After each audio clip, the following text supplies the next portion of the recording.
It was a fresh morning with golden sunlight streaming through the window. In the magnificent room, scattered across the floor were crayons, books, and a few scribbled paintings. The sunlight danced on Etta's shimmering golden hair. She gently brushed a strand of hair aside when suddenly a soft voice called out, "Princess." Etta lifted her head from the book and asked, "What is up?" Now frowned at her, his tone carrying a hint of annoyance. "Weren't you listening to me?" But immediately his expression softened, and he quickly added, "Among the customs of our Media Empire is the saying, 'Consider the feelings of others.'" He shrugged and smirked. "I am telling you this because there is no way the princess of the Lit Kingdom would not know such common sense." This attitude made Etta feel like hitting him. Getting arrogant again, she thought. "You can't keep doing that now," Etta replied, frowning. "I am learning some new kanhuts." Her mispronunciation immediately brought the cheerful atmosphere down. Now froze, echoing, "Kanhuts." He pondered for a moment, and then sighed. He reached out to her. He cupped her adorable, chubby cheeks, correcting her pronunciation. "Let us try that again." "Formulas." Rietta moved her lips. "Formulas." The sound came out clear and distinct. Her round face nestled in Nao's hand looked utterly adorable. And the one who had just been acting arrogant now blushed unconsciously as he gazed at her pretty face. "Formulas, right?" Etta asked again, startling him and bringing his dreamy soul back to earth. Nao feigned a cough and quickly turned away. "Well, not bad, although it seems you learn slower than others." The blunt criticism made Etta snap at him, calling him a jerk. But the arrogant young master could not resist teasing her further. "What are you saying?" "I am happy to correct the princess's flat pronunciation." "Now," Etta immediately interrupted, stuffing a cake into his mouth to shut him up. "Eat this quickly." But he immediately yelled as if he had just eaten something incredibly difficult to swallow. "Yuck, I told you I hate sweets," but Etta seemed to enjoy his reaction, laughing as she told him to eat it. She believed that everything was beneficial and now would be happy in the future if he ate a lot of sweets. This thought was immediately dismissed by him as utter nonsense. But at this moment, she held out another cake in front of him. Now looked from the cake he hated to Etta. The pretty girl was holding the cake she adored, looking at him with eager, expectant blue eyes. "You want me to eat it?" Now asked. She immediately nodded firmly. Obliging the beauty, he reluctantly ate the cake, then grimaced and praised its deliciousness, making Etta secretly rejoice. "Good job, now," she thought. As if her wish had been granted, she picked up a cake. "If you want to become the male lead in the future, you have to start with the sweets she likes and gradually get used to them. I will help you escape the supporting male lead role," Etta thought happily as she took a bite of the cake. She immersed herself in the sweet, delicious flavor of her favorite cake. Seeing her happy, Now also unconsciously smiled, looking at her with utterly adoring eyes. Etta Lit is the princess of the Lit Kingdom. It is a small kingdom, the capital of wheat, and also an ideal place to watch the sunset. But there is something special about this little princess, a story not far, not near, different from everyone else. She carries memories of the novel How to Survive with Eternal Love. Of course, it takes place in a place completely unrelated to me, a love story between people I do not even know. It is the story of Fyong Don Bio, but the princess has absolutely no idea who that person is. She only knows that since birth, she has had memories of them. She thought she would live the happy life of a princess until the novel's setting led to her abandonment. The king cruelly gave his pitiful little daughter to those who had lent him money, treating her as a gift to repay the kingdom's debt. The little princess stood alone amidst the watchful gazes of the nobles and dignitaries. He sold his daughter to another empire. Whispers began to circulate as the princess was brought here. I heard it then. And there were even comments about the king of Mysidia. They said he was extremely lustful and had extravagant tendencies. How pitiful for the little girl. The words of pity that reached the princess's ears made her heart ache even more. Yes, her father, the king of Lit, was an incompetent king who could not balance enjoying luxury and pleasure. His ideal was to make beautiful women from all over the kingdom his concubines. A foolish, superficial, arrogant, and promiscuous man, but unable to produce an heir. That is probably his only merit. A man who does not know how to raise children, only how to scold them terribly. All she received were sarcastic and mocking words. Who will be responsible for the princess? The Lit Kingdom is too small for her to have her own palace, but he can't leave the princess with a noble family. How dare he do such a thing? The crowd began to clamor again. She heard all those words, so clearly that she had to clench her clothes tightly to prevent herself from crying. The king's taunting words echoed in her ears. You still have not learned the language of the kingdom. At 8 years old, I was already fluent. I wonder how my daughter, who shares my blood, could be so stupid. Perhaps that is why she now had to stand alone in the main hall and endure everyone's scrutinizing gazes. Now she is 11 years old and gradually giving up on herself. For the sake of the kingdom, although she always had to endure and give in hundreds of times. She is clearly a princess, but her rosy heels are calloused, her leather sandals are worn out. Even her dress is wrinkled and dirty. A princess, yet she does not even receive a proper education. How can I live in a place where I can't even read or write? Etta thought miserably. The humiliation caused the tears she had been holding back to overflow. Indeed, ignorance makes people truly miserable. Just then, a black robe flashed across her vision. A tall figure in a black cloak stood before Etta. I will take responsibility for the princess. The firm voice surprised her, and she looked up. The man continued, I am Duke Mayor, a dear friend to you all. I request your agreement to my proposal, the Duke said commandingly. Finishing his words, he turned to the little princess. He knelt before her as if to show his respect. His large hands extended forward. His handsome face and noble demeanor offered hope to the little princess. Do you want to come with me, princess? Etta was still surprised, standing there frozen, tears still lingering on her lashes. She did not understand what he was saying, but she understood one thing. This man had saved her life. So she did not hesitate to reach out to the Duke. The moment her small hand rested in his large one, her life changed not only materially, but somewhere in her innocent heart. The thought arose that she would definitely repay his great kindness. Duke Mayor brought her to the lavish ducal mansion, a far cry from her father's palace. This magnificent sight was the first time she had ever seen such a thing.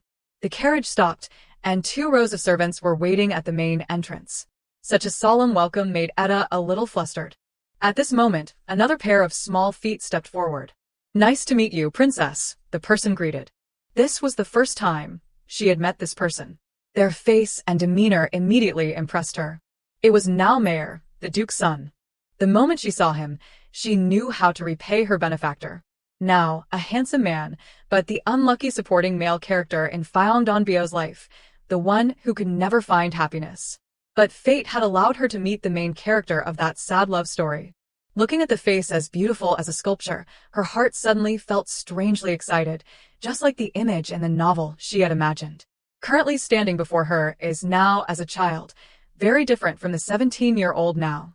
The reason she remembered the novel was probably because today, now, not being good at expressing his feelings, was always flustered in front of the female lead. I will help now become the male lead, Etta affirmed resolutely. She was convinced that if now had the female lead, the entire Duke's family would be happy. This was a good opportunity for her to repay her kindness. Trust me. Now, she looked at the boy in front of her with a hopeful and enthusiastic gaze, but she was met with his indifference. His attitude made her a little confused, thinking she had seen wrong. Just then, the Duke's appearance broke the awkward atmosphere. Princess, my eldest son is studying at an academy, so we will greet each other later. You must be tired today. I hope you have a good rest. After those words, Etta's mood suddenly sank. Duke Mayor saw her expression but did not rush to ask her about it. None of them said anything to each other until the next morning, when the first rays of sunlight awoke and the skylarks sang by the windowsill. Etta was sound asleep on the soft, now sun-drenched bed. She opened her eyes habitually, waking up. She had been assigned a private room with neat and elegant furnishings. Although in a strange place, she had a good night's sleep. Thinking about where she was, she hugged the soft blanket happily. I have really come to the Empire. I never imagined a bed or blanket like this in the Lit Kingdom. But then, as if suddenly remembering something, she let go of the blanket and hurriedly got out of bed. Now's not the time. To be able to come here, I can't be like those children who need a lot of help from others. Just then, the door suddenly burst open. A maid pushed in a cart carrying a basin of water for washing. As the maid entered, Etta just managed to fold the blanket neatly. She carefully approached the wash basin and obediently washed her face. She stealthily observed the maid's attitude. The maid continued to smile gently at the little princess. Realizing she had been caught staring, she quickly finished washing her face. I want to hear what the word for wash is in the Empire's language. The cool water refreshed her. She suddenly remembered that those of low status here were not allowed to speak first, and she looked at the gentle maid. Her lips moved slightly. Thank you. It was the only word she knew, but she felt a little embarrassed because her pronunciation was not accurate. Thank you, princess, the maid replied happily. So gentle, she added, but Etta could not understand what she was saying. However, she still thought it was something nice, so she silently memorized it. At mealtime, she repeated those words to her server, so gentle. The servant froze for a moment, making her a little embarrassed. But then, in response to the adorable compliment from the little princess, the male servant enthusiastically replied, "It is an honor, princess. If you want to eat anything, just tell me anytime. I will pass the word to the chef." But unfortunately, Etta could not understand what he was saying. Nevertheless, she still tried to smile to hide her awkwardness. After breakfast, Etta was led to the mansion's library. The butler respectfully told her, "You can take and read as many books as you like." She stared at the massive encyclopedia before her. "There are children's books here," the butler introduced. But unable to understand the Empire's language, she could only repeat the only 2 sentences she knew. "Thank you very much." So gentle. And like the other servants, the butler was overjoyed to hear the praise. "You are welcome. Take your time looking around, princess." The butler left, and the space became quiet again. Etta stood still under the bookshelf. Her heart was filled with confusion. Should I confess that I do not know the Empire's language? I can get away with it for now. But how can I continue like this later? A determination suddenly arose within her. She looked up at the huge pile of books in front of her. But pretending to understand everything is too difficult. Suddenly, she noticed a book on the shelf. It was a children's book titled The Cute Squirrel. As if finding hope, she exclaimed joyfully, "I know this book." She hugged the book happily. The cover is exactly the same. She glanced around to check if anyone was nearby. When she was sure she was alone, Etta looked at the book with relief. "All right, let us start with this. I already know the content of this book anyway." She happily left with the book, restoring quiet to the library. But perhaps she really did not expect that behind the bookshelf, a boy who had been hiding just breathed a sigh of relief, startled. Now wiped the sweat from his forehead, frowning and complaining, suddenly shouting like that scared me. "I heard that she comes from a country where the king's existence is considered a disaster. Doesn't she know to be quiet in the library?" He annoyedly ruffled his hair. "Honestly, my relaxing break time is completely ruined." Now walked towards the bookshelf, grumbling, a stranger suddenly appearing. Really troublesome. He looked at the empty space on the shelf she had left. "She looks like a squirrel. If her hair was brown instead of that beautiful golden hair, she would look like a more rustic squirrel." Thinking of this, he unconsciously chuckled. But as if suddenly realizing something was wrong, he had just complimented her beauty. Now panicked, embarrassedly chasing away the thoughts he had just had. That evening at the Duke's mansion, as the sky turned bluish-gray, Etta was still struggling to read each word in the children's comic book. But this method did not seem very feasible, making her sigh in frustration. "At this rate, I won't be able to learn the Empire's language. Not being able to read because I do not know the letters is a matter of course. I am like a fool." Pausing for a moment, she reached into her pocket, searching for something. She pulled out a crumpled piece of paper with scribbled handwriting on it. "Hello, I am Etta Lit. Thank you. This is a letter that King Lit has offered to His Majesty. Goodbye." That was all she knew. This was truly too little. It reminded her of her father's harsh words, "This stupid girl. That is enough. Don't bother me anymore." The hurt from being scolded still pained her. Just then, the sound of the door opening brought her back to reality. The person who came was Duke Mayer. He politely bowed to the princess. Seeing that, she hurriedly jumped off her chair and gently lifted her skirt. Although she had not learned to read, she still knew the basic etiquette and performed it very proficiently. The Duke approached her and said, "So you were reading. I apologize if I disturbed you." Etta quickly denied it. "It is okay." Duke Mayer knelt before her and asked with concern, "Has anything been inconvenient during your stay here?" Etta cheerfully replied, "Of course not. Thanks to everyone's care." She suddenly paused, exclaiming as if realizing something strange. "That is right. The Duke just spoke the language of the Lit Kingdom." Etta cried out joyfully, "The language of the kingdom, is not it?" Her eyes sparkled as she looked at the Duke with anticipation. Her gaze was filled with admiration and hope for the respectable man. Seeing her joy, Duke Mayer also felt somewhat relieved. "As your guardian, I only memorized the necessary words. I wonder if my pronunciation is strange." The Duke's question was immediately met with Etta's enthusiastic head shake. Reassured, The Duke continued. That is good. Then I have a few questions, Princess. She replied without hesitation. Yes, as many as you like. Being able to hear her familiar language made her feel much more cheerful. But the next question immediately made her flustered. Can you tell me what you did, where you were, and what you learned from your kingdom? Seeing the little princess's expression, Duke Mayor thought he had mispronounced something. He flipped through the language book he carried with him, but he had not mispronounced anything. It was just that Etta was scared, afraid that he would be disappointed if he knew she had not learned anything, and was a terrible child. She was afraid he would have to carry the burden of her. She was more afraid that if he knew she did not even know the Empire's language, he would abandon her here. Just as she finished that thought, the Duke held out the book in front of her. Etta came back to her senses and looked at what he had just given her. She focused her eyes on the word the Duke was pointing at, teacher. You will probably need one, the Duke said gently. These words momentarily stunned her, and she did not fully understand. Why? She asked in bewilderment. The Duke calmly put the book away and replied casually, no reason. Since I am looking for a teacher who suits your learning pace, just speak freely. Etta nervously clutched her arm. I have to show them something I know, anything. It took a moment for her lips to move. What I have learned. Her hands tightened, her muscles trembling. Historian. Nyukehi. Duke Mayor silently watched her struggle to utter each word. Etta gritted her teeth. The tension and fear made her unable to speak any further. Her last defense crumbled, not allowing her to hide any longer. I am sorry, I have never been taught anything. I can't speak the Empire's language. She then held out the crumpled piece of paper from earlier in front of the Duke. But I have memorized all the words in here. The respectable Duke skeptically took the paper from her hand. She explained, I asked my father before coming to the Empire. I can say all the words in it, really. She lowered her head and mumbled, I can count to 10. And the phrase so gentle. And Etta trailed off, unable to think of anything else she knew. Shame and sadness welled up, making her body tremble involuntarily. I have not learned anything, so I have many shortcomings. I will try my best. I won't cause any trouble, so please do not abandon me. Princess. The Duke's warm hands embraced Etta's small shoulders. Her clear emerald eyes were now filled with tears. Duke Mayor continued to gently comfort her.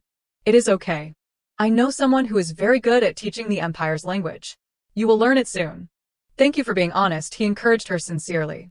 His words were like magic, soothing Etta's pain and stopping her tears. Seeing her expression, Duke Mayor suddenly withdrew his hands. I was being rude. I apologize, Princess. But Etta did not mind the apology. She only knew one thing. The Duke was truly a good person.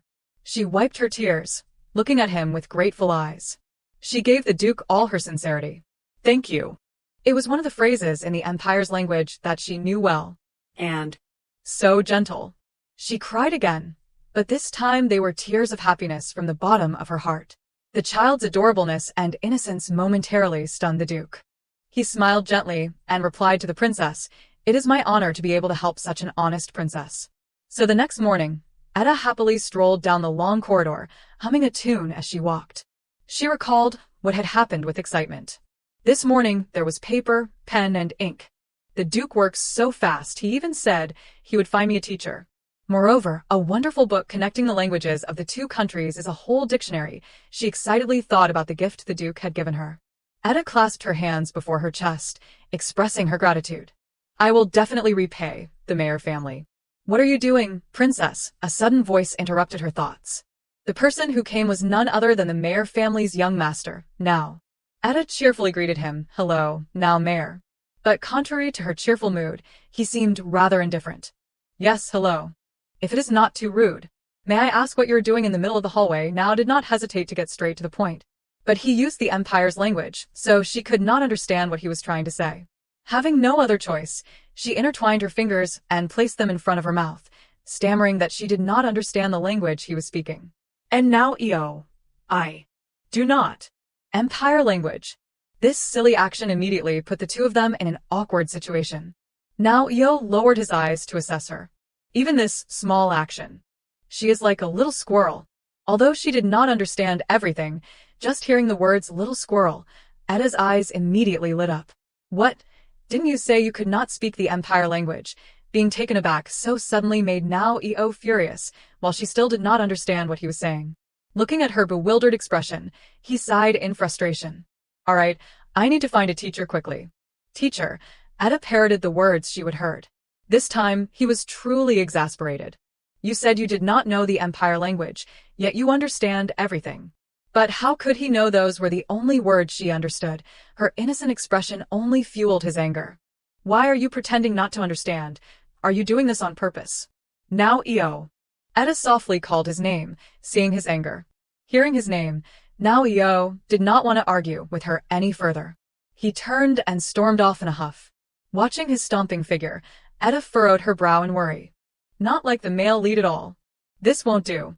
But miraculously, his anger did not discourage her. Instead, she took it as motivation to study harder. I must study hard and quickly become close to Now Eo. She pictured a scenario in her head where they became the best of friends. Her determination burned brighter. Now Eo, wait for me. I will help you become a wonderful male lead. Immediately afterward, Now Eo went straight to the library. You said you were looking for books related to the Kingdom of Lit, right? A voice rang out. Although there are a few books on small countries on the shelves. The librarian spoke as he searched the shelves. His hand stopped on a blue book. But you probably should not expect much. Young Master Now Eo, arms crossed, carefully observed every movement of the librarian, his face still clearly scowling. The librarian placed a thick book titled All Over the Kingdom of Lit in front of him. I am very curious about the Kingdom of Lit. Now Eo stared at the book's title with apprehension. Why are the materials like this, as expected of an insignificant kingdom? Are you planning to study it because of the princess of the Kingdom of Lit? The librarian's blunt question about Now Eo's intentions made him flinch. Before he could compose himself, the librarian continued, I heard she is staying at the Duke's mansion. I hear she is adorable, is not she? But he did not deny or confirm, letting the librarian ramble as he sank into his own thoughts. Now, if I were not here for the princess, do you think I would borrow this book? He found himself acting strangely and could not believe what he was doing. He turned to the librarian and said, I am not going to borrow it, then ran off, making the librarian hastily call after him. Now Eo hurried down the hallway, justifying himself as he went. Anyway, she is a guest at our house. I wonder if she realizes my status. I am also the son of Duke Mayer, the Emperor's nephew. I will become the Emperor's cousin in the future. If any rumors spread about me being interested in the princess. Thinking about this, his body suddenly stiffened. The word interested involuntarily made him blush. Now Eo quickly shouted to shake off these feelings he considered fleeting. That night at the dinner table, Hugh Maclay probed Now Eo. The princess of the Kingdom of Lit is staying at your mansion, right? I heard the princess of the Kingdom of Lit is very beautiful, he added intentionally. Now Eo raised an eyebrow suspiciously. Is this the reason he suddenly invited me to dinner? For days, he had been encountering questions about the princess, first from the gentlemen, then the ladies inquiring about her preferences, and even young ladies his age showing interest in the cute princess. He wondered why everyone was so curious about the squirrel princess. The image of a small, pretty princess innocently calling his name stirred something within him. Now Eo frowned seriously. I do not like to talk carelessly in a place where the person is not present. His words immediately silenced Hugh. He stammered an apology. I won't be so rude again. Now Eo responded politely, you do not need to apologize for that. But Hugh's next words made him freeze. I should definitely apologize when I see the princess later. Hearing about meeting the princess, a palpable aura of hostility emanated from Now Eo, leaving his companions speechless. Not allowed. Absolutely not, he affirmed firmly. The following afternoon at tea time, Etta was invited to have tea with Now Eo. Her small hands wrapped around the warm teacup. She smiled and asked him in a lisping voice, Now Eo, drink tea. Like it? Her voice reminded him of the squirrel princess, but also fearing other nobles might overhear, he propped his chin on his hand and replied indifferently, it is just normal. She had learned a bit of the Empire language and was eager to tell him, Now Eo. No like tea. He looked at her with boredom and exasperation. How long do I have to listen to her pronounce it like that? Despite his impatience, he could not disobey his father's instructions. Try to converse with the princess in the Empire language for an hour each day. You can do that right now, Eo. It was because of the Duke's request that he was patiently sitting with her. Now Eo. No like tea, Etta continued to babble. He meticulously enunciated each word, teaching her dislike. Etta excitedly clapped her hands, repeating after him, Now Eo, dislike tea. This time she got it right, and his acknowledgement filled her with joy. Perfect, she stammered, mimicking him. Perfect, perfect. Etta diligently practiced, while Now Eo let her be. At that moment, the butler's voice interrupted them. Young master, Now Eo. He smiled, holding up a book. I heard you left a borrowed book at the Royal Library yesterday. The librarian personally brought it to the mansion. Seeing the book, Now Eo's expression turned ghostly. Why is it here? He jumped out of his chair in a panic and rushed towards the butler. He snatched the book from the butler's hands. He hugged the book tightly, fearing Etta might see the title. He glanced back at her. She probably did not see. I snatched it as fast as an arrow. Book about Kingdom of Lit. She immediately dashed Now Eo's hopes. The butler's subsequent confirmation filled him with despair. But he quickly regained his composure, saying to her with feigned arrogance, I am telling you this so you do not misunderstand. I am not the least bit curious about the Kingdom of Lit. Now Eo crossed his arms, tensely awaiting her response. Meanwhile, Etta stared at him silently, lost in thought. But in the end, she simply smiled like a kitten trying to appease its owner, frustrating him to no end. She does not understand anything at all. He was inexplicably annoyed with her. Now Eo likes Kingdom of Lit, she exclaimed innocently and cheerfully. The butler gave her a thumbs up. Perfect, princess. Contrary to the cheerful atmosphere, Now Eo looked utterly despondent, speechless. That night at the Duke's mansion, as the sky darkened, the butler refilled Now Eo's tea, saying, The princess barely ate anything today. The kitchen staff is worried. For some reason, I am worried she might faint. The butler's additional comments left him momentarily unsure how to react. But as if understanding dawned, he sighed and replied, There is no other way. I will go to her room later. The butler instantly gave him mental praise, as expected of the thoughtful young master. So later, he found himself standing in front of Etta's door. Even though I said that I should not have come, why do I have to bring food all the way here? Having no other choice, he sighed and raised his hand to knock. Father and brother are both busy, so I have to take care of the guest. A quick check, and then I will leave. Just as his hand was about to touch the door, a thought flashed through his mind. Is it really necessary to ask at this hour? There is breakfast and tea time tomorrow morning. What if she thinks I came here on purpose to see her? Thinking this, he resolutely turned to leave, but a timely call stopped him. Now Eo. Good morning. Oh, evening. Etta peeked her head out, opening the door with a smile. Her cuteness once again stunned him into silence. A mischievous thought crossed his mind as he leaned closer, teasing, Good morning, princess. It is evening, she exclaimed, embarrassed. Now Eo's mood had improved considerably. What is the princess doing up so late? As soon as he finished speaking, he noticed the scattered documents on the floor in her room.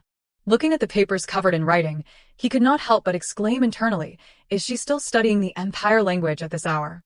Seeing her diligence, a pang of guilt struck him. I have been ignoring her because her pronunciation is so strange. Just then, an embarrassed growl from her stomach echoed. Now Eo suddenly remembered his original purpose for seeking out Etta. Because you did not eat properly, that is why your stomach is growling. What do you mean? Not hungry. Etta's attempt to deny her hunger was immediately met with a scolding. What do you mean, not hungry? She stubbornly insisted she was not hungry, but the growling of her stomach betrayed her. In the dead of night, the second son of Mayor lurked outside the mansion's kitchen. Etta peeked her head out, asking, Now Eo, why are we hiding? Now Eo quickly shushed her. He told the wide-eyed little princess, Listen carefully. The two children peered into the deserted but well-stocked kitchen. Now we're going to raid the kitchen. Now Eo tiptoed into the kitchen like a thief, with the worried Etta trailing close behind. She anxiously whispered, Hey, now Eo. He bent down, turned around and whispered, signaling her to be quiet. Etta froze in the kitchen as he moved about. Looking at the boy who had been angry with her earlier, now resembling a little criminal, she thought, not cool at all. But her hungry stomach cared little for coolness. It only wanted her to focus on the food. On the table sat a carefully covered plate of bread. Now Eo lifted the cover, reaching for the bread. He struck a pose, holding a perfectly golden brown baked egg bread. Princess, eat this. It is probably your first time trying it. But before he could finish his sentence, his eyes landed on the little princess happily munching on something from a jar. Idiot, that is not food. He hurriedly approached the innocent Etta. She sat on the floor, holding the jar up to Now Eo. I like this. The contents of the jar were sugar. He asked the girl still clutching the sugar jar, bewildered. Why? At his question, she fell silent, her hands instinctively tightening. A melancholic air settled over her as past memories surfaced. Sometimes. There were days I could not eat because father was angry. Her voice remained even as she explained to him, I thought it was okay. But if I did not eat, the maids would not eat either. Because I did not have any leftovers. Even so, the maids secretly took sugar from the kitchen. She used to give it to me. Etta recalled the kindness of her former maid. She was a kind maid. A gentle person always afraid that her master would be hungry. Even though she must have been very hungry working all day. Remembering that warmth, Etta chuckled, but her laughter carried a tinge of bittersweetness. Now Io had been listening intently and watching her smile. A mixture of emotions swirled within him. He abruptly stood up and reached for the sugar jar in Etta's hand. Give that to me. He dipped his finger in and tasted a bit, the sweetness making him grimace. Why on earth do you eat this? Now Io stuck out his tongue, criticizing the sweetness of the sugar, thinking to himself, I can't even understand what she is saying because it is in the language of the kingdom of Lit. Is she intentionally eating this to comfort me? Now Io. Etta's voice called out again. She smiled sweetly, praising him in the Empire language, now Io. Also a good person.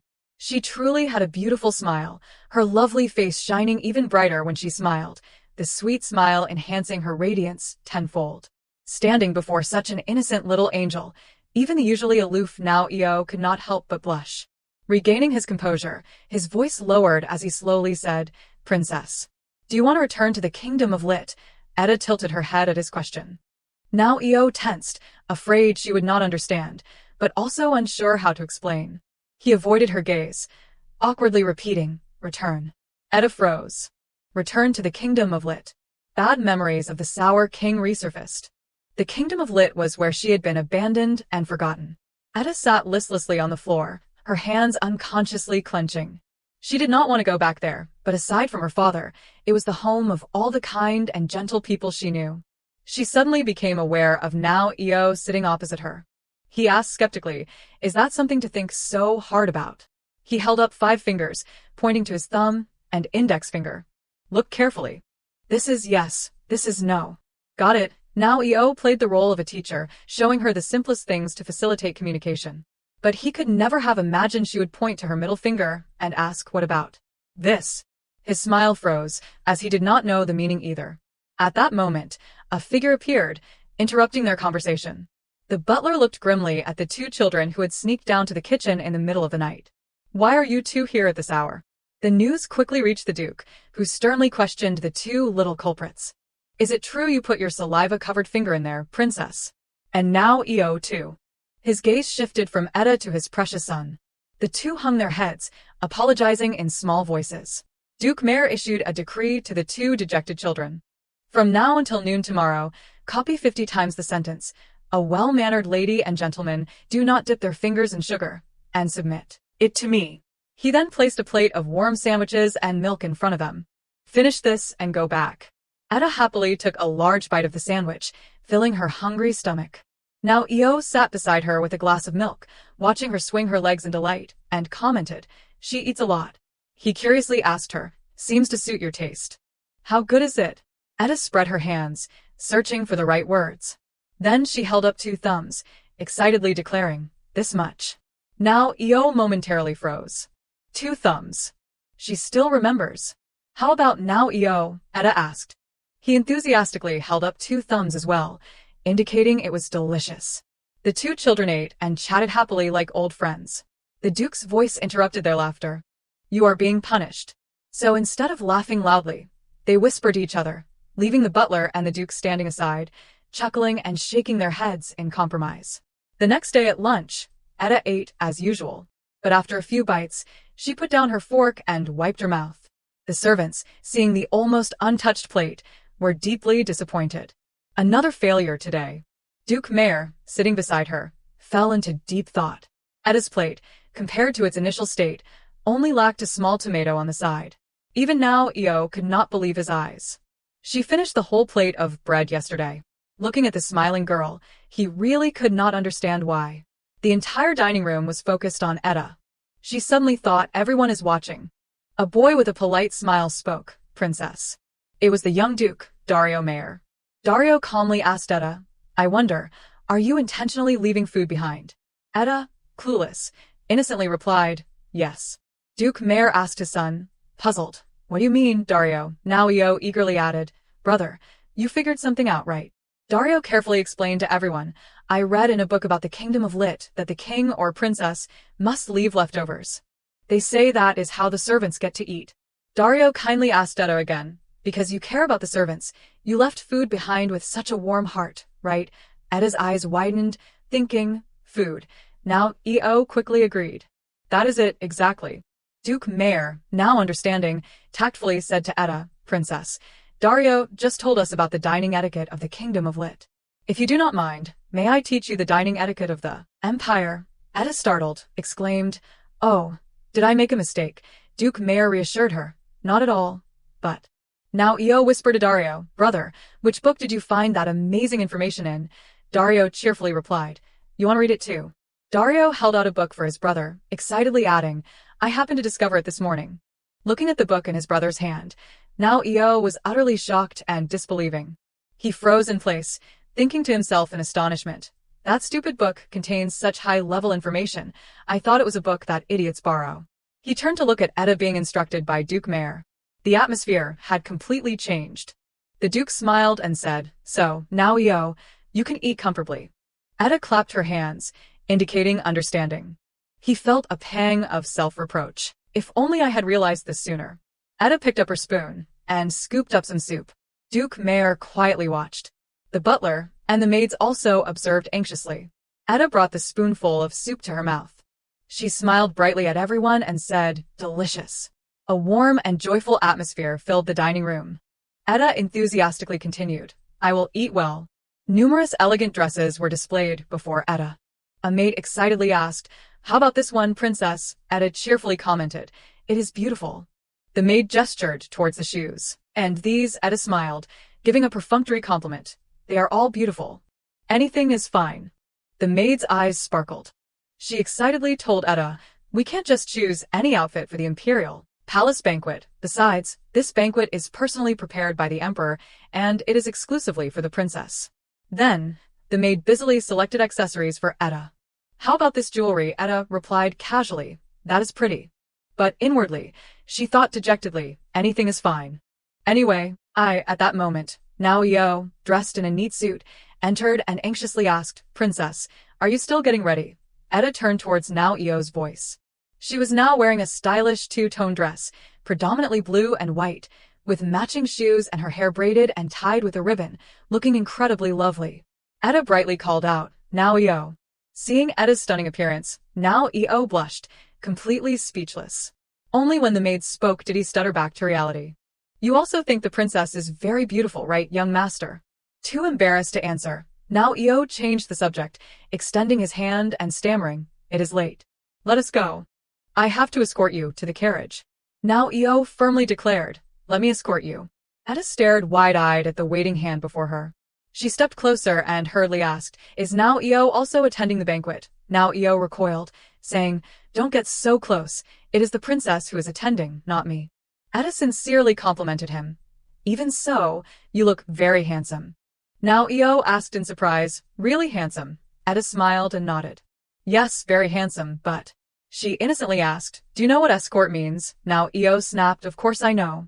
On their way to the carriage, now EO earnestly reassured Etta, "It is your first time having dinner at the Imperial Palace, but you do not need to be nervous. Just be polite to the Emperor." Etta walked arm in arm with now EO, who cheerfully added, "I did very well the first time." Now EO excitedly turned to look at Etta, catching a glimpse of her dejection. "Besides, it is all for the princess. There are even letters from the kingdom." He quickly asked her, concerned, "What is wrong? What is the matter?" Etta shook her hand, trying to smile. "Oh, it is nothing." Now EO continued excitedly, oblivious to her anxious expression. Anyway, at the Imperial Palace, her mind was preoccupied. Actually, Etta's anxiety about the banquet stemmed from this. "I am worried about father's letter being read in the Imperial Palace today. He must have written all my shortcomings in it, right?" Etta recalled Duke Mayer's warm welcome, and her heart sank even further. The people of the empire, even the Duke who has shown me kindness, will hear it too. Etta gloomily feared becoming a laughingstock. Now Eo's voice broke through her thoughts. Princess. He gave a thumbs up and firmly complimented her. You look quite beautiful today. Now Eo scratched his head, warmly reassuring her. That is why I said you do not need to be so scared. Etta blinked innocently. Are you worried about me? Now Eo feigned indifference. Worried, don't misunderstand. He may have acted that way, but every word he spoke was filled with understanding and concern. I just thought I scared you. Anyway, there is nothing special about the Imperial Palace. Don't be afraid. Etta mused silently. It was the same before, was not it? She remembered when Now Eo ate sugar with her in the kitchen. Why on earth do you eat this? Seeing him grimace, she had anxiously called out, Now Eo. But now Etta understood. Truly. She smiled brightly at Now Eo and softly said, Now Eo is so gentle. He stammered, flustered. How could that be? Embarrassed, he quickly shifted to criticizing her speech. Can't you pronounce it better? Etta retorted dryly. Only Now Eo says that. Now Eo put his hands behind his head and smiled, instructing her anyway, remember to behave and come back safely, Princess Lit. The banquet began with a toast from both sides to the everlasting friendship of the Media Empire and the Kingdom of Lit. All the Emperor's guests cheerfully echoed the toast to the everlasting friendship. Emperor Misha gently asked Duke Mayer, It seems that the princess is living well, so I am very relieved. I was worried whether my inconsiderate younger brother was taking good care of the princess. Etta radiantly replied, The Duke is always kind. Emperor Misha continued with amusement, It seems my brother is very different when he is with the princess. Normally, he only wears an expressionless face. Duke Mayer then addressed His Majesty. The two of them exchanged friendly banter in front of the guests present at the banquet. Isn't it always just talking about internal affairs with that sullen face? Isn't that your job? Since you asked about attire unrelated to work, it is surprising. Emperor Misha laughed loudly. My blunt younger brother, Duke Mayer gently called out Your Majesty, as if scolding. Him. Etta sat quietly, listening to their conversation, feeling immensely grateful. The Duke is truly very gentle with me. A beautiful room, delicious food, beautiful clothes, and he even provided me with a good teacher. I am receiving so much. Emperor Misha cheerfully said, Now, the princess is no different from a granddaughter to me, so we can talk anytime. Duke Mayer firmly corrected his brother. The princess is not Your Majesty's granddaughter. He frankly asserted, I am the princess's guardian. Emperor Misha humorously joked, My brother is too strict. Inwardly, Etta sadly thought, I do not want to disappoint him. At this moment, the emperor noticed his messenger had arrived. He raised his hand to signal everyone's attention. Come here, now let us spend some time with the princess. The entire banquet hall fell silent at the emperor's command. Etta became even more anxious because of everyone's enthusiastic inquiries. Oh dear, that is right. You must have been longing for news from your family all this time, princess.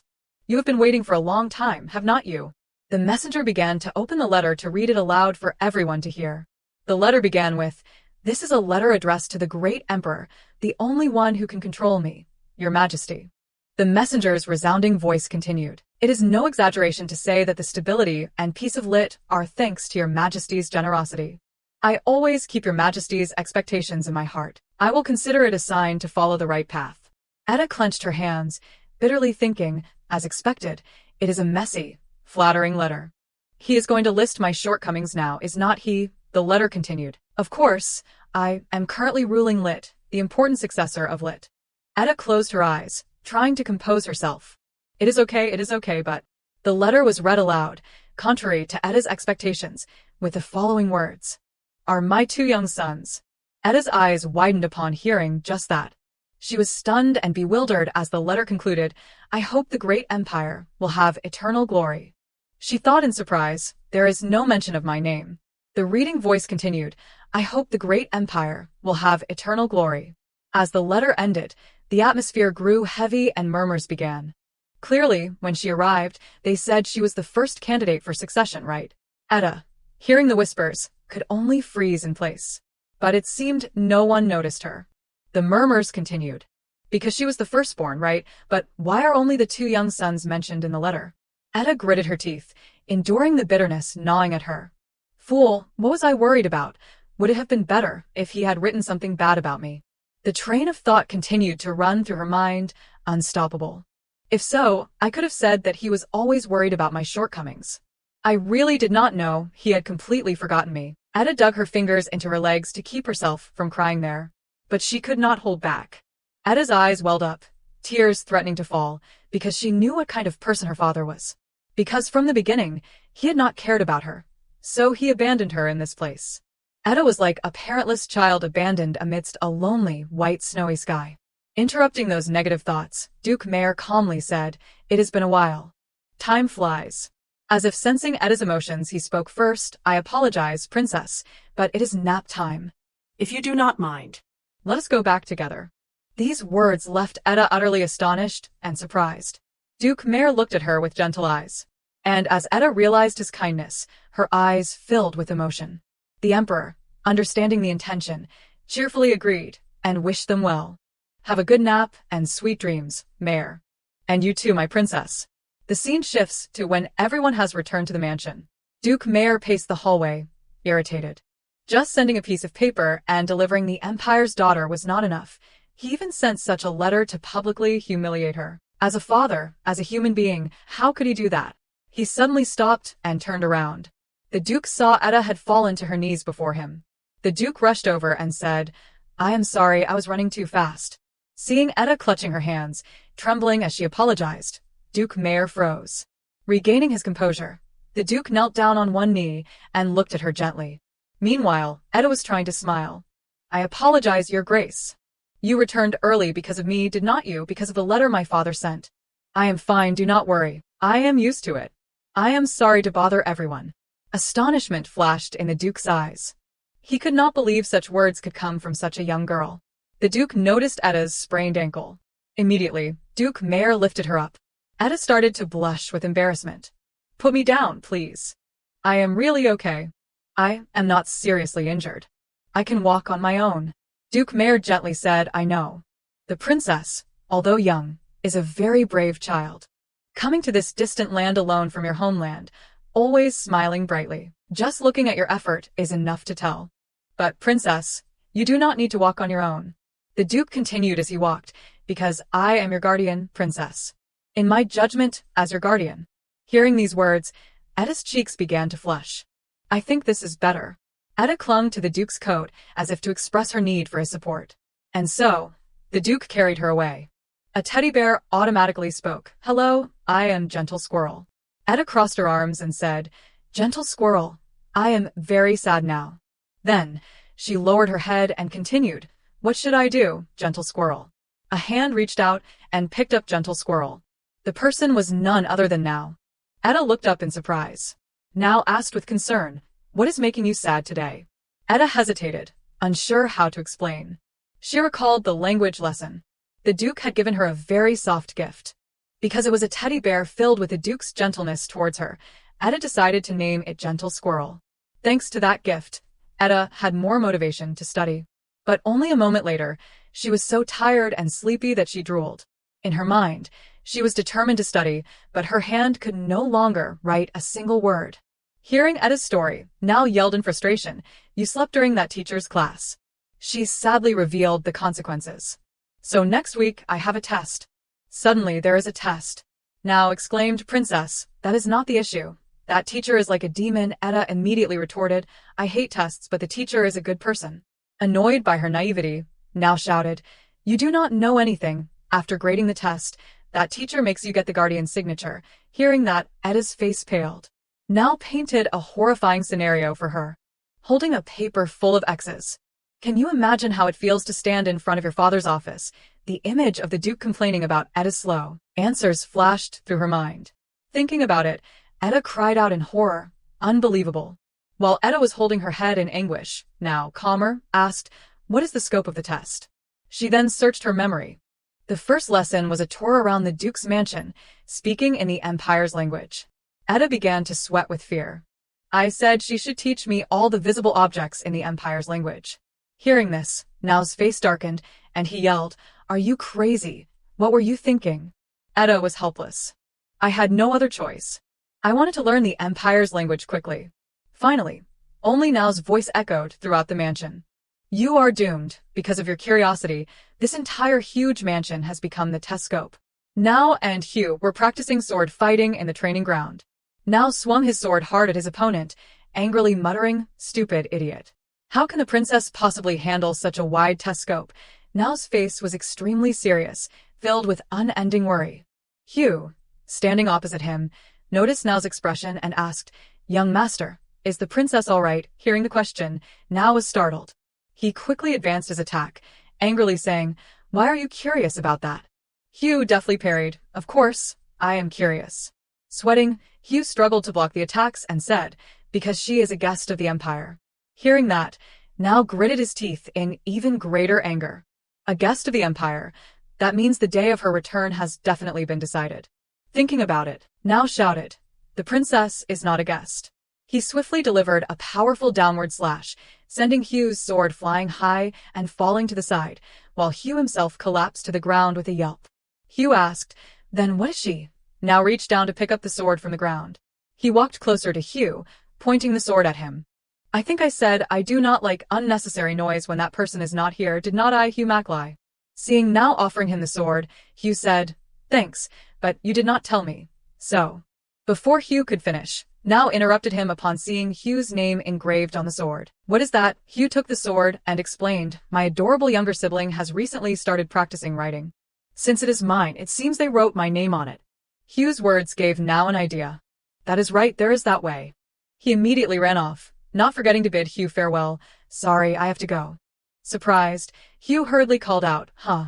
Why, young master?" Hugh touched his hair, dejectedly saying, "I could not ask anything again. I was going to ask if I could see the princess today." Hugh's delicate features, green eyes, and golden hair truly resembled a beautiful young man. Meanwhile, Nao slammed his hand on the table and shouted, "Hey, you can call me a genius, you know." Nao was extremely smug, making Etta curious. "Why are you suddenly putting paper everywhere?" "Now, I am studying. I do not have time to play with you. In my kingdom, the word genius is used as a compliment." Hearing her say that, Nao got annoyed. It is a compliment in the Empire, too. Nao slapped a piece of paper with the words "noble gentleman" on himself and said smugly, "Don't forget to memorize the nouns for titles correctly." Etta stammered, reading it "noble gentleman." "It seems the languages of my kingdom and the Empire have different meanings."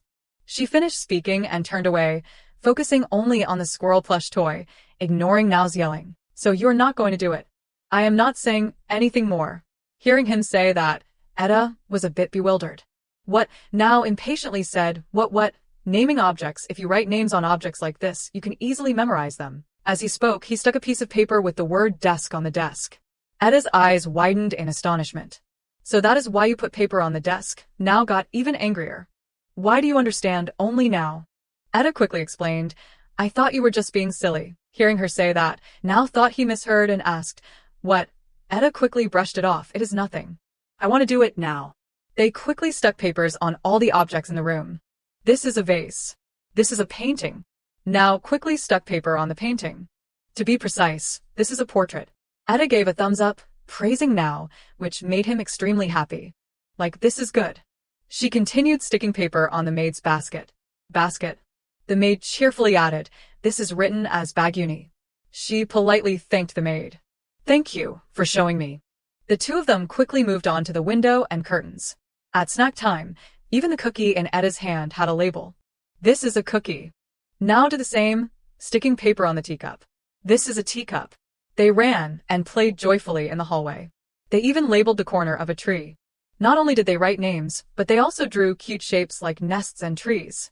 Etta even labeled a window next to a guard. But a strong gust of wind blew the paper off, catching the guard's attention. The guard hurried over to inspect, and seeing the glue residue on the window, he exclaimed, "This is really sticky." He quickly reminded them, "Princess, young master, you must be careful. If you stick these on valuables, it will be a big problem."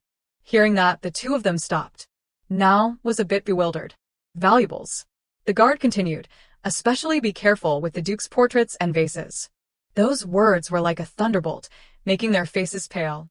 Nao nervously clenched the superglue bottle in his hand, both of them filled with fear. What should we do? In a certain room, there were whispers from the two of them hiding behind the curtains. Etta asked. Didn't we stick some on a portrait earlier? Now quickly confirmed. Probably 2. Hearing this, Etta gasped. Let us just apologize quickly. He hesitated. But it has not been long since we got scolded for the sugar dusting incident. That. Hearing him say that, Etta also lost her courage. That. Is there a better way? Now suggested. How about we remove them all now? But Etta was a little scared. What if we run into the Duke? Her words discouraged him. Now peeled a piece of paper off himself and sighed, seeing the glue residue. We are doomed. There will be marks like this on the portrait too. He anxiously rubbed at the glue mark. Now looked sadly at Etta as she said, Now was just trying to help me. Thanks to you, I learned a lot today. I can read and write so many things. Really, seeing Etta's grateful expression, now paused for a moment and asked, See. Etta reached into her pocket as if to retrieve something. This is enough. She took out several pieces of paper with various words written on them and showed them to Now. She smiled radiantly like the morning sun and said, It is all thanks to you. Thank you. Her smile made Now blush, seemingly unable to look away. He mumbled, You really should not smile. His sudden outburst startled her. Huh. What? Now was silent for a moment and then said, That is. You should maintain the princess's dignity. Etta asked, a bit puzzled. Why are you suddenly getting angry? What is dignity? Hearing her mispronounce it, Now corrected her immediately, dignity. A serious and polite demeanor. Hearing this, Etta still asked innocently, Dignity. They did not know their conversation had been overheard by Duke Mayor. The Duke looked at the scattered papers on the floor and heard Now's voice. I said dignity. You are definitely just pretending not to understand when it is inconvenient. Etta innocently replied, I. The curtain was suddenly pulled back by the Duke, who said, Dignity is an attitude deserving of respect. Seeing the person before them, the two children froze. The Duke addressed them, Princess. And of course, Princess and young master. That is a virtue everyone living should possess. The Duke's words left them stunned, their mouths agape. The Duke gently said, Do you understand? Etta hastily apologized, I apologize. Now also apologized. Please forgive us. They quickly emerged from their hiding spot, leaving behind the papers they had written. In Now's room, he recalled his father's instructions. Remove all the notes and scrape off the glue today. Exhausted, he dragged himself towards his bed, complaining as he went. Even so, thanks to everyone's help, we finished quickly. For the princess, this is nothing. Now collapsed onto his soft bed and sighed. I am so tired. Suddenly, Now noticed something. He quickly sat up. What is this? Now looked at the paper with the words Gentle Now written on it and realized it was a gift from Etta. Now's mood changed slightly. This. Although being with the princess is troublesome. He then smiled contentedly. It is also fun. The next day, Etta, beautiful as a flower, smiled radiantly like the sun and said to everyone, Thank you for helping me scrape off the glue. She skipped along the hallway, thanking each person. Thank you, everyone. Thank you. Everyone smiled at the label stuck on her back. Etta continued saying thank you, unaware of the words, not a guest written on the paper stuck to her back. Etta continued walking, a happy smile on her face. Etta sat on a chair, sighing, causing Now, who was reading, to stop.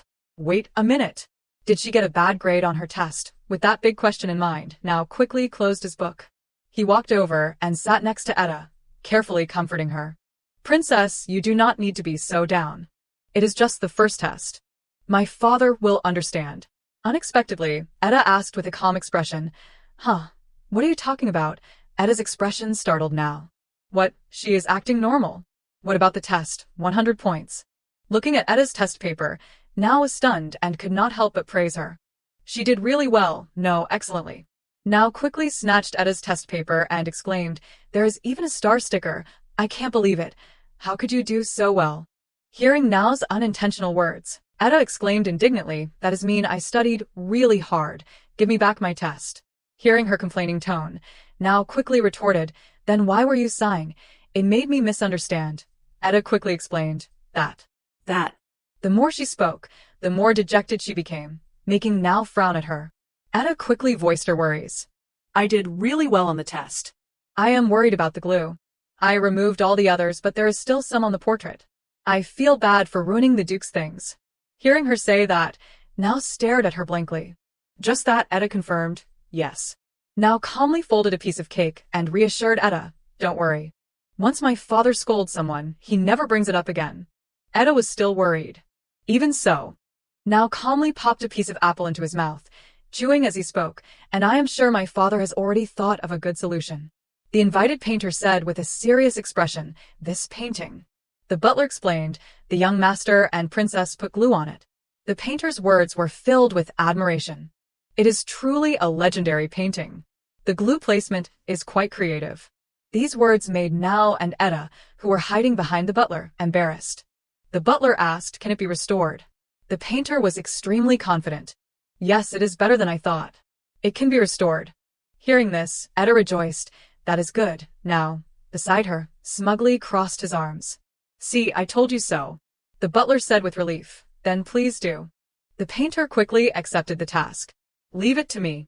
The wind blew strongly through the window, and the sunlight illuminated the room filled with portraits. The painter looked around the room nostalgically.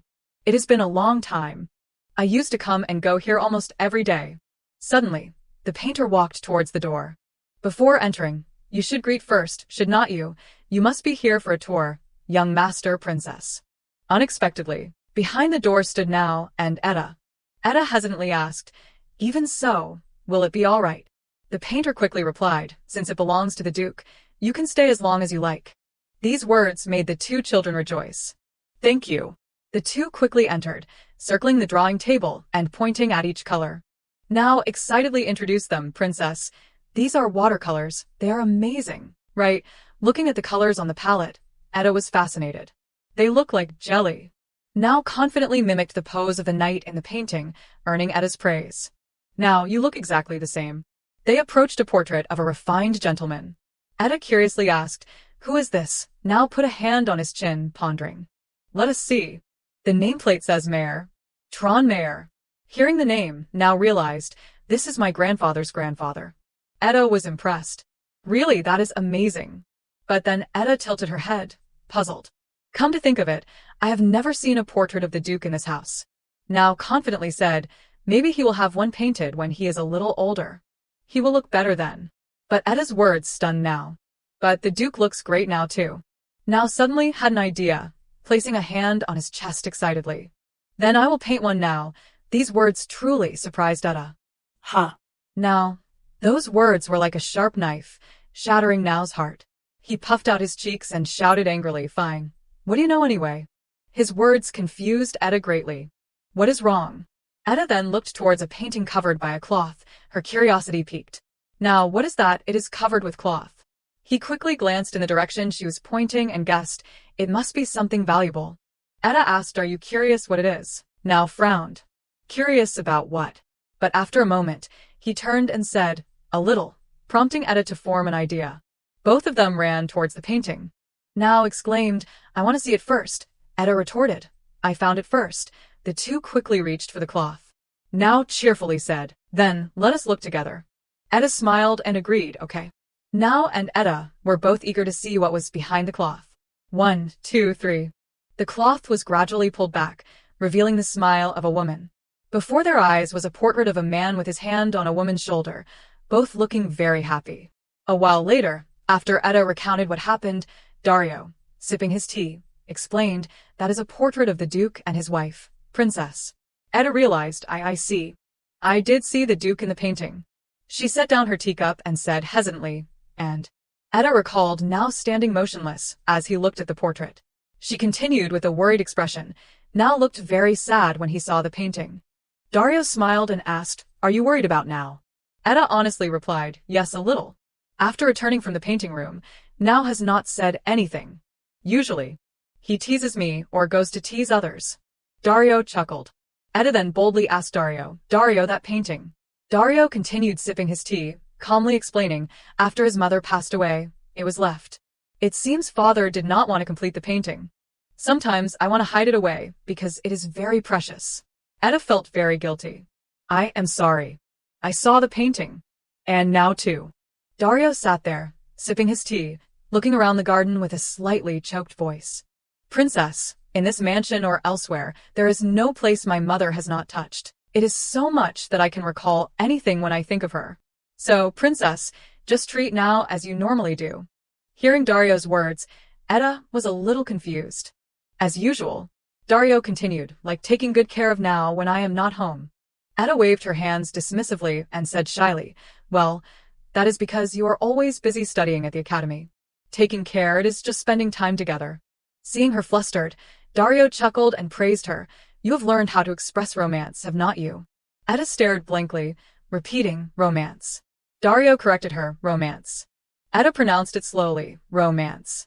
Dario said, that is right. Anyway, I find it quite romantic. The time the two of you spend together is the same. Dario said this with a hint of admiration. But Etta did not understand at all. Dario, you're talking in riddles. Dario chuckled and asked, the words or the meaning? Etta quickly replied, both. Dario suddenly pushed himself up from the table and presented Etta with a card, saying, oh right. There is an invitation for you, princess. I will convey the message now. Etta looked at it, bewildered. For me. The card was decorated very thoughtfully. Who sent this?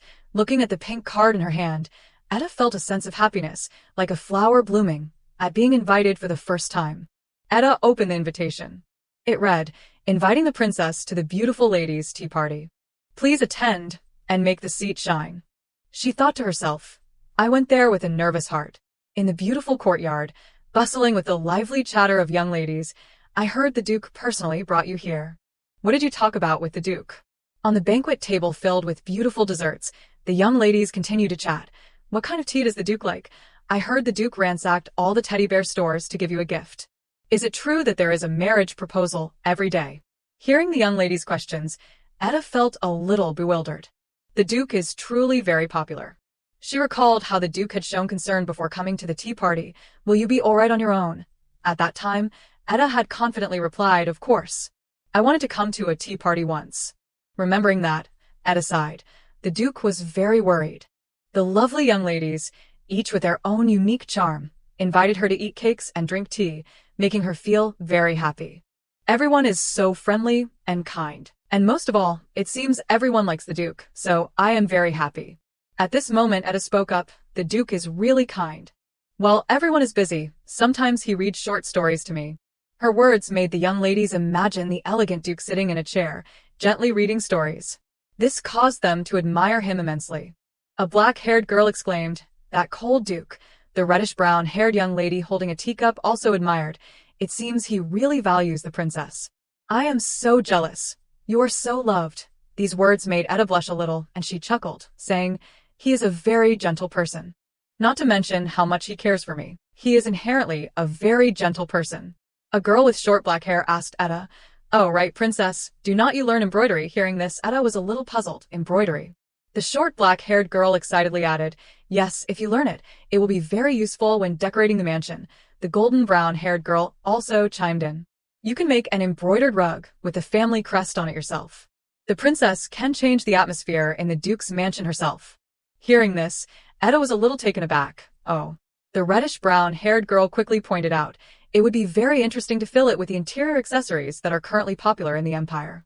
The short black-haired girl added, try changing it the way the princess wants. The reddish-brown-haired girl suggested, how about next week? We could have an embroidery date next week. This idea made Etta a little flustered. About that. Suddenly, a voice interrupted her. That sounds good. Moreover, my mother teaches embroidery. I guess the princess did not have a chance to learn it. Hearing their words, Etta felt something was amiss.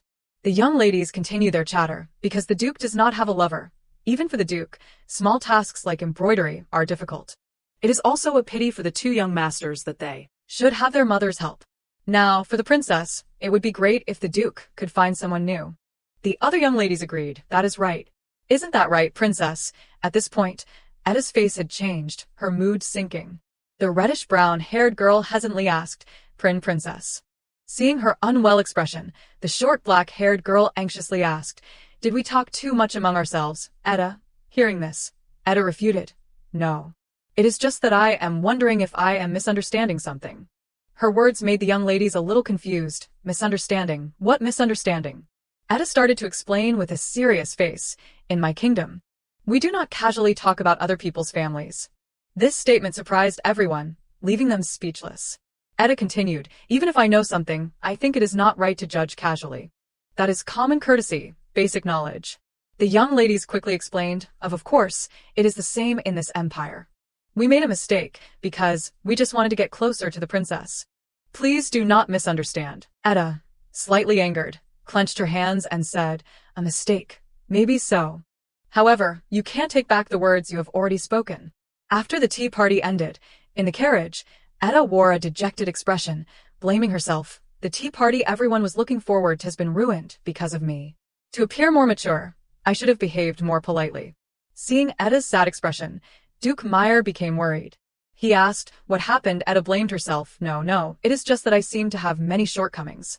Duke Meyer, hearing this, softly reassured her, Princess, there are many people in the Empire and many stories are told. Someone will inadvertently be mentioned. You do not need to worry about unworthy people. The Duke's expression was gentle as he comforted her. I do not know what you heard. His words moved Etta deeply. The Duke apologized. I do not need to hear to know. I apologize for leaving you there alone. The Duke's apology made Etta feel even more guilty, clutching her skirt, actually. A few days ago, I heard Dario say that everywhere in the mansion bears traces of Madame. He thinks about Madame so much that he can remember anything. Hearing these words, the Duke froze. Etta continued in a low voice, the reason is because the Duke always keeps that person in his heart. I think it is because you cherish that person very much. So, the place that holds those precious memories, I do not want to change it to my liking. These were the words she had spoken to the young ladies at the tea party. At the same time, she imagined a scene of Etta and the Duke's family happily chatting together. Rather, if I understand a little more. I thought I should share it with you. Etta spoke each word with a sincere face. So. Duke Meyer then said that. That was a very romantic statement. The Duke's compliment made Etta stunned. Yes. Duke Meyer continued gently, sharing her thoughts. You have learned to express yourself very well. Moreover, Princess, I am glad that you seem to value what I lack. Hearing this, Etta blushed and quickly waved her hands in denial. Lack something? Absolutely not. The Duke continued, I am always lacking. Etta blushed and quickly refuted, no, on the contrary, it is wonderful. Dario is as sweet as sunshine, and Neo is so gentle and rich. The best in the world. No, the best in the universe. Suddenly realizing she had misspoken, she stopped embarrassed. Hearing this, the Duke said, Thank you very much.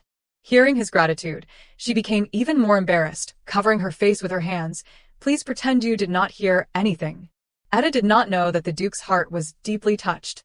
It has been a long time, has not it? The Duke recalled a familiar voice calling his name. Meyer is so romantic, is not he? The scene of them exchanging rings and making vows.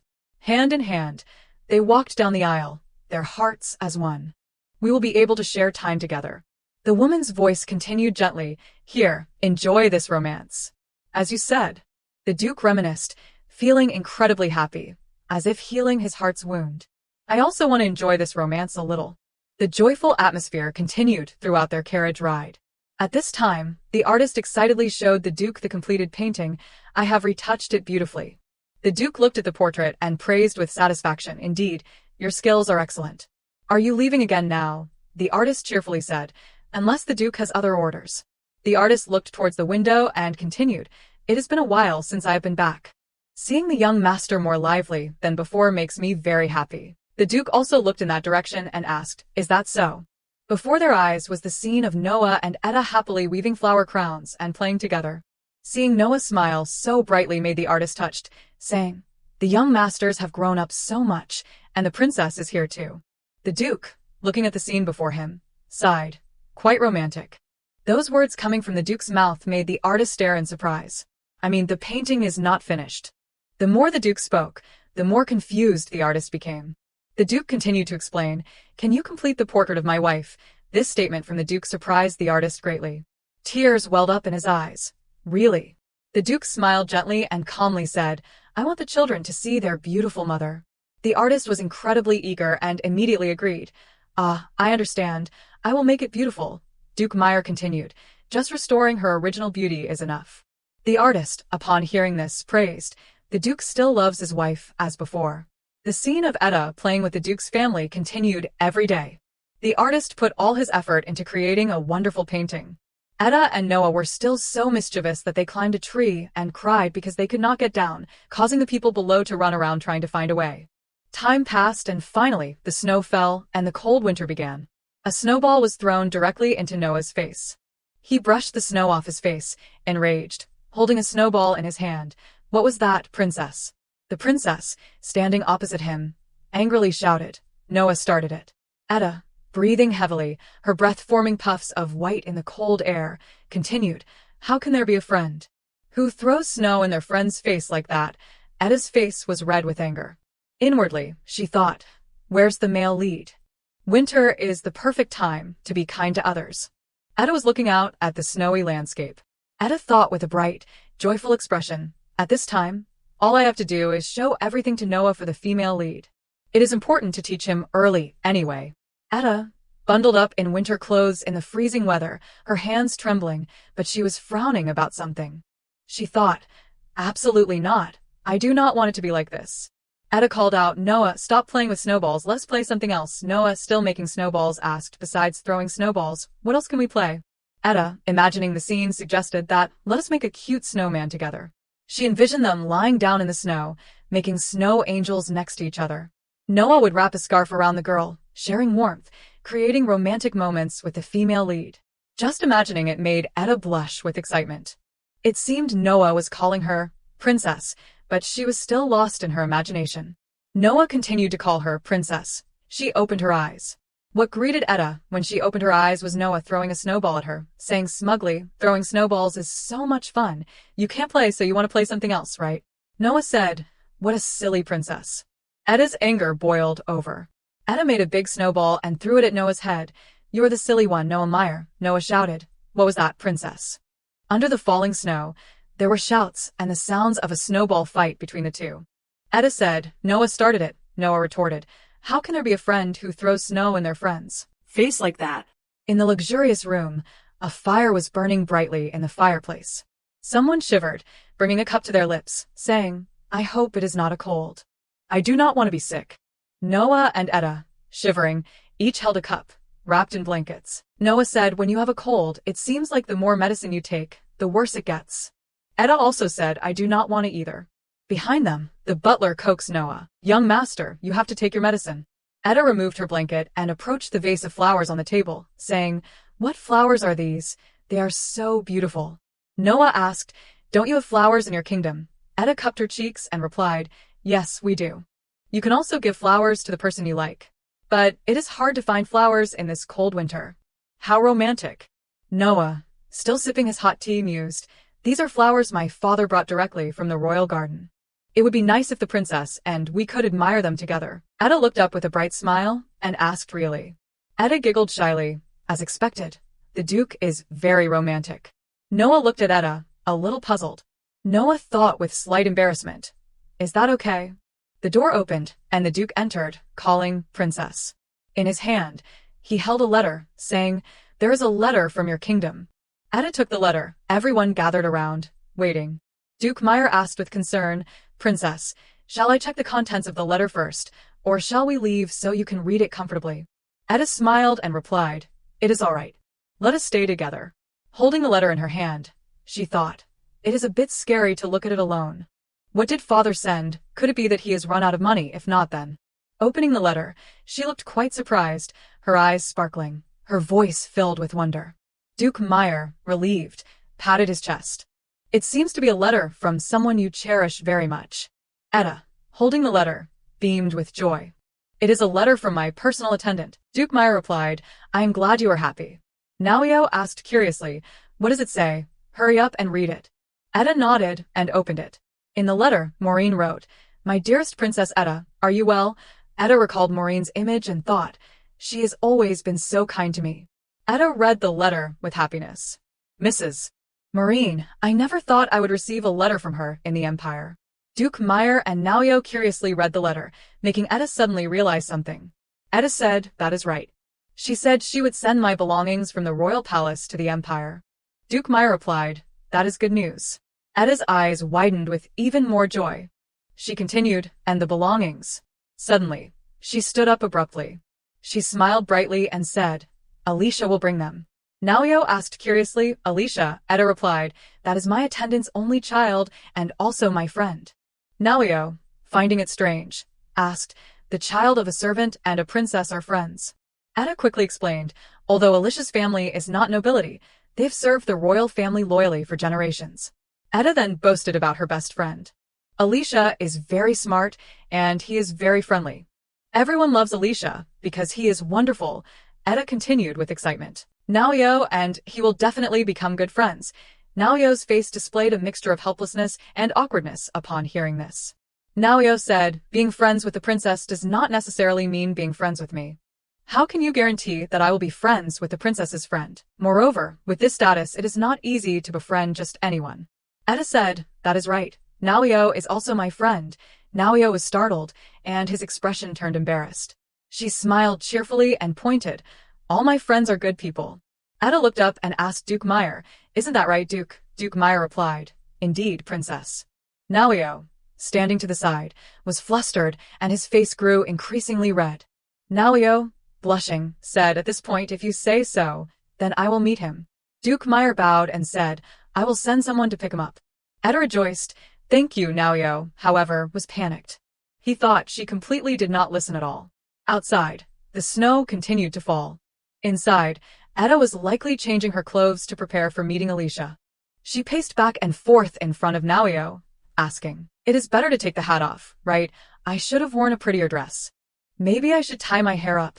The beautiful Etta asked, Naoyo, do I look like a princess? Naoyo complimented Etta, you look like a splendid princess. Etta, hearing this, smiled happily. Thank you. Naoyo scratched his head in exasperation, thinking, she has asked this question for the 100th time in just a short while. Just how amazing is this friend of hers? Naoyo continued to think, even so, I will only take a quick look.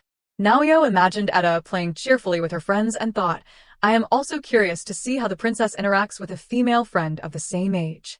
Will it be different from when she plays with me? Naoyo stroked his chin thoughtfully. Clearly, she would not be as nervous as she is now. It would be different if the princess's friend were also a fool.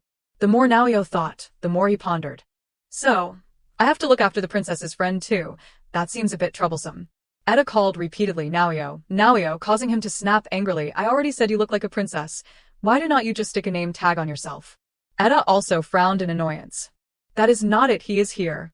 They both went downstairs together. Etta ran joyfully, calling out loudly, Alicia. Etta greeted him radiantly, come here, I have been waiting for you. I did not realize you have grown so much taller. Alicia bowed, kissed Etta's hand, and complimented her. The princess has also become even more beautiful. Etta said shyly, Alicia, you are such a good liar. Alicia replied, not at all. I always tell the truth. Naoyo, watching them, was dumbfounded and frozen in place. She turned to Naoyo. Naoyo, say hello. This is Alicia, whom I mentioned. Naoyo was still lost in thought, causing Etta to ask worriedly, what is wrong? Could it be you have fallen for Alicia? Naoyo yelled angrily, do not say such ridiculous things.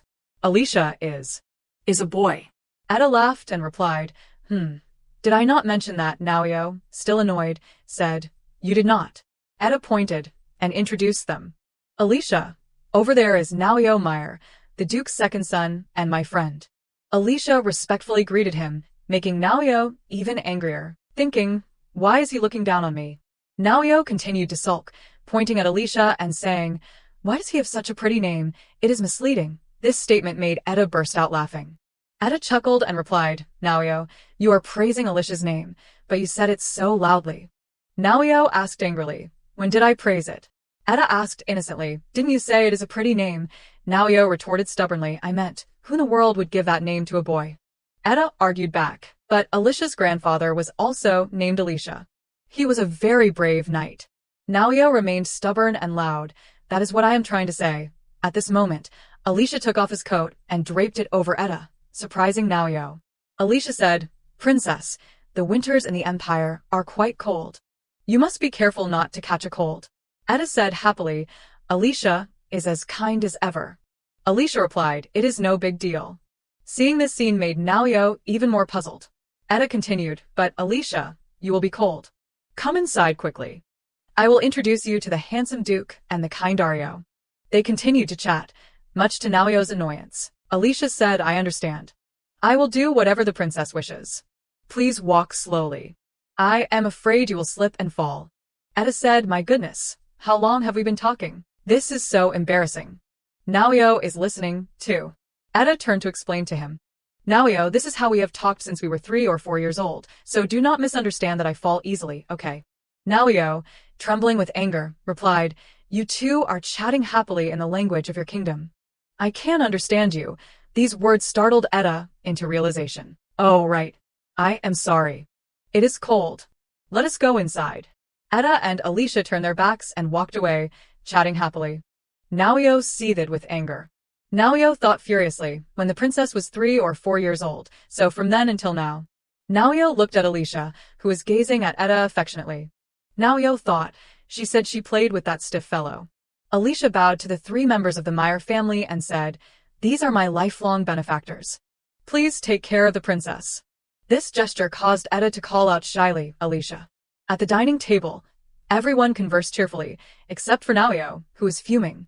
At the mansion, Etta and Alicia strolled around, confiding in each other. Etta said, although it was difficult to remove the glue, thanks to Naoyo, I did very well on the test. Etta giggled and said, Naoyo did not know it was super glue. How funny, right? Alicia smiled faintly upon hearing this. Etta asked Alicia, I talk too much, do not I? It has been so long since I have seen you, so I am very happy. Alicia replied affectionately, not at all. After hearing the princess's story, I feel very relieved because it seems you are living well in this unfamiliar place. As he spoke, he placed his hand on his chest sincerely. Etta replied, I am very well. Hearing this, Alicia responded with relief, that is good. The two walked down the stairs together. Etta clutched her skirt and asked hesitantly, what about them? Alicia, halfway down the stairs, turned around. Etta continued to clutch her skirt and stammered, you do not have to try to say, everything is fine. I am just curious if they are okay. She continued to ask Alicia, I wonder if everyone is well. I am worried that my father might have caused some trouble. I am also curious about news of my younger brothers. Alicia asked, you have not forgotten the kingdom, have you? Etta brought her hand to her chest, eyes welling up. Of course, how could I, because that is where my important people are. Alicia suddenly became hesitant.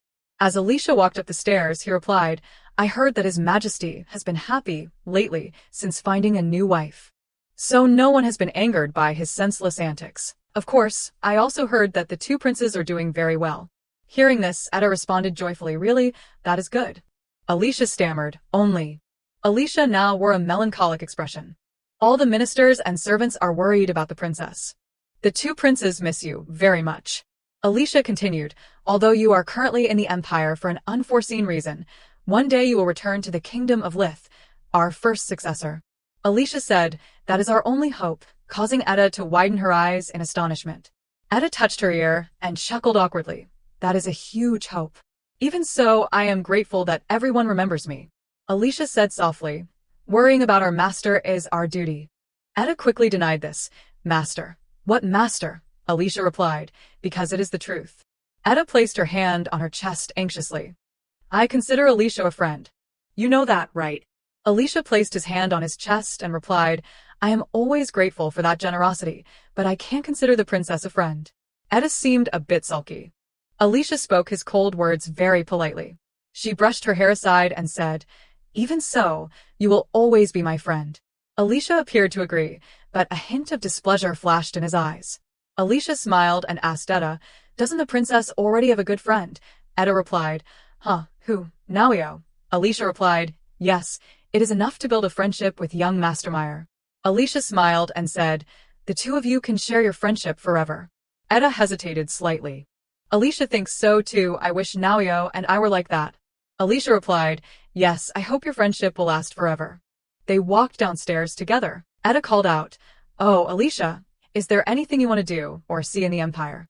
Alicia looked at Etta's bright, smiling face. Alicia replied, I have already seen what I long to see. Etta asked in surprise, you have already seen it? Etta looked slightly disappointed. That was fast. I still wanted to show you around. Alicia expressed his wish. There is a place I want to go.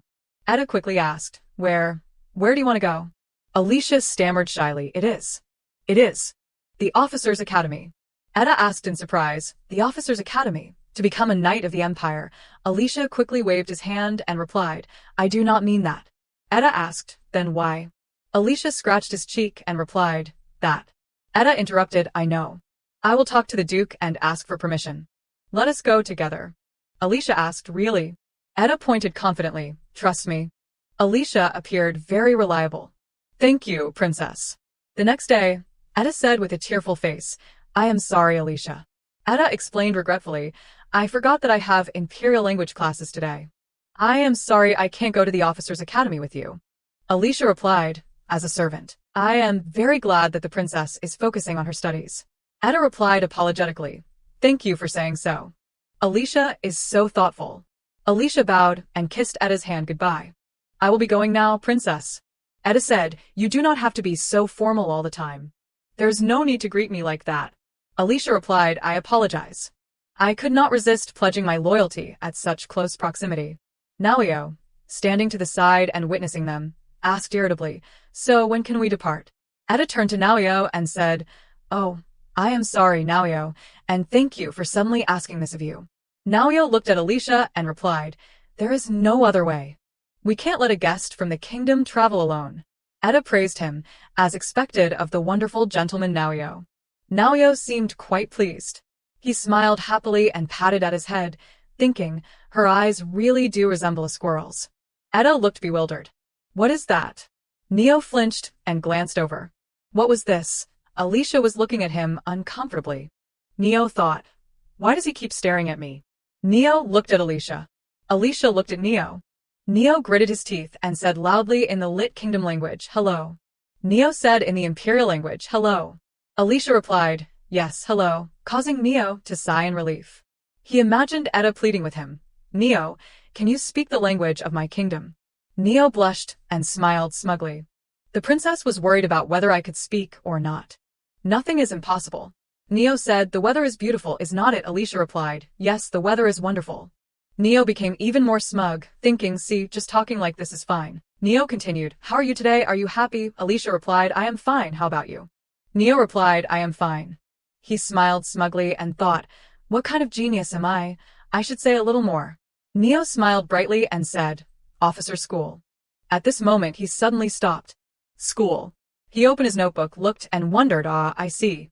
Go to the officer's school. Why? Neo's anxiety rose. Why, Alicia said, Yes, that is how you read it. Alicia praised, It seems like this is the first time you have spoken my kingdom's language. Your pronunciation is so good. Neo looked up happily and replied, Oh, really? Alicia suggested, What is the reason for visiting the officer's school? You can ask like that. Neo thought, So that is it. Neo asked Alicia, What is the reason for your visit to the officer's school? Alicia praised, Very good. Your pronunciation is excellent. Neo suddenly froze, causing the atmosphere to become strange. He thought, What? He stammered, shouting at Alicia, You can speak the Imperial language. Alicia replied, I never said I could not. Neo angrily shouted, Don't lie. You speak so well. Yet in front of the princess, you pretended not to know the Imperial language. Alicia expressed gratitude. Thank you for the compliment. Neo angrily retorted, It was not a compliment. Alicia said, I only spoke the language of my kingdom because of the princess. How can a subordinate speak to their master in a different language? Neo asked angrily. What do you mean by that? Neo recalled his own memories. Neo held his head in confusion and accepted. He is right. On the horse, heading to the officer's school, Alicia said, I will answer your question from earlier. I am planning to get a job. Neo asked, A job? Alicia handed Neo a newspaper with job postings and replied, Yes, I heard that the officer's school is looking for an odd job worker. Earning money can solve the problem of food and lodging. Alicia continued shyly, moreover, this is a great opportunity to get a better look at the knights. Hearing this, Neo hesitated. Shaking his leg, he said, Then just take the exam and enroll. I heard your grandfather was an excellent knight. Alicia frankly replied, I am a citizen of the Lit Kingdom. To enroll in the Imperial Officer's School, there are more procedures than I thought. Neo listened attentively and remembered what was needed, a letter of recommendation for study abroad from the King of Lit, or a guarantee from someone with similar high authority. Neo asked Alicia, Have you talked about this with the princess? I heard it is quite rough there. Alicia replied, I do not want to worry her. You do not need to be so concerned. Thank you, young master. Neo snapped, worried about what? I just find it strange that you want to go there even though you know it will be tiring. It is not like you are stupid or anything. Alicia said gently, Even if I were stupid, I could not say that. Living away from the princess is already difficult enough. Alicia continued, I am just looking for a way to stay here. Neo turned away and replied, that is some amazing loyalty. Alicia said, but after coming to the Empire, I have become less worried. Neo's face relaxed in confusion. On the way, the two of them talked while walking. The princess said that she has made a good friend. I see her very happy. Neo asked, are you talking about me? Alicia replied, of course. Besides you, young master, the princess does not have any other friends. Neo confirmed, that is right. Neo smiled smugly. It is quite difficult to become a friend of someone of that status. Alicia smiled brightly and advised, yes, I hope you will continue to take care of the princess as a good friend, as her best friend, in the future. Neo hesitated slightly confused, but still agreed, okay. Back at the mansion, Neo sat cross-legged, lost in thought. Etta repeatedly asked, so, how was it? Was Alicia happy? What did Alicia see? Neo kept sighing and became irritated. Etta continued to call, Neo, huh, he said loudly in annoyance, princess, you can just ask directly. This moment is very important to me. Etta replied, anyway, that puzzle is mine. Neo responded, but, so, what are you curious about? The officer's school is great. Etta hesitated a bit and said, that. Neo asked, aren't you going to tell me? Etta continued, that. The reason Alicia wants to go to officer school is probably because he wants to become a knight. Neo thought, what does she already know? Etta lowered her head, looking very upset. But Alicia does not seem to want to tell me. Neo looked at Etta, who was still sad, and said, I wanted to ask too, but I did not have the courage. Neo comforted her, yes you do. Etta continued, this is really a secret. Sitting in front of the fireplace, Etta recounted, when I was very young, I thought Alicia hated me. Neo exclaimed, what? No way. With that incredible loyalty, Etta replied, even so, it felt like I stole Alicia's mother. Etta continued, Alicia also needed a mother's hand, but he had to give up so many things for me. Neo said, silly. As expected, the princess is a fool. Etta was startled, what? Neo turned away helplessly and said, the important thing is that Alicia does not hate you now. Neo continued, your loyal retainer would be very sad if he knew you thought that way. Etta realized and said, I am sure he would. Etta clutched her arm and said, if that is the case. If there is something Alicia values, I want to do my best to protect it. Etta continued somberly, if his dream is to become a knight, he will do it. I want to help him, even if it is just a small thing. Etta said sadly, but I am just a princess abandoned by my kingdom. Etta called out Neo, making him jump. Etta put her hand to her mouth in a secretive gesture. What I just said is a secret. Absolutely do not tell anyone, okay? Neo said, everything is a secret. Etta continued, but I do not like that. I wish no one but Neo knew. Neo scratched his face shyly and asked, and Alicia too? Etta replied, of course. Etta knelt and said to Neo, everything besides Neo is a secret. Etta extended her hand for a pinky promise. Only Neo will know for the rest of our lives. Pinky promise. Neo was helpless. This is so troublesome. Etta urged him, come on. Neo extended his pinky. There, is that okay? Etta said, promise for life. Neo blushed. What, promise for life? Neo put the last piece of the puzzle into place. The picture was complete. He exclaimed happily, yes. The next morning, the door to Alicia's room opened. Alicia asked Neo at the door, young master, what is the matter so early in the morning? Neo cleared his throat to begin saying something. Neo handed Alicia a sword and said, here, take this quickly. A voice called from outside the door, mail's here. Someone opened the door to receive the mail, causing the mail carrier to hesitate and say yes. The person inside the door asked, where's the mail? The mail carrier timidly handed it over. Here it is, sir. The person inside took the mail and said, thank you, then slammed the door shut. The mail carrier stood frozen, thinking, what did I just see?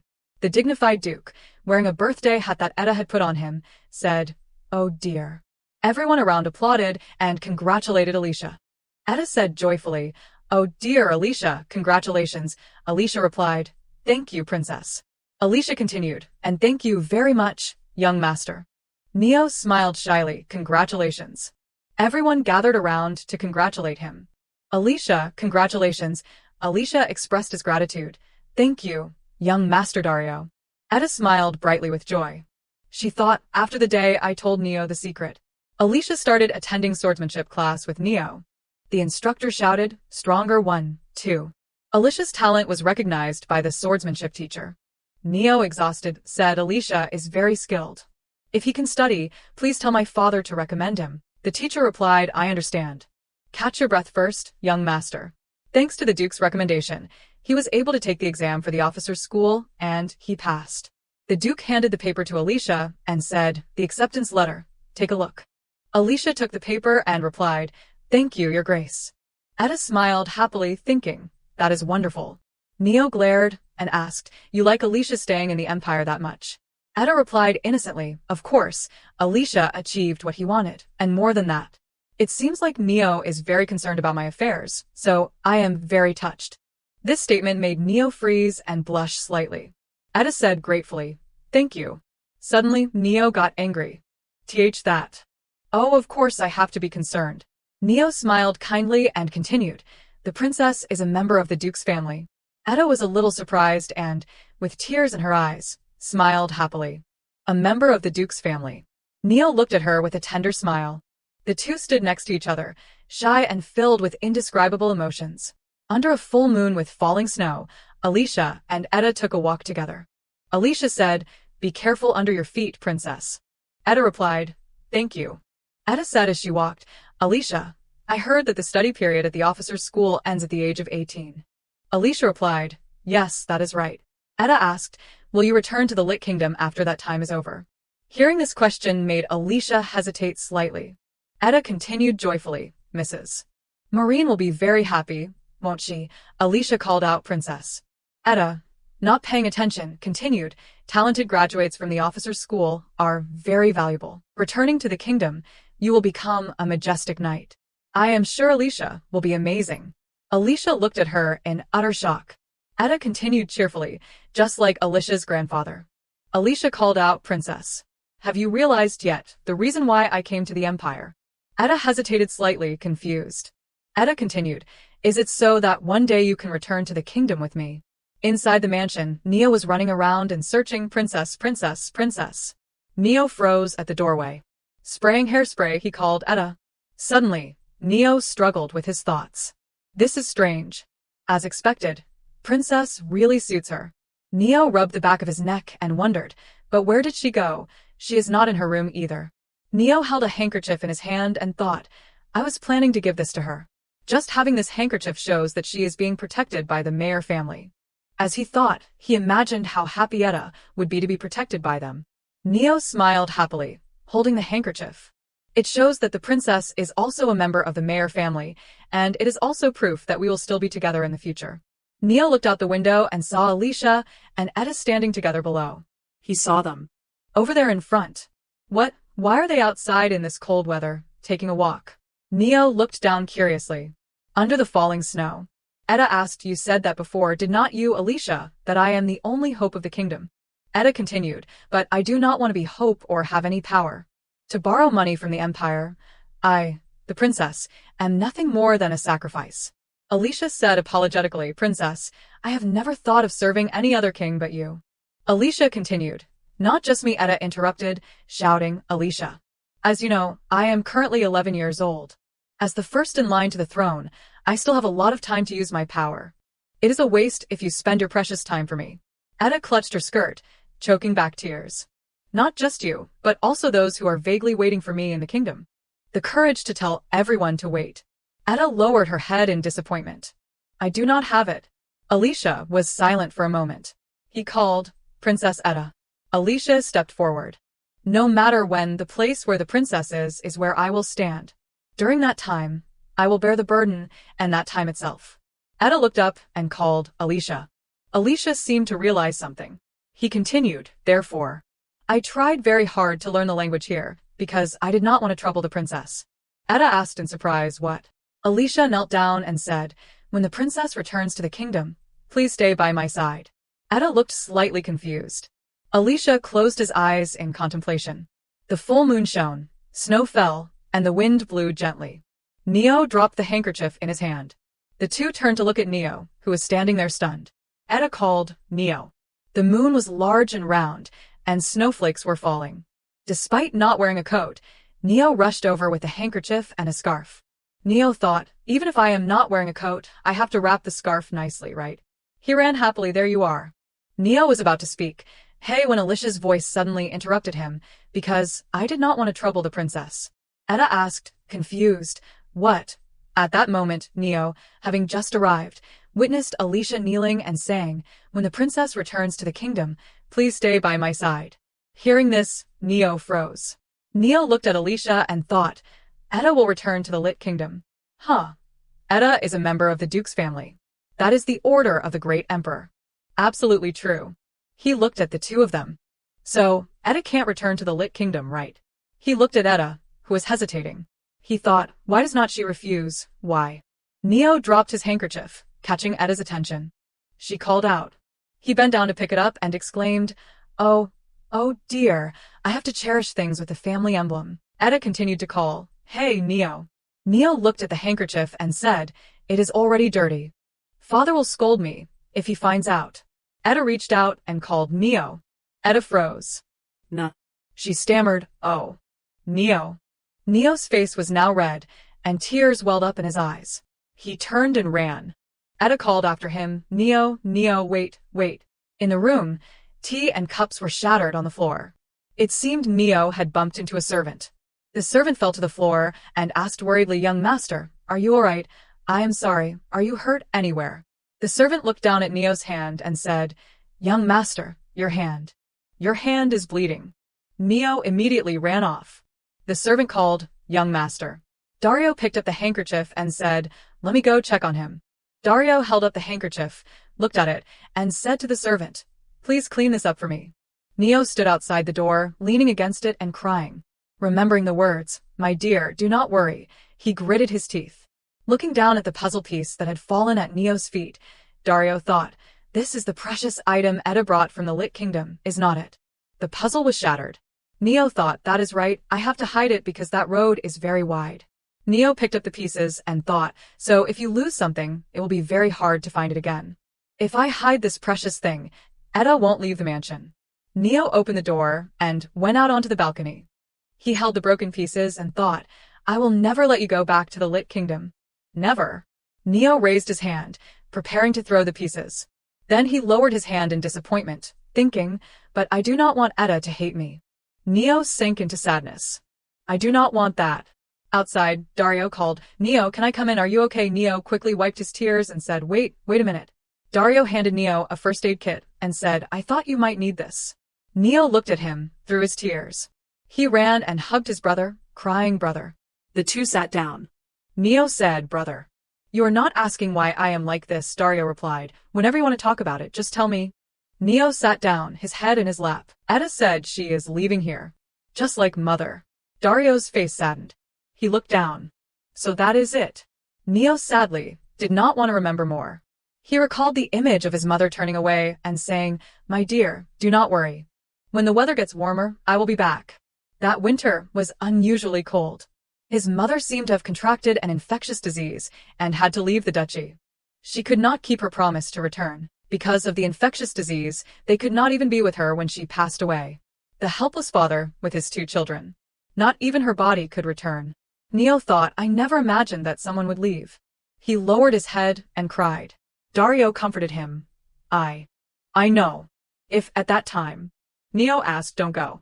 If I had said that, would anything have changed? Dario hesitated after hearing this. Neo lifted his tear-streaked face and said, even if mother would be disappointed in me and think I was not a good child. Even if I could keep her here and she would hate me for the rest of my life, it would be okay. So I wish I could go back in time. Dario embraced his crying brother. Neo cried even harder. The two brothers sat comforting each other. The next morning, Neo woke up. I fell asleep. He looked over to the side of the bed and saw a letter.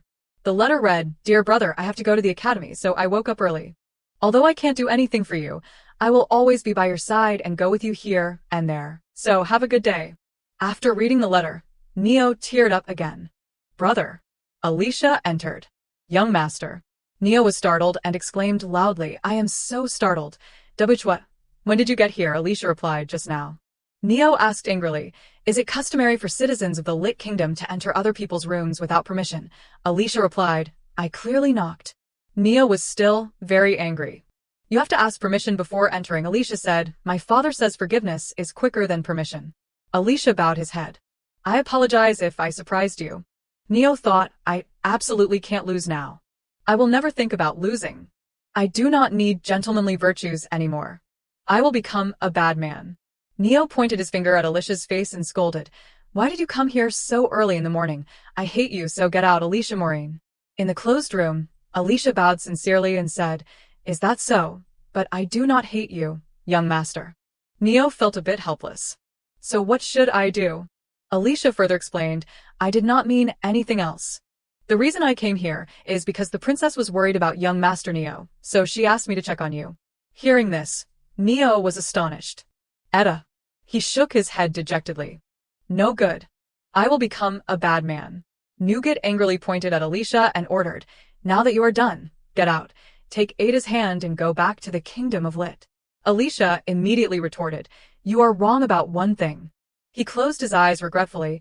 It is a pity, but the princess is not allowed to return with me yet. Clasping his hands before his chest, Alicia insisted, The princess wants me to return to my country. Nougat clenched his fists in frustration as he spoke. See, still. Ada will eventually return to the kingdom of Lit anyway. Nougat widened his eyes in anger and emphasized, You two will live together in the kingdom of Lit. Alicia said helplessly, You keep saying it wrong. We won't live together. Maintaining his even tone, Alicia continued to explain, Of course, the kingdom of Lit is smaller than the empire, but the total population. Nougat did not wait for him to finish and began to show off his knowledge. I know that too. The total population is 800,000 people, and the total area is 8 million hectares.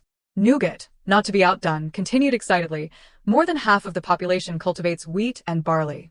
It is mostly rivers and lakes. The local specialties are oven-baked barley bread and beautiful handicrafts. The two stared at each other for a long moment. Alicia praised, Just as you said, you know it very well. Nougat was startled, sweat starting to drip down his face as he thought, I do not really know. Nougat quickly brushed it off.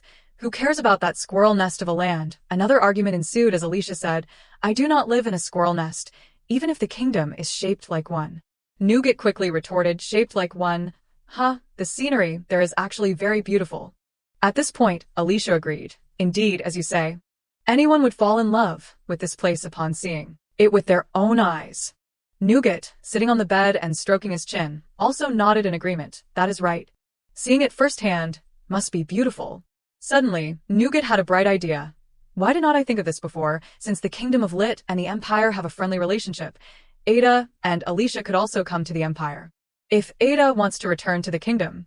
He quickly grabbed Alicia's coat. With an expectant face, he asked, Can I come along? He tugged on Alicia's sleeve again. Alicia was taken aback. Yes. Nougat muttered, No, that was not directed at you. Alicia asked in confusion, What are you talking about? Nougat thought it over more carefully and then turned back to the wardrobe, hurriedly putting on his outer coat.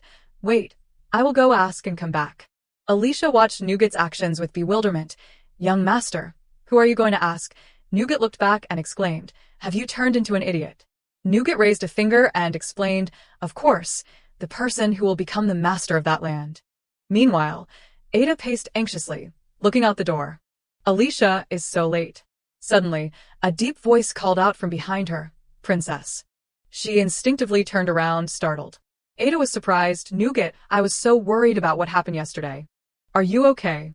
Nougat did not answer but steered the conversation in another direction. Princess, you are going back to the kingdom of Lit, right? Aren't you going to tell me? Ada panicked at his words. Why are you suddenly saying this? Feigning tension, Nougat emphasized, This is very important.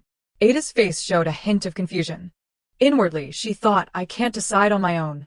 Alicia will naturally think that I will become empress, but... She lowered her head sadly. My father seems to have forgotten me. I do not think he will pass the throne to me. I am just nominally the first heir. Ada did not answer, lost in thought for a long time. Seeing this, Nougat spoke up. What are you thinking about? Ada was startled back to reality and stammered, Sorry. Nougat continued to press. So are you going back or not? You are not saying anything. Ada hesitated. Well, Nougat, this is very important, so it would be better if you spoke. Ada stared at Nougat, her face etched with difficulty. I can't say anything right now. To go or not to go? Under Nougat's persistent questioning, Ada remained silent, her hands trembling as she clutched her clothes, battling with her thoughts.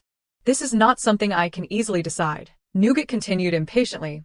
Ada, What are you going to do? Ada bit her lip as if about to cry. I do not have the strength. I can't bear it anymore. Ada mustered her courage and shouted, I want to go back to the kingdom of Lit. I want to protect my loved ones too. Hearing the answer he desired, Nougat crossed his arms and said, If that is the case, I will go too. Ada's eyes widened in surprise. What? Nougat explained, The princess is a member of the Duke's family. It is only natural for me to accompany you. Nougat scratched his head sheepishly, and if you want to go, just go. Why are you saying it like that? I just wanted to hear what you wanted. Ada was bewildered by Nougat's following words. Of course, I might have pressured you a bit too much. I apologize. Saying this, Nougat crossed his arms, looking wise. Anyway, I have to know your thoughts so I can decide whether we will live together in the kingdom of Lit or here. Ada was a bit unwilling, but is there no other choice than living together? Nougat tilted his head reproachfully. Why do you keep asking obvious things? Nougat affirmed firmly, Ada Lit will always be a member of the Mayor family. Ada stared at Nougat with touched eyes. Many thoughts ran through her head. Foolish Nougat, when the original story of Fyeongnambyo begins, you will be with the female lead whom you love. Nougat saw Ada's absent-mindedness and became bewildered. What? Why are you looking at me like that? Then, the corners of Ada's mouth curled into a satisfied smile, but thanks to that, my troubled heart has been cleared. Images of the simple countryside appeared in Ada's mind. Actually, I do not want to be involved in the succession to the throne. I just want to go back to where everyone is. Ada cheered up again. I have realized it. Thank you, Nougat. Ada laughed and made a promise. When I turn 18, you must come to the kingdom of Lit with me. Nougat patted his chest in agreement. What? If you are begging me that much, I will go with you. Ada quickly explained, I am not forcing you to come with me. Nougat quickly affirmed, I will go. Ada once again smiled brightly like the sun. Okay. Nougat furrowed his brow, his round eyes filled with contemplation. Nougat scratched his head, a little embarrassed as he extended his finger. Here, I promise you. Ada Lit. Ada was a bit surprised by Nougat's determined action. She quickly regained her composure and smiled warmly. I promise too, Nougat Mayor. You know, Nougat, if there are promises and secrets, then you are best friends. Nougat gave her a deadpan look and asked, Who said that? Ada quickly explained, The people of the kingdom of Lit say so. Hearing this, Nougat continued to scratch his head. Then we must be the best friends on earth, sharing secrets and making promises twice. Ada looked up thoughtfully. Is that so? Nougat angrily shouted. Why are you even thinking about it besides me? Who else have you shared secrets and promises with? Nougat's attitude made Ada think poorly of him. How can you say that? Looking closely, it seems like Nougat is very possessive of his friends. As soon as she finished speaking, Nougat froze for a few seconds, feeling as if struck by lightning when he heard Ada say, Nougat, possessive. Nougat turned 180 degrees to face her and explained, It is not possessiveness. Ada was curious, then what is it? Nougat was a little annoyed, I do not know. Ada, seeing his unreasonable anger, asked, Why are you angry again? Nougat was still grumpy, I am not angry. Ada was also unhappy. She stated clearly, If you do any more hateful things, I will never play with Nougat again. I will also confiscate the building blocks I lent you. Hearing this, Nougat broke out in a cold sweat. Suddenly, he remembered something and stopped arguing, turning to leave. I am going. Ada stood frozen, calling after him foolishly. I was kidding, Nougat. Where are you going? Nougat's pace quickened, becoming hurried, his face anxious as he thought, Yesterday, I left it out on the balcony. With a feeling of unease, Nougat prayed silently, Please, stay there. Ada's building blocks. Nougat and Ada, wearing warm winter clothes, were concentrating on rolling giant snowballs outside. Ada stopped and suggested, Nougat, I am tired. Can we take a break? Nougat, panting, replied, Of course not. Nougat recalled Hugh's words, Young master, may I invite the princess to my house? Nougat curiously asked back, You why? Hugh excitedly explained, Yes. Since the princess does not participate in outside activities, she probably does not have many opportunities to meet people. I want to meet the princess. Nougat, upon hearing this, asked angrily, Why do you want to meet her? Nougat dashed Hugh's hopes. The princess is very busy. She is someone you can only meet with a proper reason. Hugh naively believed Nougat's words, a proper reason. So she does not have time to meet me privately. Then Hugh had not actually specified it would just be the two of them. Nougat took a sip of his tea, smugly thinking, With this, he will surely understand. Hugh thought for a moment and replied, If there is a proper reason. Hugh clapped his hands joyfully. Of course, There is. Nougat was so startled he spat out his tea and exclaimed in disbelief. What? Afterwards, Hugh led Nougat outside to stand before a giant snowman. Seeing the snowman before him, towering several times his own size, Nougat was awestruck despite the cold weather. A snowman, no, a snow monster, Hugh recounted excitedly. A few days ago, the Emperor even came to see it and praised it. Nougat tilted his head and exclaimed in surprise, His Majesty. Hugh nodded slightly. Yeah, it seems like Father is very proud that I made a snowman taller than an adult. Hugh's sparkling green eyes, full of expectation, asked, This reason is proper, right? Nougat recalled Hugh's smug expression and felt a pang of envy. What proper reason? I just need to make a bigger snowman, that is all. As if understanding her friend's thoughts, Ada pouted and called out, Nougat. Nougat startled. What? Ada, warming her hands, said sulkily, It does not have to be that big. Why do you keep trying to make it bigger? Ada brought her hands to her face, happily imagining, just decorating the snowman would be so much cuter and lovelier. Nougat protested vehemently. No way, small and cute is useless. Ada looked dejected. In Nougat's mind was the image of a snow horse. My snowman has to be big and cool. His imagination soared, and his ambition was quite grand. I have to find a way to get the Emperor to knight me too. Ada seemed tired and cold, so she suggested again, I know your ambition, but let us stop here for today. Let us go inside and talk about what Nougat likes. Let us play with building blocks. How about that? Hearing this, he did not notice that he had unintentionally used too much force, causing the snowball to break in two. Both looked at the result of their morning's work with some regret. Ada sighed, Today is not a good day, I guess. Let us drink hot tea and play with building blocks. Nougat seemed unconcerned and continued to build the snowman. Ada asked in surprise, Nougat, are you making it again? Nougat acknowledged, Of course, didn't you hear the butler earlier? Winter sunshine is precious, and Ada remembered the butler's words, Winter sunshine is very precious, so please have fun. Ada was a little swayed. Although I heard that too. Nougat deliberately urged, We have to hurry up and enjoy the sunlight. Ada thought it made sense and nodded. Sighing softly, she said, I know. Just today, okay. Nougat breathed a sigh of relief. Thank goodness. In his heart, Nougat was terrified. Ada's building blocks. That day, when I returned to my room, the building blocks had been blown away by the wind. Nougat could only stand there helplessly, ruffling his hair. Checking the nearby area, Nougat immediately went to search. I picked up the pieces that fell in the courtyard, but it was too late. Nougat's face became serious. His nose was running from the cold, but he persisted, There is still one piece missing. If Ada finds out that I intentionally threw away her things, she might return to the kingdom of Lit alone. Nougat glanced at Ada. So, until I find it, I absolutely can't let her know. Nougat forced a smile, unable to let Ada discover his act.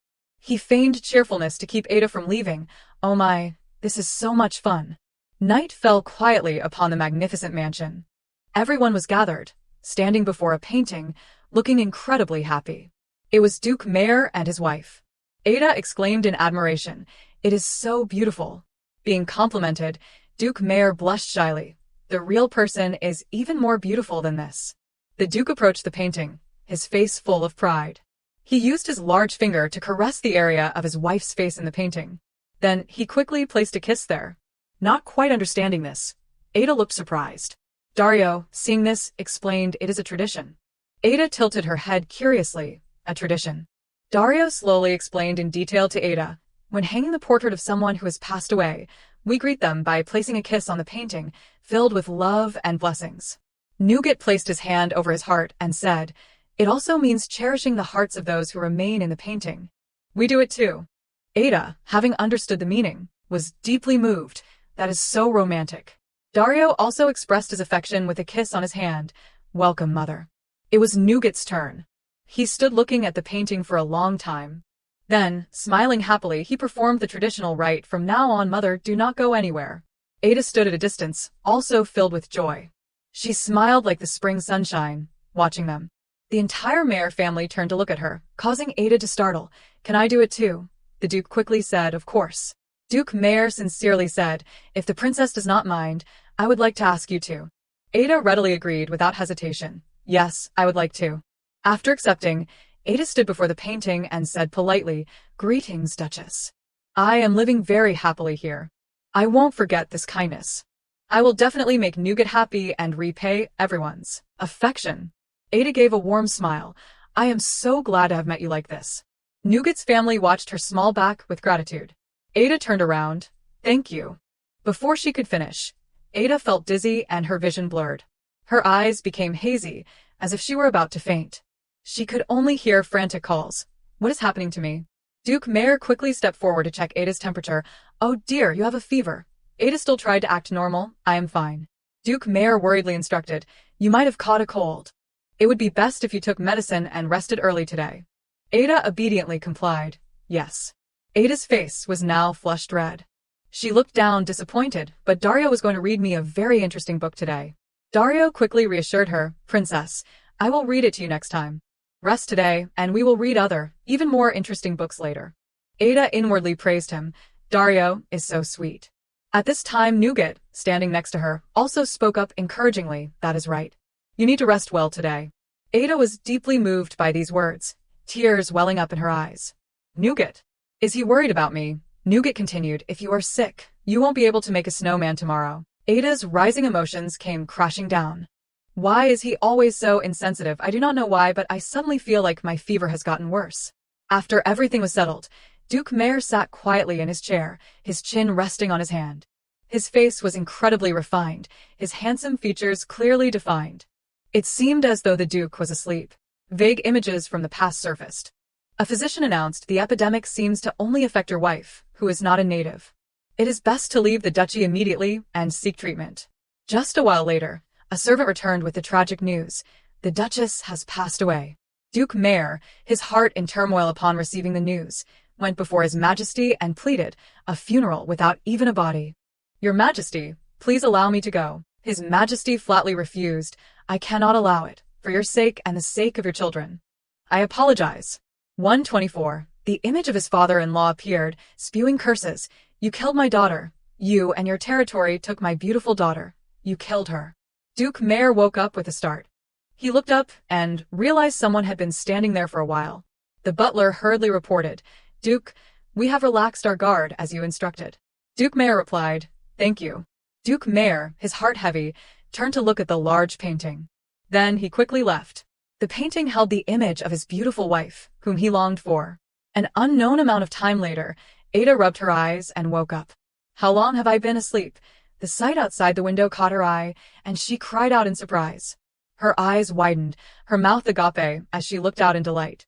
Snowflakes were falling gracefully, creating a beautiful and romantic scene. Ada exclaimed with delight, it is snowing so much. Ada laughed, remembering her friend. Nougat will be so happy. There is so much snow for him to make a snowman. So should I make a snowman tomorrow too? As she was enjoying herself, Ada thought of something and became worried. Her stomach grumbled, that. She remembered Duke Meyer's advice, Princess. You absolutely must not endure hunger or pain. Ada gave a wry smile. What should I eat? Ada walked lightly to the door and saw the maid asleep. Ada considerately placed a coat over her. So you were here, because of me. Thank you. Having said that, Ada quietly walked away. I will be right back. The sight of the vast and magnificent mansion overwhelmed Ada. Undeterred, Ada walked downstairs. A knight holding a sword caught Ada's attention, and she stood there observing for a while. Is that a real sword? Afterwards, Ada continued down the hallway alone, excitedly. No wonder the atmosphere in the mansion feels so different at night, like a dream world. Ada's expression now was one of pure enjoyment. Suddenly, the light in the portrait room, still on, attracted her. A light. Ada peeked through the crack in the door. Is the Duke still in the family room at this hour? But it was not. There was a mysterious person, entirely cloaked in a black robe, causing her to tremble as she thought, a thief, a thief. Without a second thought, Ada bravely pushed open the door and burst in, shouting, there is a thief. The cloaked figure turned and covered Ada's mouth, putting a finger to his lips. Be quiet, little one. I am not a bad guy. At this moment, Ada saw his face and her eyes widened in disbelief. Inwardly, she thought, saying that makes you even more suspicious. Bad guys never admit they're bad guys. He removed his hood, revealing his face more clearly. Look at my kind face. He released Ada and bowed slightly, explaining, I could not possibly be a thief. Ada was a bit taken aback. Then where is he going? It turned out to be Mr. Jenkin. Seeing that Ada was just a child, he held out a piece of candy. Then, sweetly coaxing, he asked, "Do you like chocolate?" Ada's mouth watered at the sight. Delicious, her thoughts battled fiercely. No, no, I was taught not to take candy from strangers. Ada lied, no. Thank you. Mr. Jenkin was extremely surprised when he heard her stomach rumble. Actions speak louder than words. Mr. Jenkin did not hesitate to unwrap the candy and pop it straight into Ada's mouth. It is okay. You can eat it.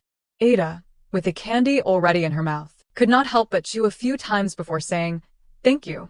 Her mouth, however, did not forget to add a friendly reminder, "But you must not steal anything here." Okay. Ada put her hands on her hips, her face serious as she explained, "This is the family room, and the members of the Duke's family cherish it very much." Mr. Jenkin was speechless at the child's muffled voice. Mr. Jenkin asked sternly, that slightly flat pronunciation. "So, you're a child from the kingdom of Lit, are not you? Why would a Lit person come to the Empire to become a thief, doing such a thing?" He trailed off, dumbfounded by Ada's words. "The Empire." Mr. Jenkin, understanding something, hurriedly explained, "You have been calling me a thief. Of course I was properly invited." Ada remained rational, shaking her arms as she said, "If you are an invited guest, why would you come here so early in the morning? It is so suspicious." Ada's intelligent questions made Mr. Jenkin sweat as he turned his head to avoid her gaze. "You do not need to know that." Mr. Jenkin pushed himself up, leaning on his knees. But Then, looking at the painting before him, he continued, "There used to be a treasure here so precious that I wanted to steal it." His expression changed slightly, becoming melancholic. The most precious thing in the world. It was a beautiful and wonderful treasure. Ada listened attentively. Misunderstanding something, she spoke up, "You can't do that." She ran up and grabbed Mr. Jenkin's coat. Duke. "No, not just the Duke. It is important to Dario and Nougat too." Mr. Jenkin, looking at the large painting, asked, "That, what?" Ada confirmed once more, "Yes, incredibly precious." Ignoring Ada's words, he crossed his arms. "It is no less important to me." This made her even more confused. "Yes." Mr. Jenkin stopped arguing with Ada and turned to leave, not forgetting to add, "Anyway, compared to those filthy-eyed children of the Duke, you have grown up properly. Truly, the heavens have taken care of you." Ada protested. "The Duke is handsome too, Mr. Jenkin began to elaborate. "Dario excels at the academy. Moreover, because he resembles his mother, he is very intelligent. It is wonderful that he is such a sincere and hard-working child. Nougat is very persistent, so no matter what, he will achieve what he sets his mind to. From a certain perspective, you could say he is ambitious." Listening to Mr. Jenkin ramble on, knowing so much about the Duke's family, surprised Ada. She sensed it seems like he is in a good mood. Mr. Jenkin paused for a moment, and then continued, "In that respect, he is similar to Him. But Before he could finish, Ada interrupted, "Stubborn but very cute." A little surprised by Ada's comment, he asked, "Cute?" Ada enthusiastically affirmed, "Yes, cute." Suddenly, someone knocked on the door from outside and called in, "Is anyone there?" A servant peeked inside. "Is that the Duke?" He stepped inside and looked around, but seeing no one, he said, "I must have misheard." At that moment, Mr. Jenkin and Ada panicked and hid silently behind the sofa. The servant quickly left, and the door closed. Mr. Jenkin stood up and suddenly heard giggling beside him. Ada laughed cheerfully. "Hiding with a thief feels strange." Mr. Jenkin sighed in exasperation, "Even though I am not a thief." While hiding with her, Mr. Jenkin noticed something and reached out to touch her face, confirming more importantly, "Are you sick?" Ada replied softly, "I am fine now." Mr. Jenkin worried, "What do you mean, fine? You are running around with a fever like this." Mr. Jenkin reached inside his coat and said with a sincere expression, "I went through a lot of trouble to get here. I could not even see my daughter's face." Ada gasped, "Daughter." With her intelligence, Ada guessed something. So that is why he said he was not a thief. After some fumbling, Mr. Jenkin pulled out a purple ribbon and tied it around Ada's neck, tenderly instructing, "You have to keep your throat warm in winter. Don't get sick, little one." Hearing these sweet words, Ada touched the ribbon, tears welling up in her eyes. "Thank you." Ada felt apologetic and continued hesitantly, "And I am sorry, sir, for your precious time." Jenkin stood up and turned away. "It is all right." His aged face showed sadness. Ada pondered, "I heard it is very difficult to get in here." Seeing Mr. Jenkin looking around for something made Ada wonder, why is not he looking at the painting? Nougat knelt expectantly outside Ada's door. When will she see it? Should I wait here or go back to my room? Suddenly, a small piece of paper was slipped out. Written on the paper was, "I just woke up." Nougat happily recognized Ada's handwriting. "Does it hurt a lot?" The two began exchanging notes through the crack in the door. "It is okay now." "What are you doing, Nougat?" "Nothing." "What are you doing, princess?" Nougat bent down and continued to write carefully. Nougat looked at the note in his hand, which read, "The snowman outside the window is so cute. I am looking at it now." "Thanks for the gift, Nougat." He was overjoyed. "She got it." "What about the flowers?" Ada wrote back, "They are beautiful. It is a shame I can't smell them because of my cold." "What about the handkerchief?" "Thanks for lending me your handkerchief." Reading this, Nougat froze. Lending. Knowing that Ada had misunderstood his intentions, he scolded, "It was not alone, you idiot." On the other side of the door, Ada also got out of bed, her face still flushed, excitedly picking up the notes Nougat had slipped through. Ada leaned against the door and wrote attentively, "So it was a gift. I will treasure it. But it's not cold outside." In the hallway, Nougat wrote back, "I am not you. For the people here, this kind of cold is nothing." She felt a little relieved. If so, that is good. I was afraid Nougat would catch a cold too. The two children, now separated only by a door, Nougat also slowly leaned against the door. "Who is worried about whom? Get well soon. You need to be healthy to make a snowman." Seeing this, Ada yelled, "What? Make another snowman? That is too much." But talking to Naoyo like this is really fun. Ada shared her feelings. "When I am lying in bed, I feel so bored." Naoyo, on the other side, cheerfully asked, "Really?" Naoyo straightforwardly asked, "You can't live without me, right?" Ada blushed even more. "I can't live without Naoyo." Ada replied yes and stared intently at those lines. Ada happily thought, "I have never thought about it, but I have become quite close to Naoyo. We have laughed together so many times and done crazy things together because we have shared our time together." Thinking back on the things they had experienced together, Ada smiled even brighter. Suddenly stopping, a little embarrassed, she wondered, will he like this answer? She wrote on the piece of paper, "I like playing with Naoyo." Ada sat huddled up, her face full of anticipation. How will he respond? I should not get too emotional. Thinking to herself, Ada covered her mouth with her hand and giggled. If I recover, should I invite him to build a big snowman? Ada kept looking towards the door, impatiently waiting. But after a long time without a response from Naoyo, Ada called out, "Naoyo." The silence outside made Ada a little disappointed. Has he already gone back to his room without even saying goodbye? Ada sulked and returned to her bed. I thought it was a rare opportunity to say nice things to each other. It does not matter if Naoyo is not there. Next time, I will write like this. But Ada did not know that at this time, Naoyo, because he had a fever, had fallen on the floor and had been fast asleep for a while.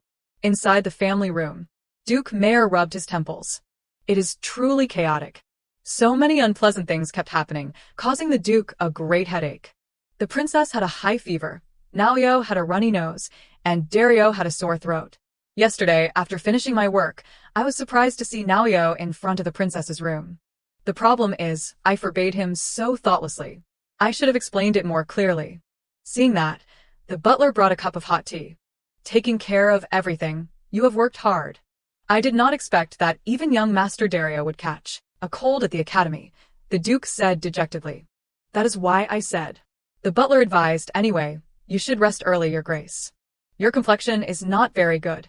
Duke Mayor startled, looked at the butler. Then, the Duke accepted the cup of tea and cheerfully replied, It is all right. I will be back later. I still have work to do. Saying that, the Duke turned to look at the painting on the wall, where there was a picture of his beloved wife. That night, under the flickering firelight, Duke Mayor sat motionless for a moment, as if waiting for something. Then he suddenly stood up and walked towards the painting. I am waiting for you, Mr. Jenkin. No longer hiding, Jenkin removed his hood and asked in surprise, Waiting for me? Duke Mayor reached into his pocket and said, I know you are not comfortable with me, but I want to return this. He took out a handkerchief. Because it is a very precious item. Mr. Jenkin, seeing his daughter's belonging, snatched it. This is not something a guy like you should be holding. Duke Mayor hung his head in remorse. I know. Mr. Jenkin asked about Etta. Is she sick? The Duke replied, She is still in pain. Mr. Jenkin said sarcastically, I knew it. Since long ago, your grace has never been good at taking care of the sick. But he still kindly offered a bag of fruit to Duke Mayor. Take this. This fruit is good for colds. Duke Mayor seemed to cough a few times and then said, Thank you, Mr. Jenkin, perceptive, noticed. The Duke continued, but unfortunately, Nalio and Dario have also caught colds. Hearing this, Mr. Jenkin exclaimed, The state of this family is truly wonderful. The Duke placed his hand over his chest respectfully. I apologize. Jenkin brushed it off. All right. Originally, the children caught colds. The words made the Duke a little confused. Mr. Jenkin turned to look at the painting. Even though they are sick, they still have the energy to run around like that. No matter what happens, parents must not get sick. Although Mr. Jenkin did not like the Duke, he still kindly instructed him. He focused his gaze on his daughter's image and added, As parents, we must always be healthy to take care of our children. We must maintain good health. Duke Mayor listened attentively. Then he bowed respectfully. Thank you for your guidance, sir. Mr. Jenkin abruptly changed his attitude and snapped, Now get out. I do not want to be bothered. Go to sleep. The Duke obediently followed, smiling and bowing his head. Yes, have a good day. He walked to the door, feeling warmth in his heart, and looked back. Inside, Mr. Jenkin muttered, How can the painting not be as beautiful as the real person? It is beautiful anyway. The Duke looked up at him and felt such a warm person. The winter cold has passed through Mayor Street, late winter has arrived. In the palace, Emperor Masidia said excitedly, My beloved younger brother. The two princesses have the same birthday, so how about we celebrate their birthdays together? The Emperor's mood at this moment was extremely excited. Not refusing immediately, Duke Mayor tactfully replied, Let me see. This idea does not seem very good. Emperor Masidia questioned, Why, I am planning to make a really big and beautiful cake for the princess. Duke Mayor explained, This is the reason. Using the excuse that I am the guardian, Your Majesty intends to expand the scale of the birthday party, right? Because you want to organize a more grand birthday celebration for the princess than last year. Hearing that it was almost exactly his intention, Emperor Masidia was startled and surprised. Emperor Masidia angrily slammed his hand on the table. How wonderful it would be to celebrate properly. Duke Mayor, unafraid, ignored him. I only accept your kindness. Thank you. The Emperor pleaded, Do it, please. Seeing this, the Duke advised His Majesty, Please maintain your dignity. The conversation ended unpleasantly, and the Duke quickly boarded his carriage and returned to his residence. The perceptive butler observed the Duke's unpleasant expression and asked, Did something happen at the castle? The Duke took off his clothes and said, Nothing. Then he added, How are the preparations for the princess's birthday going? The butler reported, I am inquiring about the things the princess likes. Hearing this, the Duke praised, Good. The butler hesitated and said, But. Duke Mayor asked, Is there any difficulty? The butler furrowed his brows and lowered his head. Well, there is a letter that arrived from the kingdom of Lit. Hearing this, he froze, his eyes glancing over in surprise. The butler began to explain. It is from the king of Lit. Addressed to Princess Etta. On the tea table lay a letter along with some gold coins. After looking at the gold coins, Rietta looked up and smiled at the Duke. She said, It is nothing special. It seems like my father has a conscience after all. Because he is in debt to the Empire, he needs to buy a birthday present for the princess. He gave that task to me. The gold coins on the table were for buying the gift. Rietta looked at the letter with just a short line requesting her to buy a present for the princess. The letter was sent with a few coins. At first, Rietta thought her father had sent her pocket money, and she really wanted it to be so. Holding a birthday party for a strange princess, without a word about his own daughter's birthday. Hiding her unpleasant feelings, Rietta smiled faintly and sighed. Anyway, it is fortunate. Actually, I was wondering if the Liz kingdom was having some problems. Rietta thought to herself, if that princess is annoyed or angry, it might lead to unpleasant consequences. So, in the end, I still think it is better to buy something, right? The Duke, who had been standing silently beside her, was utterly bewildered by Rietta's words. No way. She is not disappointed. What is fortunate about this? With that feeling, the Duke suddenly knelt on one knee in front of Rietta and gently called, Princess. I will prepare everything so that you can go to the Imperial Palace, the Duke said with a very serious and sincere manner. A new dress, new shoes, and new jewelry. A comfortable carriage, and I will prepare the best. I will try my best to prepare everything you need. Faced with the Duke's concern, Rietta was momentarily stunned and did not know how to react. The emotions welling up inside her became strangely unpredictable. Facing that serious face, Rieta could not refuse for some reason. So she gave a sweet smile and replied, "Yes, please help me, Duke." That afternoon, while the two were playing with toys, Noelle exclaimed in surprise, "What? You are going to the princess's birthday party?" Noelle asked Rieta blankly, who was sitting in front of him. Rieta nodded in confirmation. "Yeah, I will represent the Liz Kingdom at the princess's party." She did not understand why this news made Noelle so panicked. He hurriedly asked, "What qualifications do you have to represent?" Hearing that, Rieta frowned slightly. "Noelle, I am a princess too. Because my kingdom owes the Empire a favor, so I will celebrate the Empire's princess's birthday with sincerity." She mispronounced the word sincerity again, causing Noelle, sitting next to her, to correct her. Faced with Noelle's scrutiny of her pronunciation, Rieta stubbornly retorted, "Don't joke. My teacher said my pronunciation is much better." Noelle shook his head in frustration. "Better? What is better? You do not know the Empire's etiquette, so why go to such places?" Originally, there was something Noelle did not fully say. Originally, that day was his birthday. Rieta, oblivious to Noelle's constantly changing emotions, continued to focus on cooking her toy food. "The Duke said he will go with me, so it is okay. Isn't Noelle coming too?" Hearing this question, Noelle was startled. That. Noelle dazedly recalled the time before he received a letter. The content of that letter was, "Young master, I wonder if the princess of the Liz Kingdom will attend the princess's birthday this time. I really want to greet her this time." The person who sent the letter to Noelle seemed to want to meet Rieta. Upon learning that, Noelle gave a mischievous and dangerous smile and wrote a reply. "I am sorry, but that day is also our princess's birthday. We plan to have a lot of fun at the mansion." After writing the letter, Noelle's face became dangerous and smug. "Hug Macline, it is a pity, but you can't meet the princess, haha." Yes, Noelle had replied that way. So now, the fact that the princess still had to attend the birthday party disrupted all his calculations. Noelle held his head in bewilderment. Why did things turn out like this? I made so many plans for Rieta's birthday, and all my plans are ruined. And more importantly, Rieta and Hug would meet at the birthday party. Imagining the two of them becoming friends happily, Noelle could not bear it. Especially when Rieta happily introduced, "Noelle, from now on, Hug will be my best friend." "No." Noelle shouted in alarm and hurriedly dispelled those strange images in his head. Noelle's strange actions left Rieta sitting beside him clueless. Suddenly, Noelle said seriously, "Rieta, listen carefully. You must not go to the party and make friends with anyone. You do not need any other friends besides me, okay?" Looking at Noelle's expectant smile and confusing words, Rieta was momentarily dumbfounded. Then she coldly turned her head and replied, "I do not want to."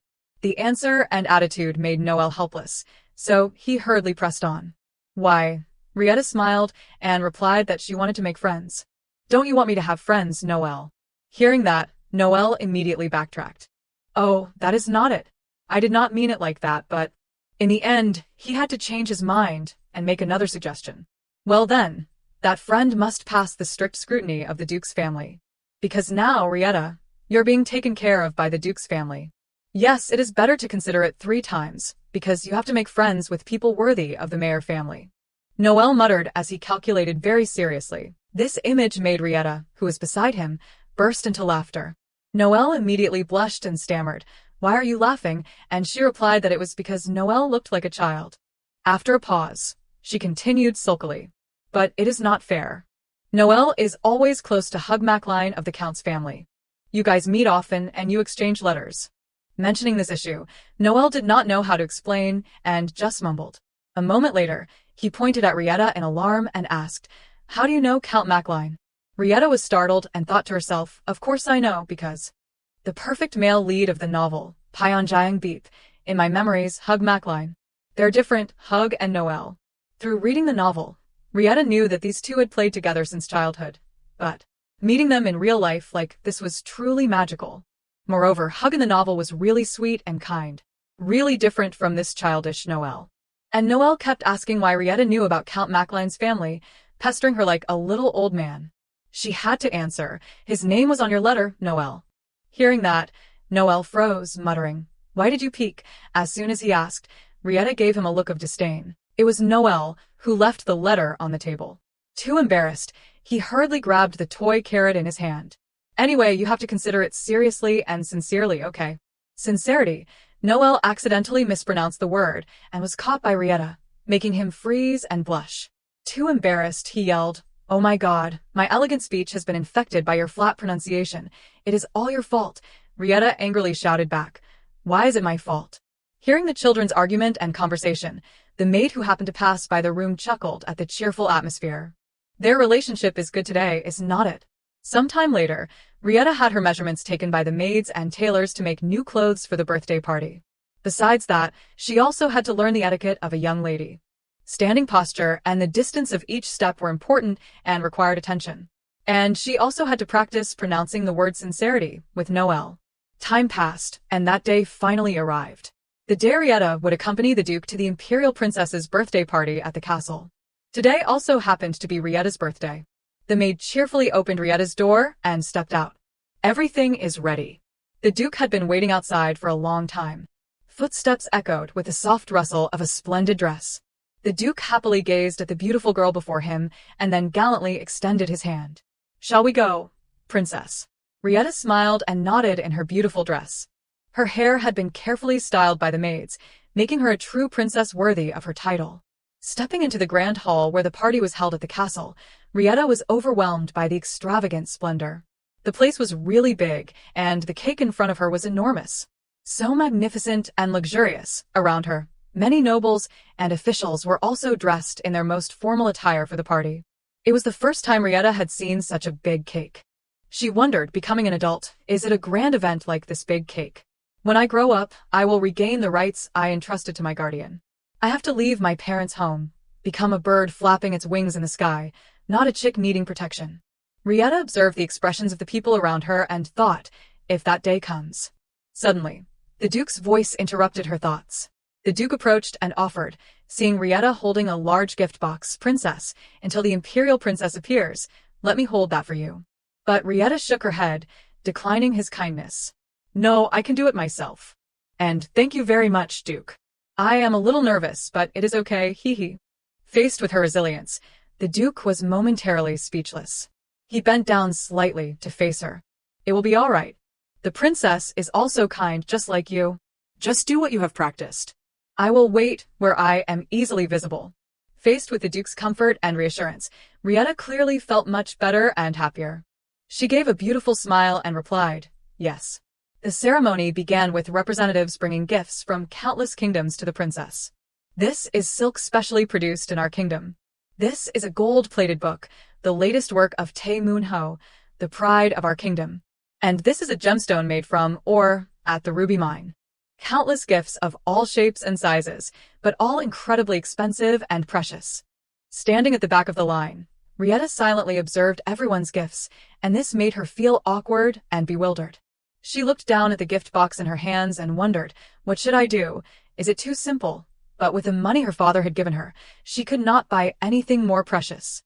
Like gemstones. The princess in the original story. Rietta had tried her best to prepare something she might like, but in Rietta's memory, that princess was already an adult. She did not know if the princess at her current age would like this gift. Rietta had also asked Noel about what to give the princess, but he replied, "How would I know? Why rely on this heartless male supporting character? If he understood people's hearts and knew what gift to give a girl, he would not be a supporting character." Even in the novel, he did not know what the female lead liked. And the one who always filled those gaps was the wonderful male lead, Hugh Macline. In the hall, the melodious music made the atmosphere comfortable. Rietta's clear, childish voice rang out when it was her turn. "I am Princess Rietta, Liz of the Liz Kingdom." Her steps trembled slightly, but she kept reassuring herself. There is no other way. I can only hope that the princess's favorite is the pine tree. Not daring to look directly at the princess before her, Rietta could only try to speak clearly. "Your Highness, King Liz wishes you a happy 18th birthday. This is a gift for you." Her hands tried to push the gift box forward while Rietta's eyes looked down at the ground, using the gift box to hide her anxious face. At that moment, she could hear the whispers of those around her. "Is that the child Liz exchanged for money? I heard he gambled away all his money and is now in debt. Has anyone heard the rumor that he lived so extravagantly that he forgot his own daughter?" The gazes of those around her, mixed with dislike and pity, made Rietta even more uncomfortable. "So pitiful," someone exclaimed. Rietta did not want others to look at her with such pity. Just then, the gentle voice of the imperial princess rang out, silencing the surrounding noise. I have heard a lot, princess. Seeing the imperial princess actually step down to receive the gift, everyone around was stunned. The beautiful 18-year-old princess, with her light purple hair, approached where Rieta was standing, smiled brightly, and said, "It is a pleasure." Rieta, stunned, looked up slightly at the person opposite her. When she clearly saw the princess's beauty, Rieta could not hide the shock in her eyes. The beautiful princess bowed slightly and introduced herself. "I am Gabriella Farrell Massidia." Rieta gaped, thinking, "Oh, she is so beautiful." On the surface, she managed to react and hurriedly nodded. "It is an honor, Your Highness." Hearing that, Princess Gabriella pointed to the gift box in Rieta's hand and inquired, "May I open it?" Rieta was still dazed by the princess's beauty, so she nodded absent-mindedly. The gift, Princess Gabriella reminded her with a smile, and Rieta finally snapped out of it. Yes, of course." She closed her eyes tightly and said loudly, "Congratulations," with all sincerity. The shy attitude of the little girl in front of her made Princess Gabriella smile and thank her, while Rieta was startled again because she had mispronounced the word again. Anyway, her pronunciation was not very good. She just hoped the princess would like the gift. As Rieta remembered in the novel, the princess was more beautiful than anyone. Indeed, having met her in real life, she was truly stunning. She was agile enough to win hunting competitions, not as weak as she appeared. And on ordinary days, she was as gentle and graceful as a blooming flower. Therefore, based on the details she remembered, Rieta decided to give a gift related to horseback riding. While Princess Gabriella was looking at the gift, Rieta timidly asked, "Your Highness, are you satisfied?" A hint of surprise could be seen in Princess Gabriella's eyes as she looked at the gift. These are rubber boots." Returning to a few minutes earlier, on the other side of the party, Noel was walking around, constantly searching. He muttered to himself, "Has Hug Mackline not arrived yet? Count and Countess Mackline are there. If he is not there, then it seems he really has not arrived." Thinking so, Noel breathed a sigh of relief. And when he heard the introduction, "I am Princess Rieta," from the front, Noel looked over there. Noel happily thought, "Is it Rieta's turn? With no danger lurking, it is okay for her to go out." Seeing Rieta bravely announce her identity and gift to the princess, Noel silently praised her. Not bad. But as soon as he finished speaking, he heard her mispronounce the word. Suddenly, at that moment, a clear voice rang out beside Noel, exclaiming, "The princess seems quite nervous, does not she?" Noel nodded in agreement. "That is why I said, even after practicing saying sincerity more than 100 times, she still gets it wrong during the actual presentation." The person who had just walked over beside him was slightly surprised.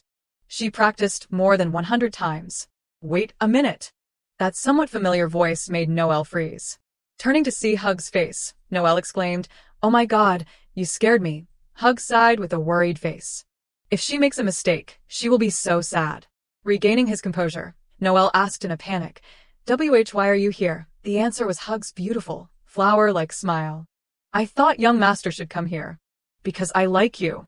Observing the earnest smile of the person beside him, Noel softly lamented, "This damned popularity." Before he could finish complaining, he heard Hug continue, "And I was also curious about the princess." Hug's eyes sparkled as he looked at Rieta. "She is much lovelier than I imagined." Hearing these words, Noel could not stand it anymore and interrupted. "Why are you imagining the princess's face? Well, you have seen her now, so go back." Hug looked bewildered and asked Noel not to say such sad things. "I am being serious." Faced with Noel's determination, Hug still shook his head firmly. Not now. Under Noel's sulking, Hug had to reveal his purpose. "Actually, I prepared a birthday gift for the princess." Returning to the gift the princess had just received from Rieta, a gift that surprised her. "These are shoes." Amidst Rieta's anxiety, the princess smiled and said, "Thank you."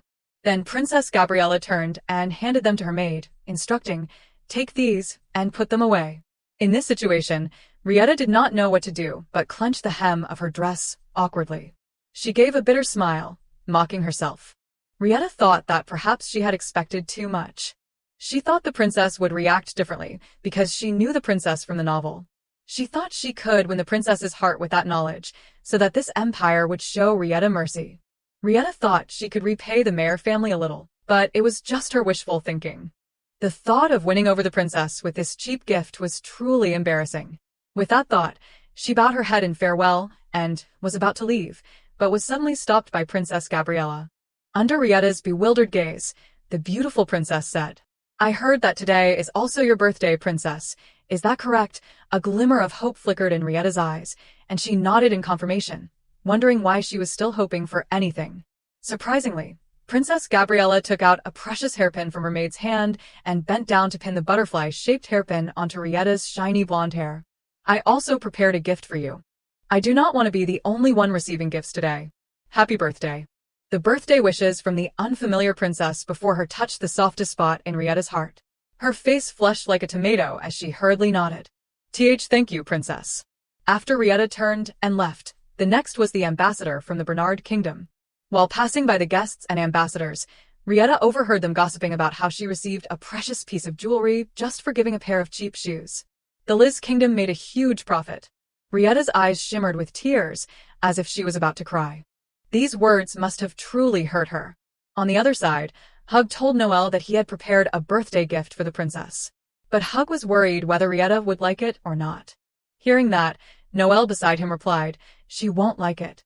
Under Hug's doubtful gaze, Noelle seriously repeated, "I said, she won't like it." This attitude and answer made Hug bewildered. He weakly asked why. Hug also directly stated that he felt like Noelle was deliberately preventing him from meeting the princess.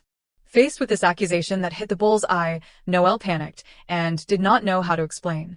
Meanwhile, he happened to see a beautiful flower pot beside him, so he made up an excuse. "Oh, right, you must have flowers for the first meeting." "That is right. In the Liz Kingdom, there is a custom of giving flowers to the princess from the first meeting." It was just a fabrication, but unexpectedly, Hug believed it and became worried since he had not brought any today. After a while, Hug decided to hand over his gift box and ask Noelle to deliver it to the princess. Noelle could only agree, saying that he was very close to the princess and would deliver the gift for him. Night gradually fell. Inside the castle's greenhouse, with countless fragrant and exotic flowers, Rietta strolled here seeking tranquility and sighed in relief. Thank goodness no one's here. The reason she sought a quiet place like this was because even when she was with the Duke, Rietta felt uncomfortable with everyone staring at her with pity. She did not know whether that pity was genuine or fake, but it still made her extremely uncomfortable. Certainly, among them, there would be people who disliked and even hated someone of low status like Rietta. After giving such a cheap gift, receiving something expensive in return is too good, is not it? They always thought that way. As she walked closer to the center of the greenhouse, she suddenly heard the conversation of a few young ladies and gentlemen. They started talking about the princess's greenhouse. It is so wonderful that the princess allows others into her beloved greenhouse.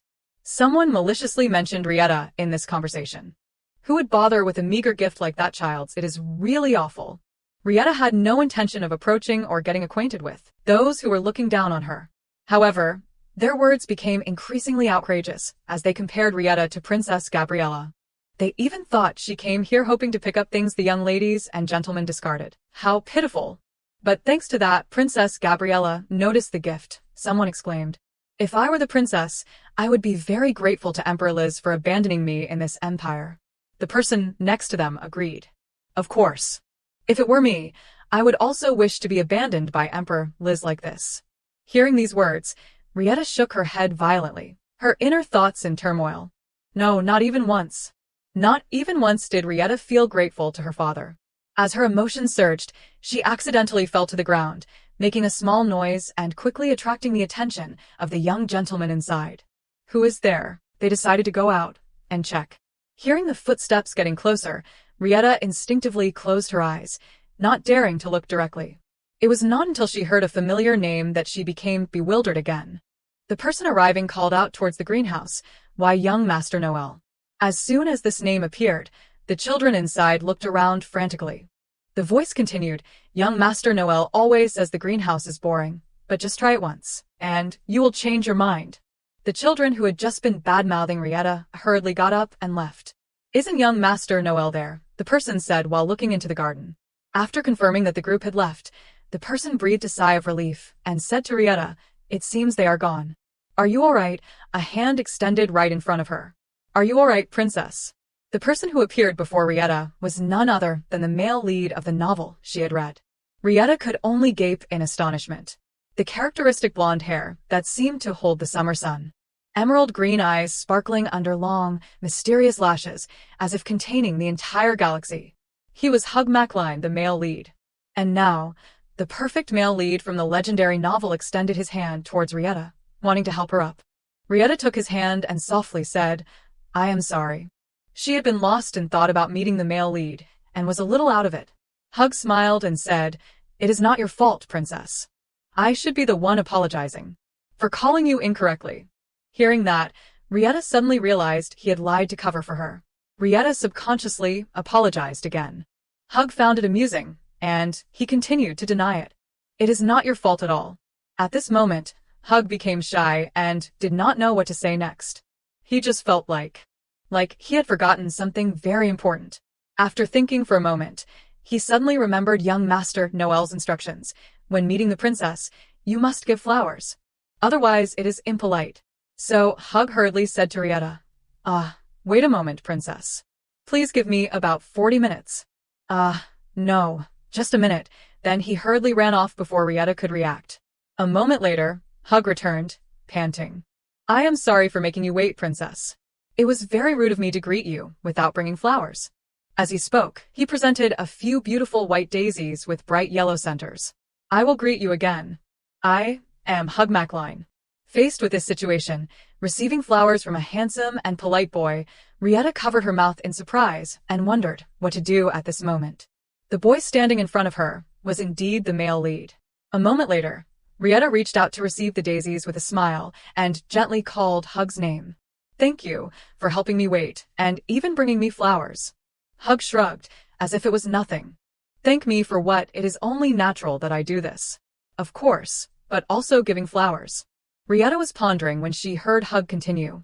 "I heard that the flowers here cannot be picked freely, so I asked the caretaker for permission before bringing them here, so the princess does not need to worry."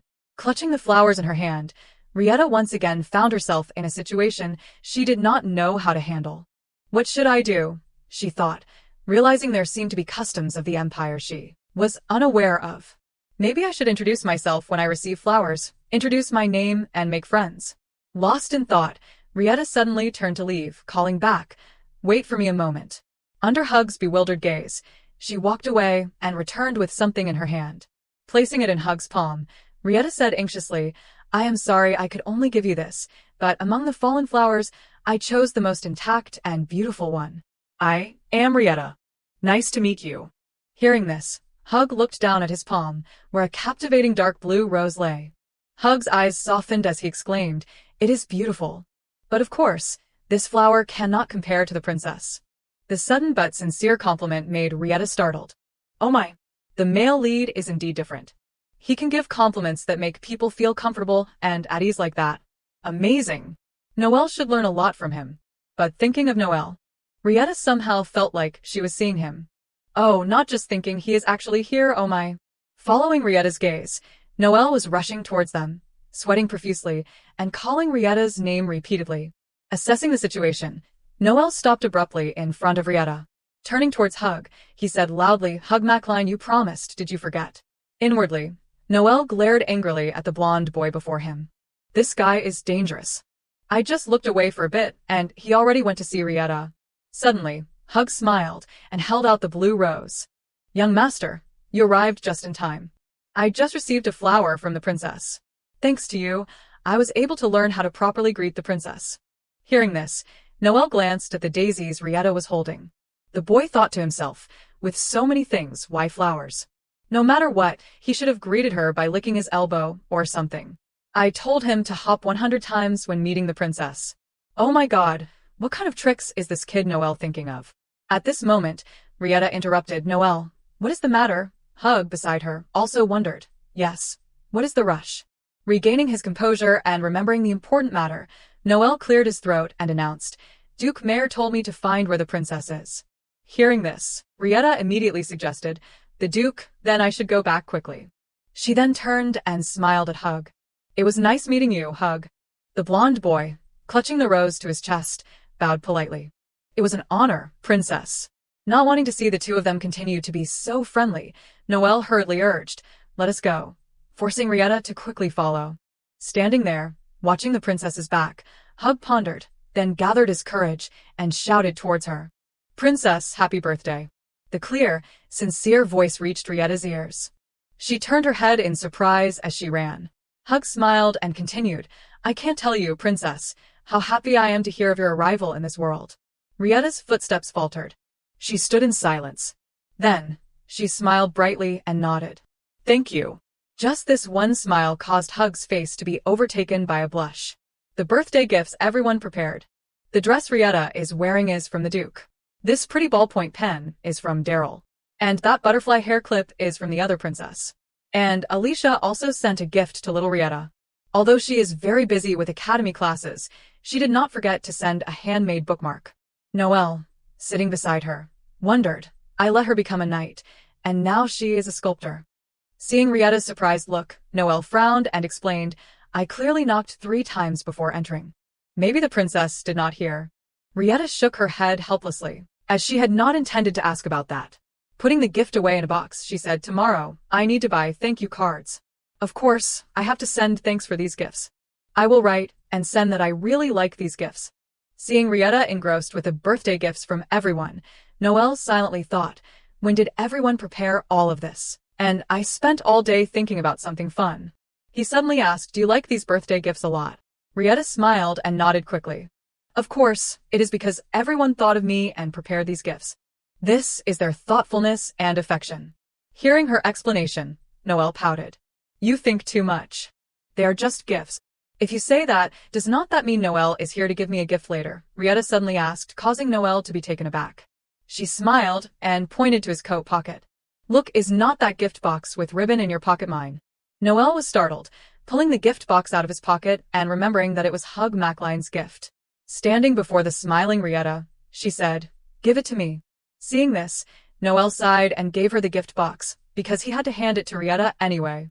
While Rietta was opening the gift, Noelle wanted to explain that it was from Hug. But Rietta's excited squeal drowned out his explanation. It is a bow clip. It is really beautiful. Giving me such a beautiful gift. I am so happy. Hearing her praise, the explanation Noelle wanted to give was swallowed back down. He only saw Rietta hug the bow clip to her chest tenderly.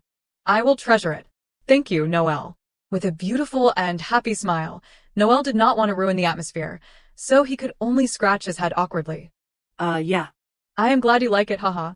Winter arrived with snow falling, covering the streets in white. Inside a tea shop, a lovely voice rang out, you eat this too. Rietta was stunned to see Noelle push his portion of the cake towards her. What is wrong, Noelle? Aren't you eating? Noelle shook his head coolly, explaining that he did not like sweets. Looking at Noelle's pensive expression, Rietta suddenly worried. I wonder why Noelle is acting so strange today.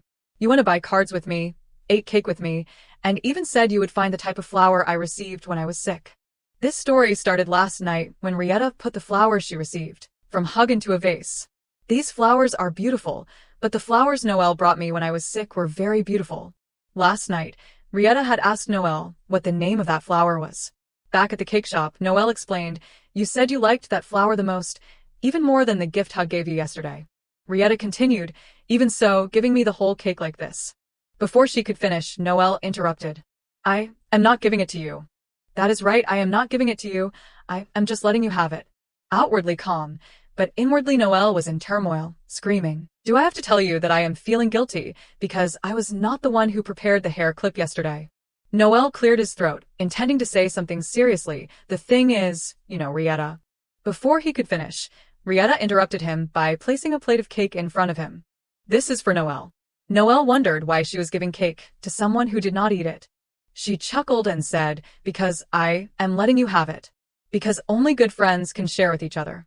Hearing the words good friends, Noelle was bewildered. Her gentle voice explained, that is right, like how Noelle gave me the cake I liked, I also want to share what I like with Noelle. Next time, if you get to eat something delicious with someone, remember to share like this. I am touched. Noelle froze upon hearing these words, and once again swallowed his intended words. He thought to himself, at this rate, I can't talk about the gift. Meanwhile, Rietta happily continued eating the cake, imagining how touched the female lead would be in the future. The two of them harbored completely different thoughts. A little later, at the shop selling pretty cards, Rietta kept asking Noelle which one was prettier while choosing, but honestly, in the eyes of boys, what difference did these cute things have? Afterwards, they watched a street circus performance together. Rietta was extremely excited, while Noelle, on the contrary, was not paying attention to what was happening around him, his mind preoccupied with thinking, when should I tell her that the clip was originally Hug's gift? Later, they went to a flower shop together. Rietta was so captivated by the beautiful flowers that she could not take her eyes off them. As for Noelle, he still could not say a word. The red-haired florist approached the two children with a smile. Is there a particular flower you are looking for? If you tell me its appearance, I will help you find it. Rietta happily nodded and described the flower she wanted. It is pink and very beautiful, and the bud looks like a cloud. Observing from the side, Noelle decided that first, if he found the flower, he would give it to her as a gift. Then apologize properly and explain everything. If I am honest, Rietta will probably understand. She shared her cake with me and said it was a sign of good friendship. As he walked past a cluster of potted flowers, Noelle's eyes widened upon seeing those beautiful blooms. They were beautiful and strikingly vibrant tulips. Noelle hurriedly took a flower and ran to find Rietta, while the shop owner was still searching for the flower as described. Noelle shook his head and said excitedly, "No need to look anymore, because I found it. Is it this one?" As he spoke, he presented the tulip in front of her. Rietta exclaimed excitedly, "Yes. How did you find it among so many flowers? You are amazing." Rietta's joyful smile made Noelle smile too. "It is just that the name of this flower is tulip." Rietta gently admired the flower before her, sighing, "I had a cold at that time, so I did not know. It turns out it has such a sweet scent, it is like candy, is not it?" Noelle scratched his head awkwardly. Here you go. It is a gift." Rietta wondered, "Did you buy it for me?" "Oh my, I am so happy. Thank you." She smiled brightly and could not help but exclaim that Noelle had finally grown up.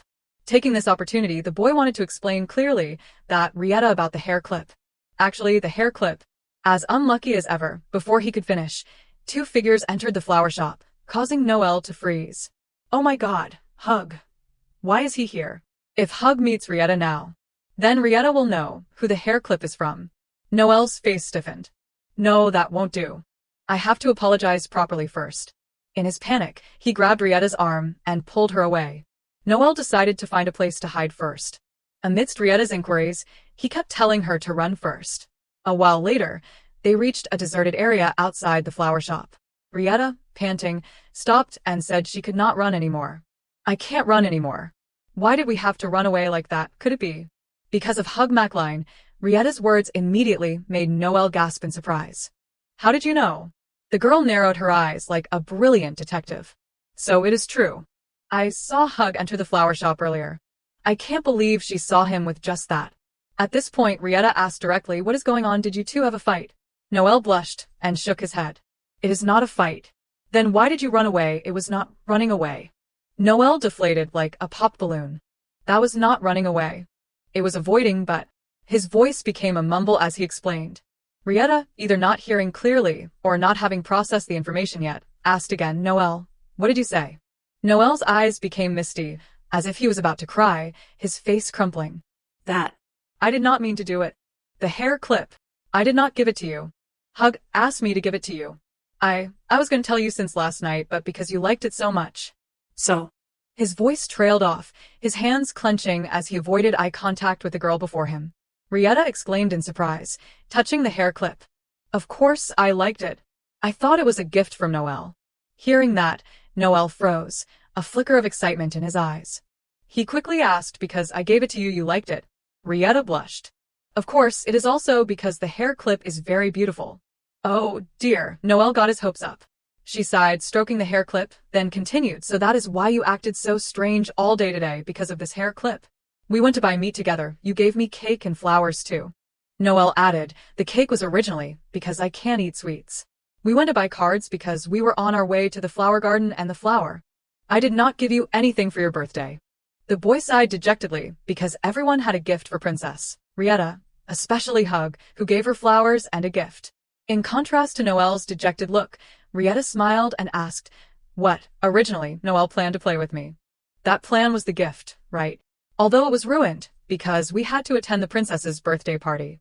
Rietta knew this because Noelle had asked her countless times if she liked playing cards with dice. "And Noelle already gave me a gift," she said, clutching the beautiful tulip in her hand. Noelle found the name of this flower for me. Thank you for this gift. Faced with her sincere smile, the anxiety and turmoil in Noelle's heart completely vanished. He nodded slightly. Under the setting sun, a voice rang out. So, shall we go back now? If we disappear, everyone will panic.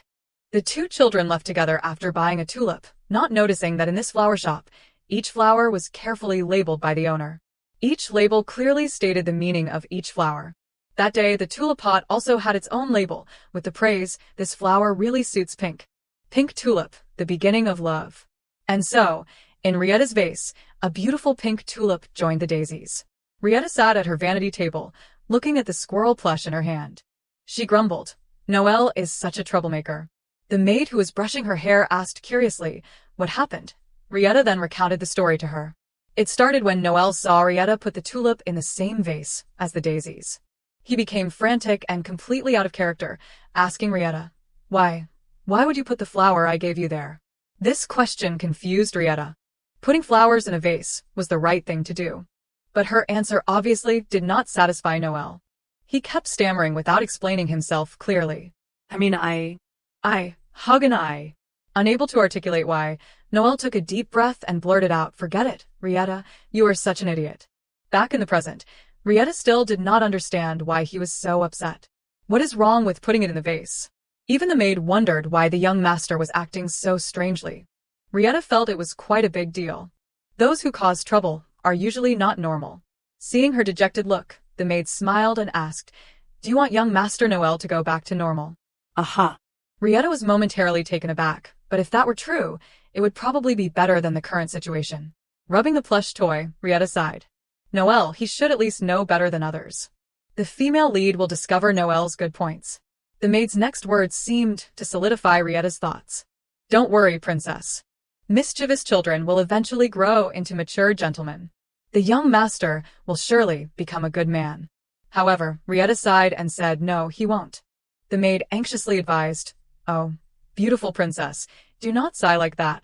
The bad luck fairy might hear you and land on your shoulder."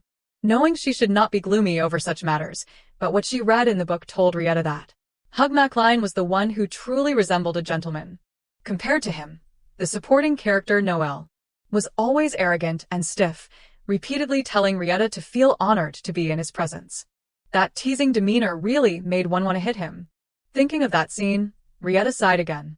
"Oh, princess, please laugh out loud. That way, the bad luck fairy will realize she is in the wrong place and leave."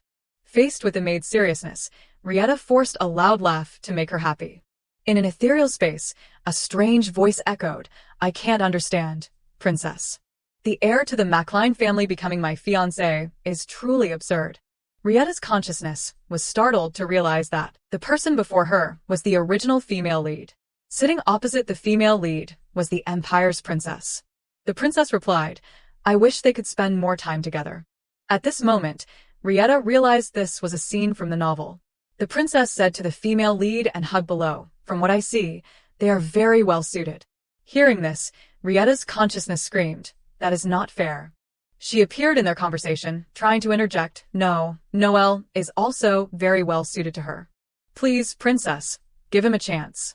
No way, Noelle can't be left behind like this. This can't be happening." "Princess," Rietta screamed and jolted awake in her soft bed. She looked up at the ceiling in a daze, sighing. So it was a dream. That is right. According to the original story, the female lead and the princess are very close. Rietta thought, Hugh MacLean, he is a perfect male lead with his gentleness and loving nature. Such a mature and understanding person would be more suitable for the female lead than someone rash and dense like Noelle. Lifting her skirt and getting out of bed, Rietta tried to reassure herself. All right, there is still time. If the princess can give Noelle a chance, then maybe Noelle can gradually change. In this short time, Rietta decided she would try to become close to the princess. Surely she would have a chance to do it. Looking at the moonlight outside the window, the light seemed to give her hope and determination for her mission to change. Noelle. I am sure I can do it. A new day began with birds chirping merrily on the beautiful branches. The lovely garden with countless flowers and plants and a cool, clear fountain all blended together to create a beautiful natural harmony. Inside the mansion's library, Rietta was surprised to hear the news Daryl had just shared. The spring hunting competition. Daryl, while arranging books on the shelf, explained, "It is an annual event held for everyone from the Emperor to commoners. People of all genders and ages can participate. Even a princess from a neighboring country can." Hearing that even the princess could go, Rieta was extremely excited. "I want to go too." She thought this was a great opportunity. Daryl was quite happy with her decision. "All right, so will you participate in the wild animal hunting competition, or stay back and embroider?" Rieta tilted her head in confusion. Embroidery at a hunting competition. Seeing this, Daryl quickly apologized because he had forgotten to mention.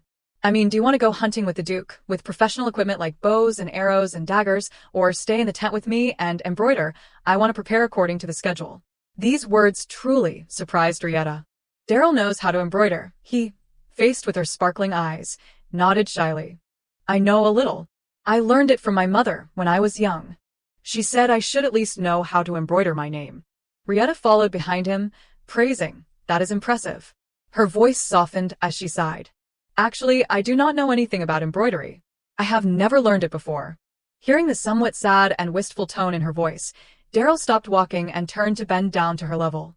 He smiled gently and said, "If it is you, beautiful princess, you will learn quickly. You learn everything very fast." Hearing the praise and comfort, Rieta's mood brightened. "Do you really think so? But it seems like Daryl is good at everything. You are already excellent in academics and sports, and now you even know embroidery." Placing the book on the table, she exclaimed, "Almost everything, Daryl. Always has the skills to capture everyone's hearts." Hearing this, Daryl wondered, "Do I have such skills?" "Of course," Rieta said enthusiastically.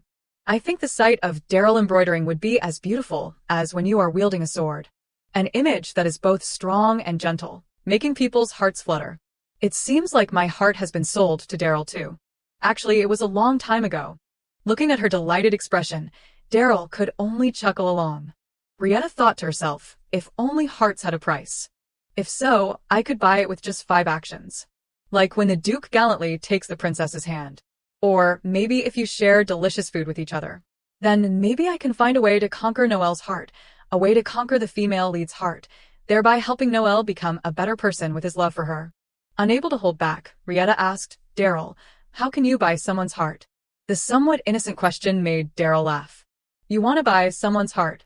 So, let us discuss how to capture someone's heart while we embroider together at the hunting competition." Rieta was overjoyed by this decision, exclaiming, "Wonderful." For Rieta, this was the perfect opportunity. There is a scene in the original story where Hug skillfully mended the female lead's torn dress. She thought Noel should learn to embroider too. But when Rieta proposed this to Noel in the carriage, he refused. I do not want to. "Why not?" Faced with Rieta's expectant gaze, Noel calmly replied, "Do you want me to be stuck in a tent, focusing on needles and thread when the weather is this beautiful?" Rieta drooped. "I really want to learn it with Noel." Unable to withstand Rieta's pleading eyes fixed on him, a flustered and slightly annoyed Noel blurted out, "Are you crazy?" Noel's face flushed as a new thought struck him. Together. So she just wanted to spend time with him during the hunting competition. Across from him, Rieta puffed out her cheeks and scolded, "You are the crazy one, Noel. You are so shameless." Noel felt helpless at being suddenly scolded. More importantly, where did Rieta learn the word shameless? She crossed her arms and turned her head away. "Fine, I won't learn embroidery with Noel anymore." Rieta's sulking made Noel chuckle. He was silent for a moment, then spoke gently. "Instead, I will win today's hunting competition. For you, princess. The title of victor in today's hunting competition. I will give it to you, princess." Rieta's face was blank with surprise. "Are you giving me the winner's title?" she asked uncertainly. "Why?" Faced with Rieta's reaction, Noel felt a surge of annoyance, clenching his fists. What kind of reaction is that? Shouldn't she be touched? Maintaining his composure, Noel replied, "I will register the prey I catch under your name. That way, you will be the winner." Rieta still had questions. "But to win, you have to catch the biggest animal, right?" Noel nodded in confirmation. "That is right." Then he recounted how last year he had caught a very large rabbit. This year, he was determined to catch a deer as big as their carriage. Thinking about the image Noel just described, Rieta was speechless. If it was that big, would not it be a monster? Rieta sighed softly. "I do not need to win, but..." Just as she thought that, Noel suddenly asked for her hand. Noel tied a pale purple ribbon around her delicate hand and explained, This is a hunting competition custom. It is a wish for the other person to perform well and win. I, Noel Mayer, guarantee Rietta Liz's victory. So that is what it was. While Rietta was still bewildered, Noel extended his arm. Realizing Rietta still did not understand, Noel blushed and reminded her loudly, "You should also wish me good luck and safety." Then Rietta understood and tied a similar ribbon onto his hand. When their carriage arrived, many people had already gathered, creating a lively atmosphere. They were all dressed in hunting attire, making them look like knights. There were also families who brought their children to watch and participate in the hunting festival. So crowded and lively, it is truly a big event. Amazing, most of all, everyone looks so excited and happy. Seeing the prosperity and abundance, Rietta could not help but remember the state of her own kingdom and sigh. Completely opposite of Liz. It would be wonderful if Liz could enjoy a culture like this, compared to the extravagant feasts happening every day there now. Just then, Rietta heard someone's voice offering a greeting. She turned and saw that it was the princess of the empire. Ah, it is the princess.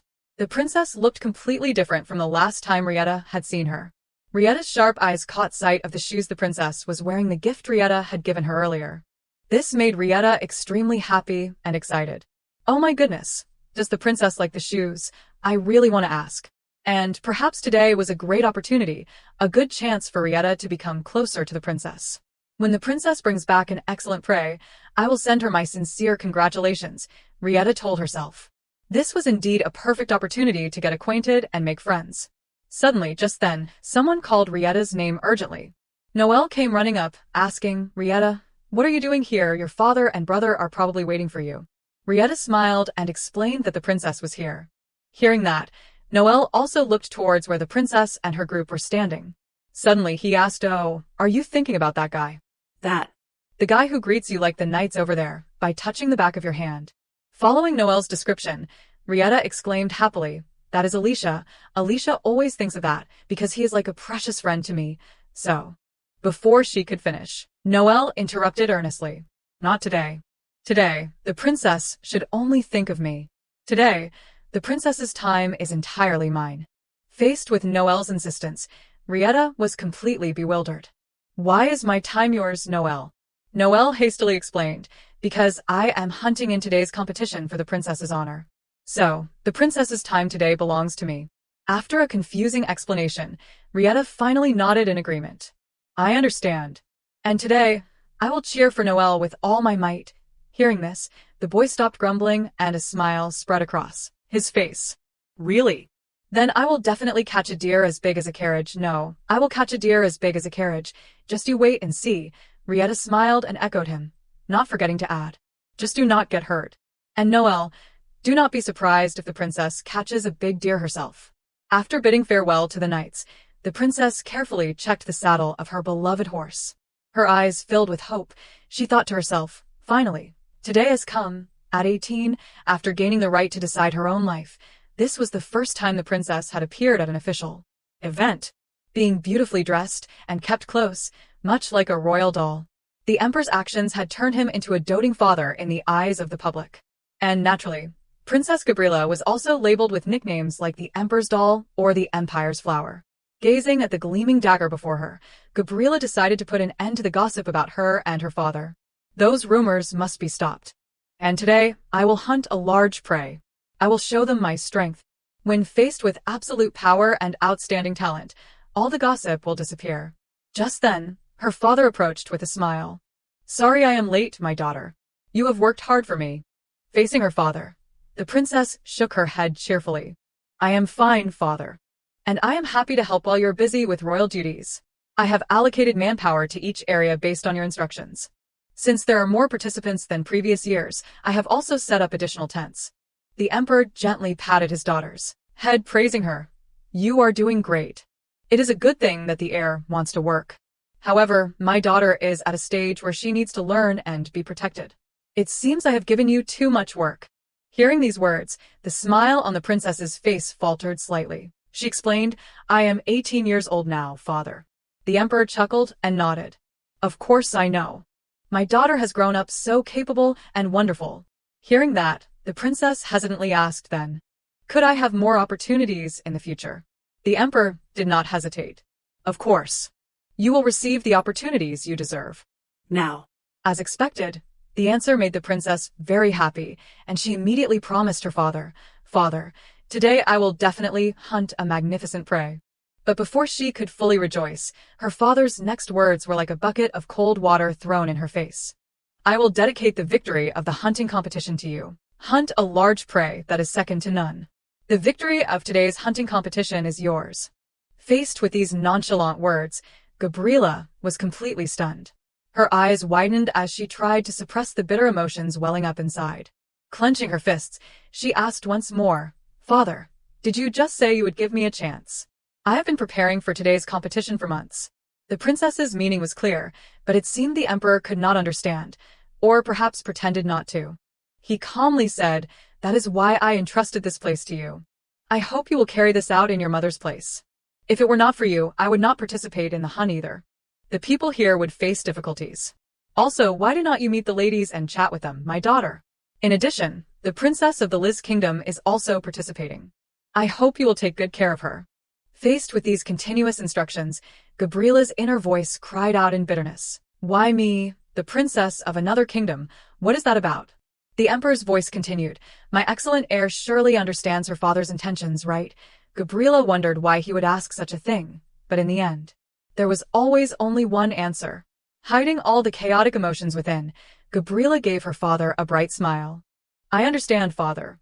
Then he left with an incredibly cheerful tone. "Don't worry about winning, my daughter. I will give you a victory so that your training time does not go to waste." The princess's long hair swayed in the wind, blending with her father's voice, a voice that cut like a knife into her heart. Her eyes became distant as she sighed. "I do not want to win. I just want." Very quickly, the drums signaling the start of the hunting competition began to beat rapidly. With the emperor's appearance marking the beginning, the surrounding warriors and citizens, holding their bows and arrows and weapons, cheered. Those who were not participating stood by and cheered, like Rietta and her brother Daryl. Meanwhile, the princess stood silently in the wind, carrying a sorrow no one understood. While the men went hunting, the princess had to stay in the flower tent, drinking tea with the young ladies and madams. Everyone showered her with compliments and flattery, such as, "The tea prepared by the princess is truly delicious. It has a special aroma." Faced with these social niceties, the princess had to respond with a smile. "I am glad you all enjoy it." At that moment, a young lady spoke. "Actually, I thought the princess would participate in the hunting competition this year, so perhaps joining us for tea would be difficult for you. After all, this is your first official event since becoming an adult." Hearing this, the princess's hand holding the teacup paused slightly. She put on a bright smile and replied, "Of course, it would be wonderful to participate in the hunting competition, but spending time with all of you is also very precious to me." Hearing that, the surrounding ladies smiled happily. "Oh my, it is our honor. By the way," looking at the delicious pastries on the table, the conversation continued. "I heard that the Princess of Liz is participating in the hunting competition, but she is not here today, is she?" "That is right. Didn't we meet her at the embroidery club? Perhaps she is somewhere else today. Maybe she is alone in the Duke's tent." Hearing everyone's gossip, Gabriela also recalled her father's instructions from earlier. "The Princess of Liz is also participating in today's ceremony, so I hope you'll take good care of her." Thinking about that, Gabriela stood up and said loudly, "Please do not worry, ladies. I will go see Princess Liz." Watching Gabriela leave, the surrounding ladies sincerely praised her. The princess is truly thoughtful. She is so kind and caring.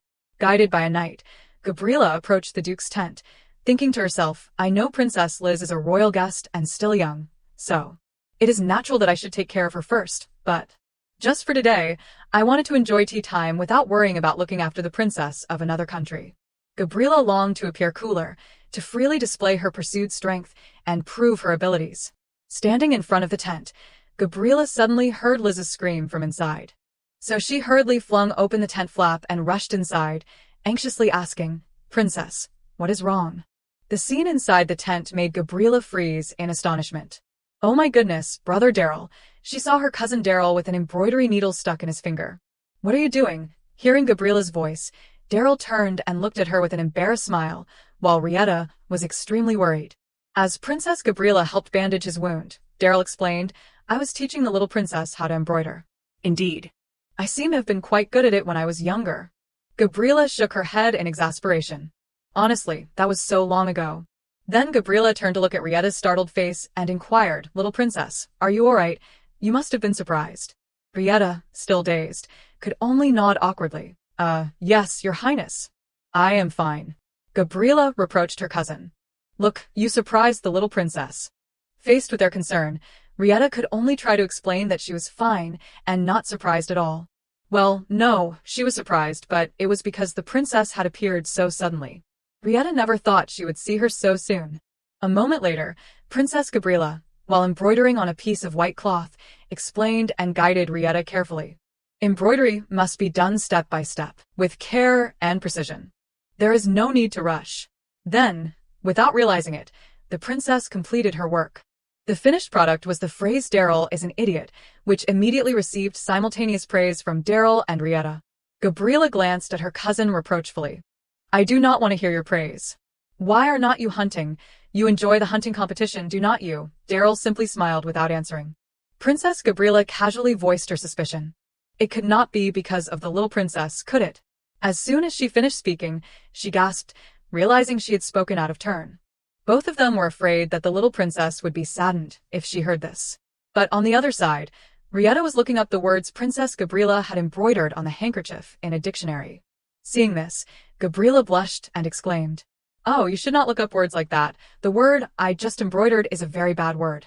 A good child never uses that word." Rietta smiled and asked, "Is it a word like miser or fool?" Surprised that she recognized it, Gabriela suspiciously asked her cousin what he had been teaching the little princess at the Duke's estate. Daryl could only smile and say that he had not taught her the word idiot yet. "Ah, idiot," Rietta exclaimed excitedly, thrilled to learn a new word. Princess Gabriela rubbed her head in exasperation. "Oh, honestly, what do I do? It seems she has learned a bad word now. If she uses words like that, what will become of her reputation?" While Gabriela was still fretting, Daryl's enthusiastic voice rang out. "Then, how about teaching the princess how to shoot a bow?" Facing Gabriela's bewildered gaze, Daryl explained, "You have prepared so much for today." "Oh, you know me so well." The princess shyly picked up the bow and arrow while Daryl continued to smile. "This is a chance to make up for what happened earlier. Besides, it is something you really wanted to do." Hearing her cousin say that, Gabriela noticed the expectant, star-like sparkle in the little princess's eyes. "All right, this time I will definitely teach you the right things." Haha. Filled with excitement and joy, their archery practice began right in the tent's courtyard. After receiving some guidance, Rietta continuously shot her first arrows, successfully hitting the target, but only on the outer edges. She let out a slightly disappointed sigh. "Oh, I missed again. What a pity." Daryl stepped closer to comfort her. "Even so, you did quite well, Rietta. Just hitting the target board is impressive, since you are just starting to practice." Princess Gabriela, standing beside them, also agreed and praised her. "That is right, you are very good." This made Rietta feel a little overwhelmed by the praise. "Thank you very much, princess. What do you think? Do you like it?" Rietta was, of course, incredibly delighted. She beamed a beautiful smile. "I think it is because the princess taught me so well." The little girl's adorable demeanor made even the initially disheartened Gabriela laugh. "She is so cute, haha." Until Gabriela arrived, she had been quite depressed about not being able to go to the hunting grounds and participate with everyone. But now she felt happy because of these two. After asking Rietta if she was cold, Daryl decided to return to the tent to fetch a coat and some warm tea. Now, only Rietta and the princess were alone together, which made the little girl momentarily panic. "What should I do? Being alone with the princess makes me so nervous." Rietta wondered what she should say. She had so much she wanted to talk about, but just then, Princess Gabriela started the conversation. "Little princess, has your time at the Duke's estate been all right?" After a brief pause, Rietta smiled and replied, "Everyone has been very kind and friendly to me." Gabriela continued, "So, who is the kindest?" Instinctively, Rietta wanted to answer that it was the Duke, but she suddenly froze and fell silent. "No, if I say the Duke, it seems too ordinary because everyone knows that." "Lord Duke, Brother Daryl, I am so sorry." Rietta apologized silently before giving an answer that surprised Princess Gabriela. "The kindest person is Noelle." She said this because it was a perfect opportunity To introduce Noelle. The arrow in the princess's hand fell to the ground in surprise. "What, you said Noelle Mayer?" Rietta smiled and nodded. "Yes." He is truly affectionate. Outwardly, she said one thing, but inwardly she thought another. But actually, he will become like that in the future. This answer truly intrigued Gabriela and sparked her interest. How is he affectionate? Specifically, faced with this question, Rieta wondered, what kind of image does Noel have in Princess Gabriela's eyes? With some hesitation, Rieta tried to list Noel's good points. He gave me his cake, just because I like sweets. He also found a flower I liked and gave it to me. On the days I was sick, he wrote me letters so I would not feel lonely. He always listens to my worries and, he also helped me learn the Empire's writing. Rieta continued speaking without realizing she had spoken her true feelings and genuine emotions towards Noel. In Rieta's current heart, Noel was indeed a very good person. Princess Gabriela listened, speechless and impressed. I thought he was always childish, but that is unexpected. Suddenly, Rieta continued, Noel. He will become an incredibly good person later. Definitely, Noel will become the best husband, Rieta exclaimed, unable to contain her excitement as she affirmed her thoughts. However, her reaction seemed to freeze the atmosphere around them. The two of them looked at each other in silence, not knowing what to say. The cawing of crows filled the sudden quiet. After a long moment, Rieta's face turned as red as a beet. Oh no, did I say too much? Realizing she had perhaps gone overboard, Rieta became embarrassed and shy. Princess Gabriela, standing beside her, could not help but burst into laughter, making the little girl even more flustered as she explained, it is true, he said he is also participating in the horse race today, and then he will give me the prize if he wins. Princess Gabriela laughed so hard tears came to her eyes. Wiping her eyes, she apologized. I am sorry for laughing. It is just that I am surprised to hear that the best future husband of the Mayer family is Noel Mayer. I think I should see the little princess more often. I think I might see a new side of Noel. Hearing that, Rieta happily nodded. Yes, yes, you must call for me. I will tell you many things about Noel. Princess Gabriela smiled brightly and cheerfully. She thanked Rieta, expressing her joy that Rieta liked her younger brother so much. Rieta shook her head. You do not have to thank me. Because Noel is truly a good friend, it is natural that I like him. Friend? Gabriela seemed puzzled by the word friend. Rieta cheerfully exclaimed, Yes, he is my best friend. It seemed that Princess Gabriela had misunderstood. Hearing the word friend, she realized her mistake. That is right, it is not time yet. Her way of expressing friend is very natural. Then the princess suggested, Well then, I hope you will continue to like Noel in the future.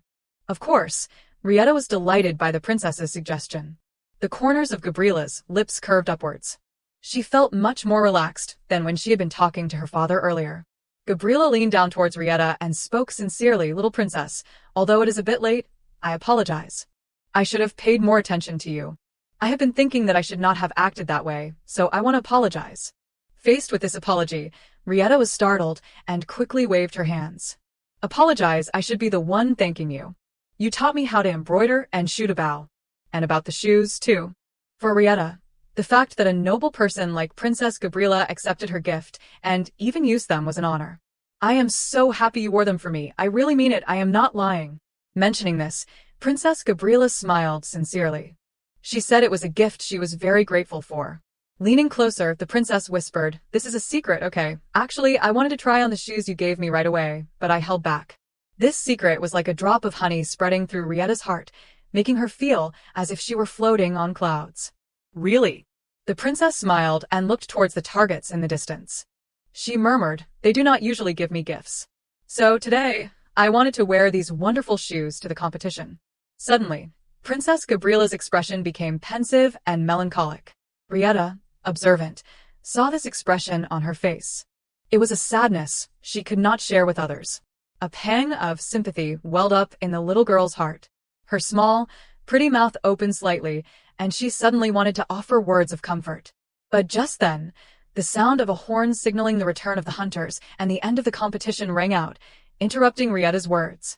Princess Gabriela stood on the high platform with her father as he announced, The honor of victory today belongs to my daughter, Gabriela Farrell. Amidst the cheers of the crowd, Gabriela tried to maintain a bright and natural smile so that no one would notice anything unusual about her.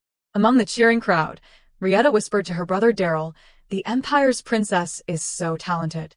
But I think she is sad because she could not go to the hunting grounds herself. She looks happy like that, but maybe she is not excited at all about a victory that is not really hers. Hearing this, Daryl comforted her. He said that there were times when someone had to do what everyone wanted. Because she is the Empire's princess, the one who values making everyone happy more than anyone else. In return, everyone still loves and respects our princess. Rieta understood this reasoning. In that position, it must be that way. To sit on a throne no one else can, you have to endure feelings no one else can. Sometimes, for the sake of everyone, we have to sacrifice something. Rieta herself was the same. Leaving the kingdom she loved and coming to a foreign land was for a similar reason. Even so, she turned to Daryl sadly. Even so, I still feel sad because the Empire's princess does not seem happy with her current situation. Daryl was taken aback by her words. He had not expected her to notice that. Daryl nodded in confirmation. That is right. Seeing this, Rieta suddenly asked, Brother Daryl, may I go somewhere for a bit? Although he did not know what she intended to do, Daryl naturally would not refuse her request. Sure, go ahead, little princess. Rieta silently made up her mind and told herself, I can definitely become a reliable support for her. The sunset cast a warm glow over the hunting grounds. But everyone had not returned yet, instead gathering together to eat and drink. The feast would consist of the animals they had hunted that day. The king approached his daughter and whispered, Honestly, I was worried. I thought my beloved daughter would be very sad. Throughout the hunt, my hands trembled, and I could not concentrate. Looking at her father's demeanor, the princess could not help but give him a direct look. But father, you still won, did not you? That is because I was determined to dedicate the glory to my daughter, and that is how I achieved this. My daughter must become someone who knows how to gracefully wear the glory that others offer. Hearing her father's words, Gabriella naturally understood. She knew what they meant and what she had to do. Close to her status as a royal princess, she should not personally strive for glory, but must get used to receiving it from others in a certain way. Above all, what constitutes the emperor's existence is the reverence and glory offered by the subjects. And without that, the majesty and dignity of the royal family cannot exist. Princess Gabriella had learned this throughout her life, since childhood. Facing his daughter, the king repeated the question once more. My wonderful successor, you surely understand your father's meaning, right? The princess lowered her head without saying a word, a rebellious sound rising in her heart. But father, what about my own wishes? And this time, the princess's answer was clear. She could only grit her teeth and bow her head in agreement. I understand, father. Seeing that, the king patted his daughter's shoulder with satisfaction. It is still cold outside. Don't stay out too long. After that, he left once again for his busy work, leaving Princess Gabriella standing silently in the meadow with her own thoughts. I know your words are for me, because my dream is also to become a good emperor like you, but... Suddenly, a childish voice interrupted Princess Gabriella's train of thought. Rieta appeared and softly called, Your Imperial Highness. Seeing the little girl in front of her, Gabriella was startled and hurriedly wiped away the invisible tear at the corner of her eye. Oh, little princess, it is you. Flustered, not wanting the little girl to see her own emotions, Princess Gabriella asked in confusion, Are you looking for the Duke, or Noel? Oh, where is Daryl? But contrary to those guesses, little Rieta firmly replied, No, it is not. The person I am looking for is you. You are looking for me? Gabriella asked in bewilderment. Rieta blushed and nodded in confirmation. Yes, the person I am looking for is your Imperial Highness, you. Your Imperial Highness, you will win. You will win. Gabriella scratched her head awkwardly. Thank you, but I have already won. Hearing that, Rieta continued speaking while using her mouth to remove the handkerchief from her wrist. I know. The little girl tied the handkerchief around the princess's wrist and said, Next time, your Imperial Highness will win on your own. If you can't do it next time, then keep trying. If you still can't, then the time after next. Rieta spoke with a tone full of certainty. Because in the novel, the Imperial Princess won. Surely the Imperial Princess will win. Have faith. Gabriella was as if lost in thought when she received the glove and this blessing. The princess's lips parted, but she was momentarily speechless at the emotions welling up inside her. Perhaps this was the first time the princess had received such absolute blessing and trust. Unable to bear it, the princess let out a cry and immediately buried her head in her lap. She was holding back her emotions, preventing herself from crying in front of the child. Rieta anxiously comforted her. Don't sigh and be sad. Bad fairies will come if you do. Chase away the bad fairies. Chase them away. The princess kept her face buried in her knees. Suddenly, she bolted upright and hugged Rietta. Princess Gabriella's eyes closed gently, and her hand stroked the little girl's soft hair. Rietta, hugged by the princess, had not had time to be startled. She could not even believe it was real. A moment later, letting go, Gabriella gradually regained her composure, and her voice became more cheerful. All right, as the little princess said, next time I will definitely try to win. Thank you very much, little princess. Rietta was startled, but then smiled happily. Yes, I will continue to support you. And so, Rietta's first hunting competition ended with smiles under the sunset. The Duke's family carriage lumbered down the village road back to the mansion. Sitting in the carriage, Rietta fidgeted anxiously, her expression as if she had done something wrong. And Noelle sat opposite her, with an angry face. The stiff atmosphere made Rietta try to find something to say. Oh, right. I heard Noelle caught a very big scorpion. Noelle blushed and was startled. Where did you hear that from? Faced with his panicked appearance, Rietta honestly replied, of course, from Hugh Macline. Rietta had just happened to meet him and heard him tell about Noelle's achievement. As for Hugh, he had caught a small rabbit. Hugh said he caught a rabbit, Noelle. This statement was like a blow to Noelle's heart, making him even more flustered. Noelle sat down, looking annoyed. Great, the princess's friend caught a rabbit. Rietta wondered why he was so upset. What is wrong? Last year you also caught a rabbit. What is wrong? It seemed Noelle was getting angrier. Rietta just tried to change the subject. Hey Noelle, in the Liz Kingdom, do you know that giant scorpions are very expensive? Giant scorpions look very sparkly and cool, so everyone wants them. This was a lie, but Rietta was willing to do anything to appease the child in front of her. Noelle caught such a giant scorpion, so it is really admirable. Hearing these compliments, Noelle silently looked out the carriage window. Then he snorted and put on an air. I knew it. Its shell is so sparkly, it looks very precious. Oh, this boasting never goes away. Rietta could only force a smile. I bet the scorpion was as big as this carriage, right? Yeah, almost that big, haha.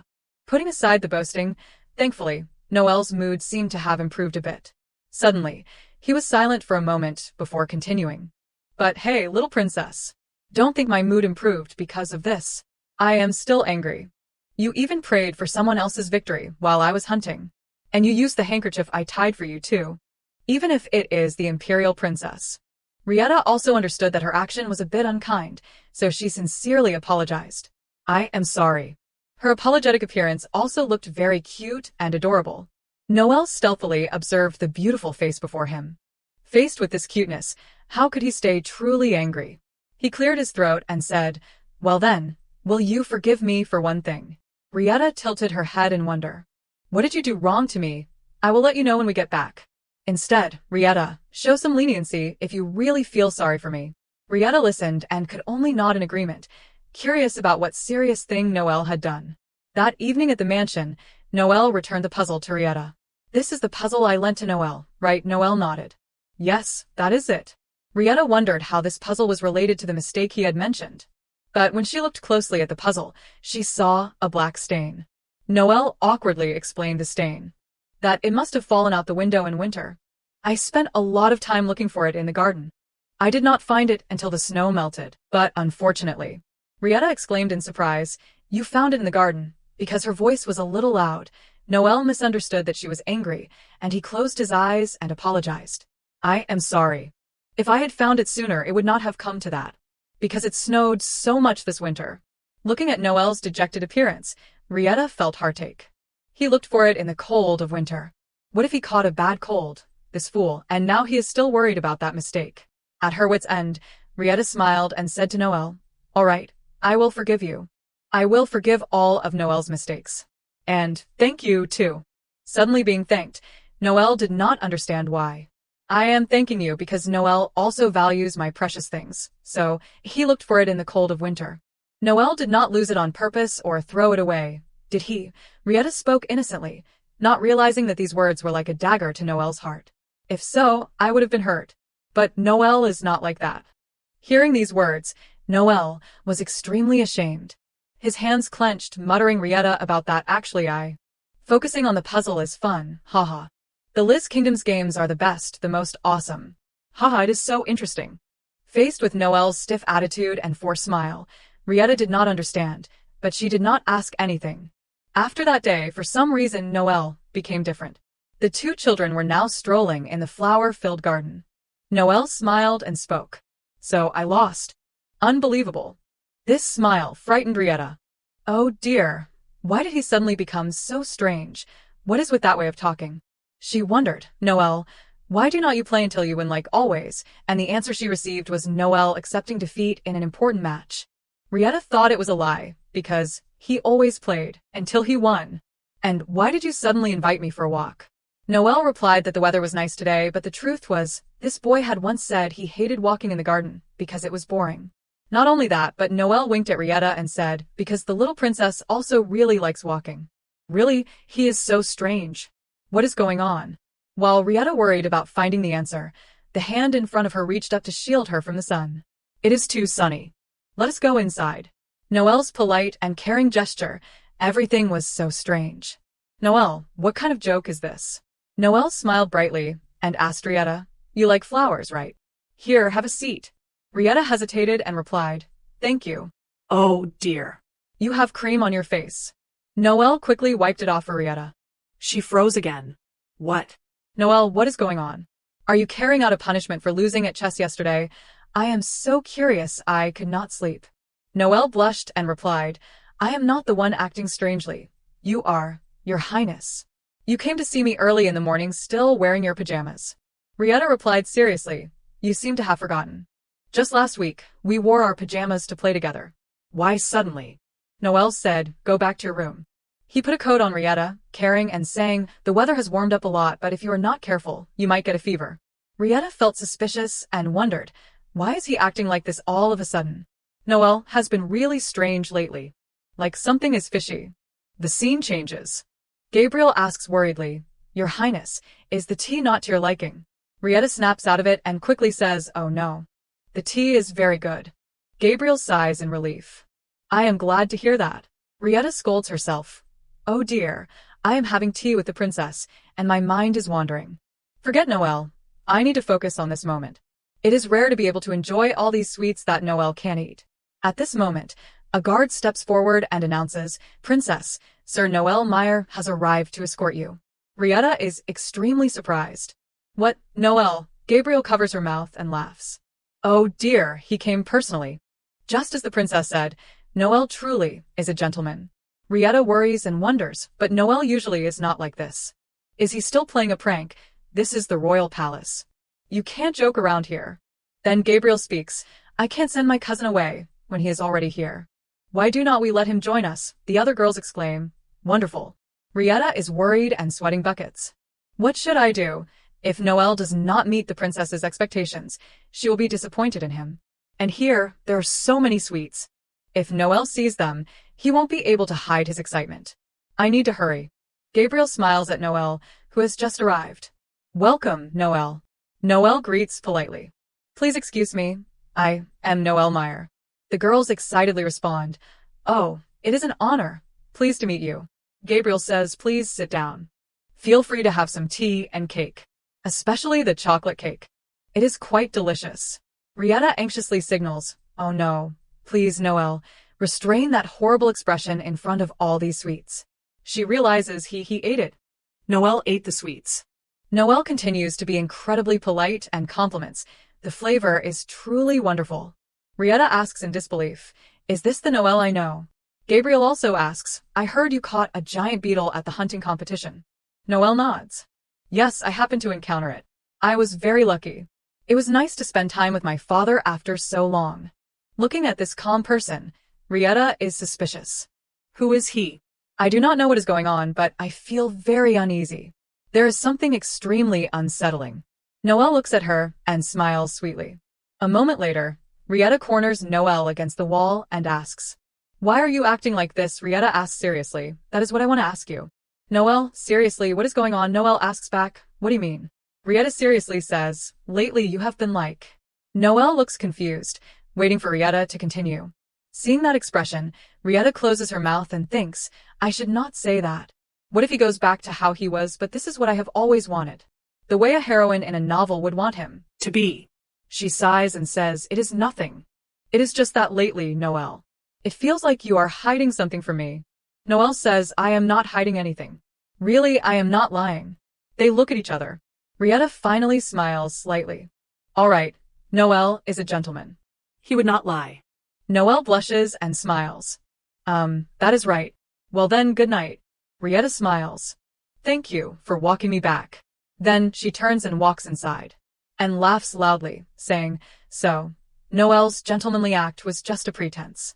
I will be the one to unmask that suspicious gentleman. On this side, Noelle sighs in relief. I almost slipped up when I thought about the puzzle piece. That was dangerous. After all, I am a perfect gentleman. A few days earlier, Noelle asks in surprise, what, the princess? Hugh nods. Yeah, I went with my mother to see her, and the princess praised you a lot. Noelle is surprised. Rietta did, you mean the princess? Hugh replies, she said you were very kind to her. The princess said you have become a perfect gentleman, and she is proud of you. Noelle's face slowly turns red after hearing this. Smiling smugly, she said I am a perfect gentleman. He thinks, and then quickly stands up. Sorry, I have to go now. Hugh's face freezes. What about chess? Noelle casually says you win. I lose. So, buddy, see you next time. Hugh smiles foolishly. The young master even called me a friend. Rietta and Noelle walk together. Unlike Rietta's worried look, Noelle thinks smugly, I thought she exchanged letters with the princess every day. So, that was to praise me, so. That adorable princess has recognized my true worth. All right, I will become a perfect gentleman, just like in the books. Thinking, Noelle covers Rietta's head with his hand. It is too sunny. Let us go inside. Noelle proudly thinks he is being a perfect gentleman. A delicious cup of tea is quickly brought up. Rietta smiles and offers the cake. Noelle, I saw you liked honey-flavored sweets yesterday. You will eat this too, right?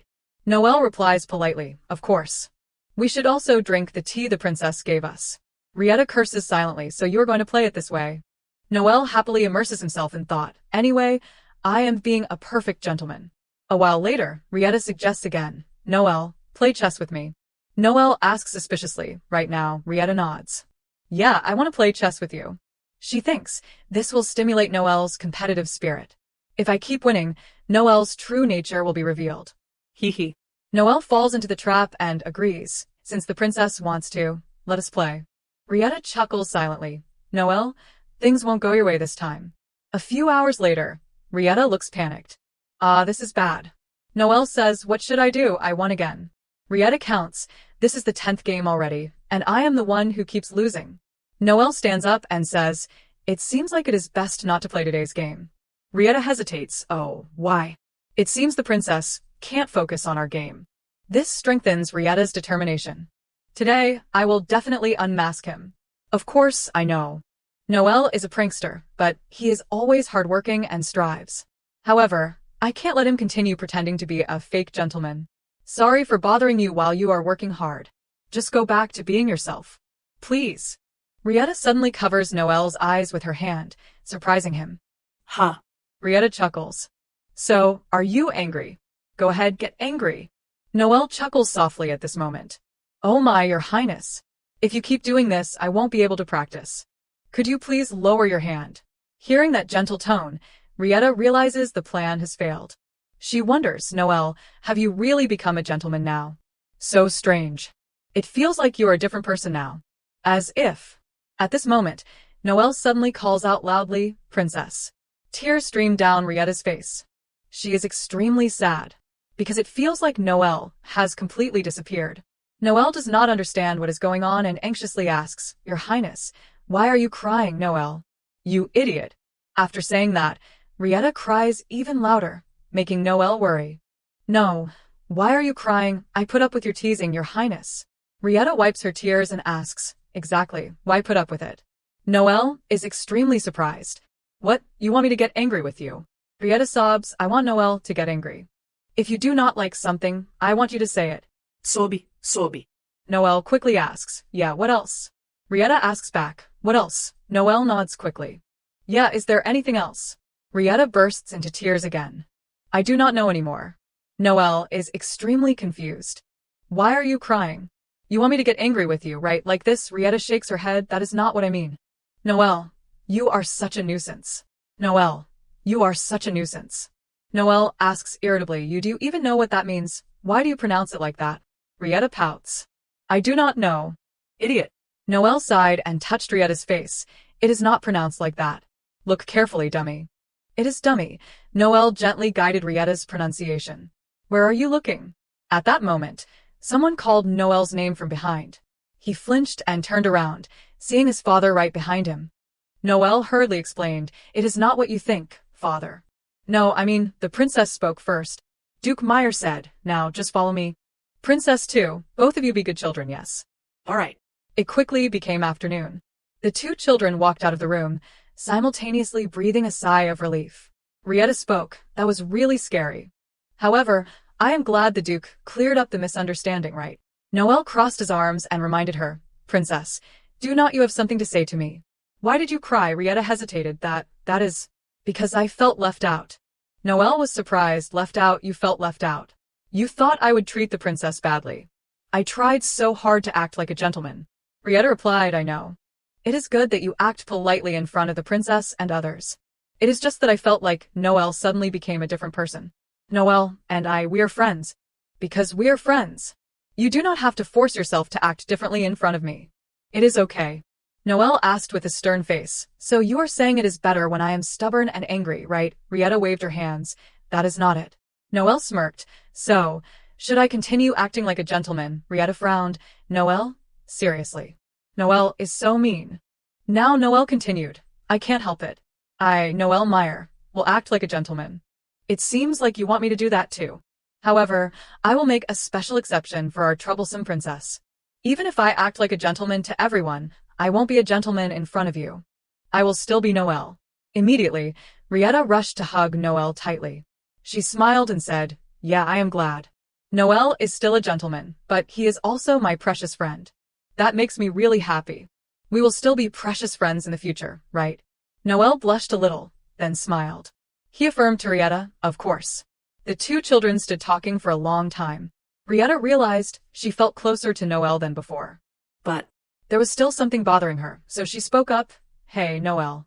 I was just wondering, are you hiding something from me? Noelle hesitated at her words. That. Rietta immediately continued, so there is something, right? Noelle did not hide it and said, actually, the shard from a few days ago. That is what I was going to throw away. Of course, I did not really throw it away. I just left it on the terrace for a while, and it fell down. This is the truth. Rietta then asked why. Why did not you tell me the truth from the beginning? Noelle lowered his head and said, I was worried you would be hurt. Rietta put her hands on her hips. Well, I am hurt. How could you do that? Noelle bowed his head. I am sorry. Rietta smiled softly, then reached out and took Noelle's hand. However, even now, thank you for telling me the truth. Noelle asked with a sad expression, are you okay? Rietta smiled. Of course, dummy. We are best friends, right? Noelle said, touched, thank you. Rietta teased him. Oh my, Noelle, are you crying? Of course. Noelle immediately denied it. No, you're the one crying. A few days later, Noelle's triumphant voice rang out. I won again this time. Rietta asked angrily, Noelle, do you want to win against me that much? You could let me win just once. Noelle shrugged. Then it would not be a fair match. Of course, it was far from intimate, but they were back to their old selves. The scene changed. Rietta was fanning herself with her hand because it was too hot. Noelle said beside her, if it is hot, go inside. Why are you sitting in front of the doorway? Rietta said, I am waiting for a letter. Noelle wondered, it is not from Liz, is it? Is it your loyal subject? Rietta immediately replied, Alicia is a friend. Come to think of it, I have not received any letters lately. Noelle nodded. When a letter arrives, you are always noisy. Rietta sighed. That is true. She kept waiting as her ice cream melted. A few days ago, during tea time with the princess, Rietta asked in surprise, is the military academy on break? Gabriel nodded. Yes, it seems the training is very difficult in the summer. I thought you would meet your knight friend from the kingdom since it has been a while. Didn't you know? Back in the present, Rietta said sadly. She said the school was on break, but there is no news. I wonder if something happened. Noelle, sitting beside her, laughed. Why are you so worried? What could possibly happen? Rietta was still worried. If that is the case, then that is good. It is hot too. I wonder if they are all right. At this moment, Noelle looked a bit thoughtful. It will probably be fine, right? The next day, Noelle got out of the carriage, feeling a little hot. In front of him was the military academy. The reason Noel came here on such a hot day was Duke Meyer had asked him the day before, "Do you want to take a break from sword training?" Noel nodded. It has been too hot lately. It seems even the instructor is having a hard time. Of course, when it rains and the weather is nicer, I will start again anytime. It is not that I hate sword training. Duke Meyer nodded in agreement. Yes, as you say, this kind of weather is not good for training. I will arrange what you requested, so make sure to send a letter to your swordsmanship instructor. You can go yourself and represent the Meyer family, right? Noel looked at the letter in his hand and nodded. Of course. I will go as a gentleman, worthy of the Meyer family. There was no other way. Back in the present, Noel spoke up. Who dares to speak carelessly about the Duke Meyer family? The two young men in front of him panicked. No way, the Meyer family. The two young men quickly put on flattering smiles. I apologize, sir. It seems this fool does not understand the prestige of the Duke's family, so I was trying to teach him. Noel asked coldly. Is that so? You were not using the Duke's prestige to bully someone, were you? The two young men ran away in fear. I am sorry. I am really sorry. Rieta angrily breathed out. Honestly, running away. Then he called out to the person who had just been bullied below. Hey. Their face seemed bruised and looked a little disheveled, but still showed beauty. Noel said, You. His legs suddenly gave way. Noel realized he was floating in mid-air. I am falling. He closed his eyes, waiting for the impact. The other person, who had unexpectedly caught him, said, You should be more careful. Are you all right? Noel blushed and yelled, What are you saying, Alicia Morin? Put me down right now.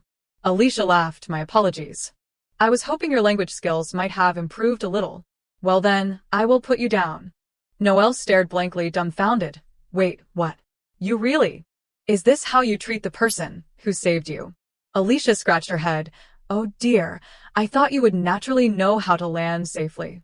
Noel pointed and asked, And what about that face? Alicia chuckled. This is what I became when I caught you. Noel became serious. Stop joking. Those people did that to you, did not they? You were introduced by the Duke in the first place, so why would they treat you like that? Alicia replied. All they care about is that I am a foreigner. Rieta frowned. And you're just going to put up with it. They are nothing. Alicia smiled and answered. More importantly, the princess is happily staying here under the Duke's favor. I do not want to raise a hand against the people of the Empire. I am fine. Noel retorted. No, you are not. And you still call yourself Rieta's servant. At this moment, Alicia covered her mouth with her hand, making Noel extremely worried. What is wrong? What? Are you hurt somewhere? Are you really badly hurt? Who knew that the next second Alicia would say, It is just that it has been so long since I have heard the princess's name from someone else's mouth. I am so moved. Noel crossed his arms sarcastically, and someone like that does not even send a single letter, and ends up getting beaten up. Alicia explained, there is a reason. I hid from the princess that I was on break, but somehow she found out and suggested we meet. Noel asked, Then meet her. Alicia's voice dropped. But I am in this condition. Noel immediately said, Then at least send a letter back saying you can't meet her. The princess is waiting. Alicia asked in surprise, What? How can I refuse when my master requests a meeting? How could I? Noel nodded. That is right. Anyway, let us go. You need to get treated, right? Where's the infirmary? Hearing this, Alicia refused. I am fine. The doctor at the infirmary is also on leave. Resting will help me recover quickly. At this point, Noel also messed up his hair, not knowing what to do. Then he said, Tomorrow I will bring you medicine. The best kind. Alicia called out, moved, My master. Noel explained, It is not for you, it is because the princess is worried, that is all. Seeing her waiting for your letter made me uncomfortable. Alicia smiled. Thank you, really. Noel, slightly embarrassed, crossed his arms and said, Enough. Just write the letter tomorrow and give it to me. Say that you will meet the princess in a week. Alicia hesitated slightly. A week? Can I really recover before then? Noel assured her, I will bring a miracle medicine. And do not worry, I will drop by every day. If they know that I care about you, then they won't act carelessly. Alicia asked, dumbfounded, Care? Noel immediately yelled, Don't misunderstand. Do you really think I would care about someone like you? Don't get the wrong idea. Alicia smiled. I understand, sir.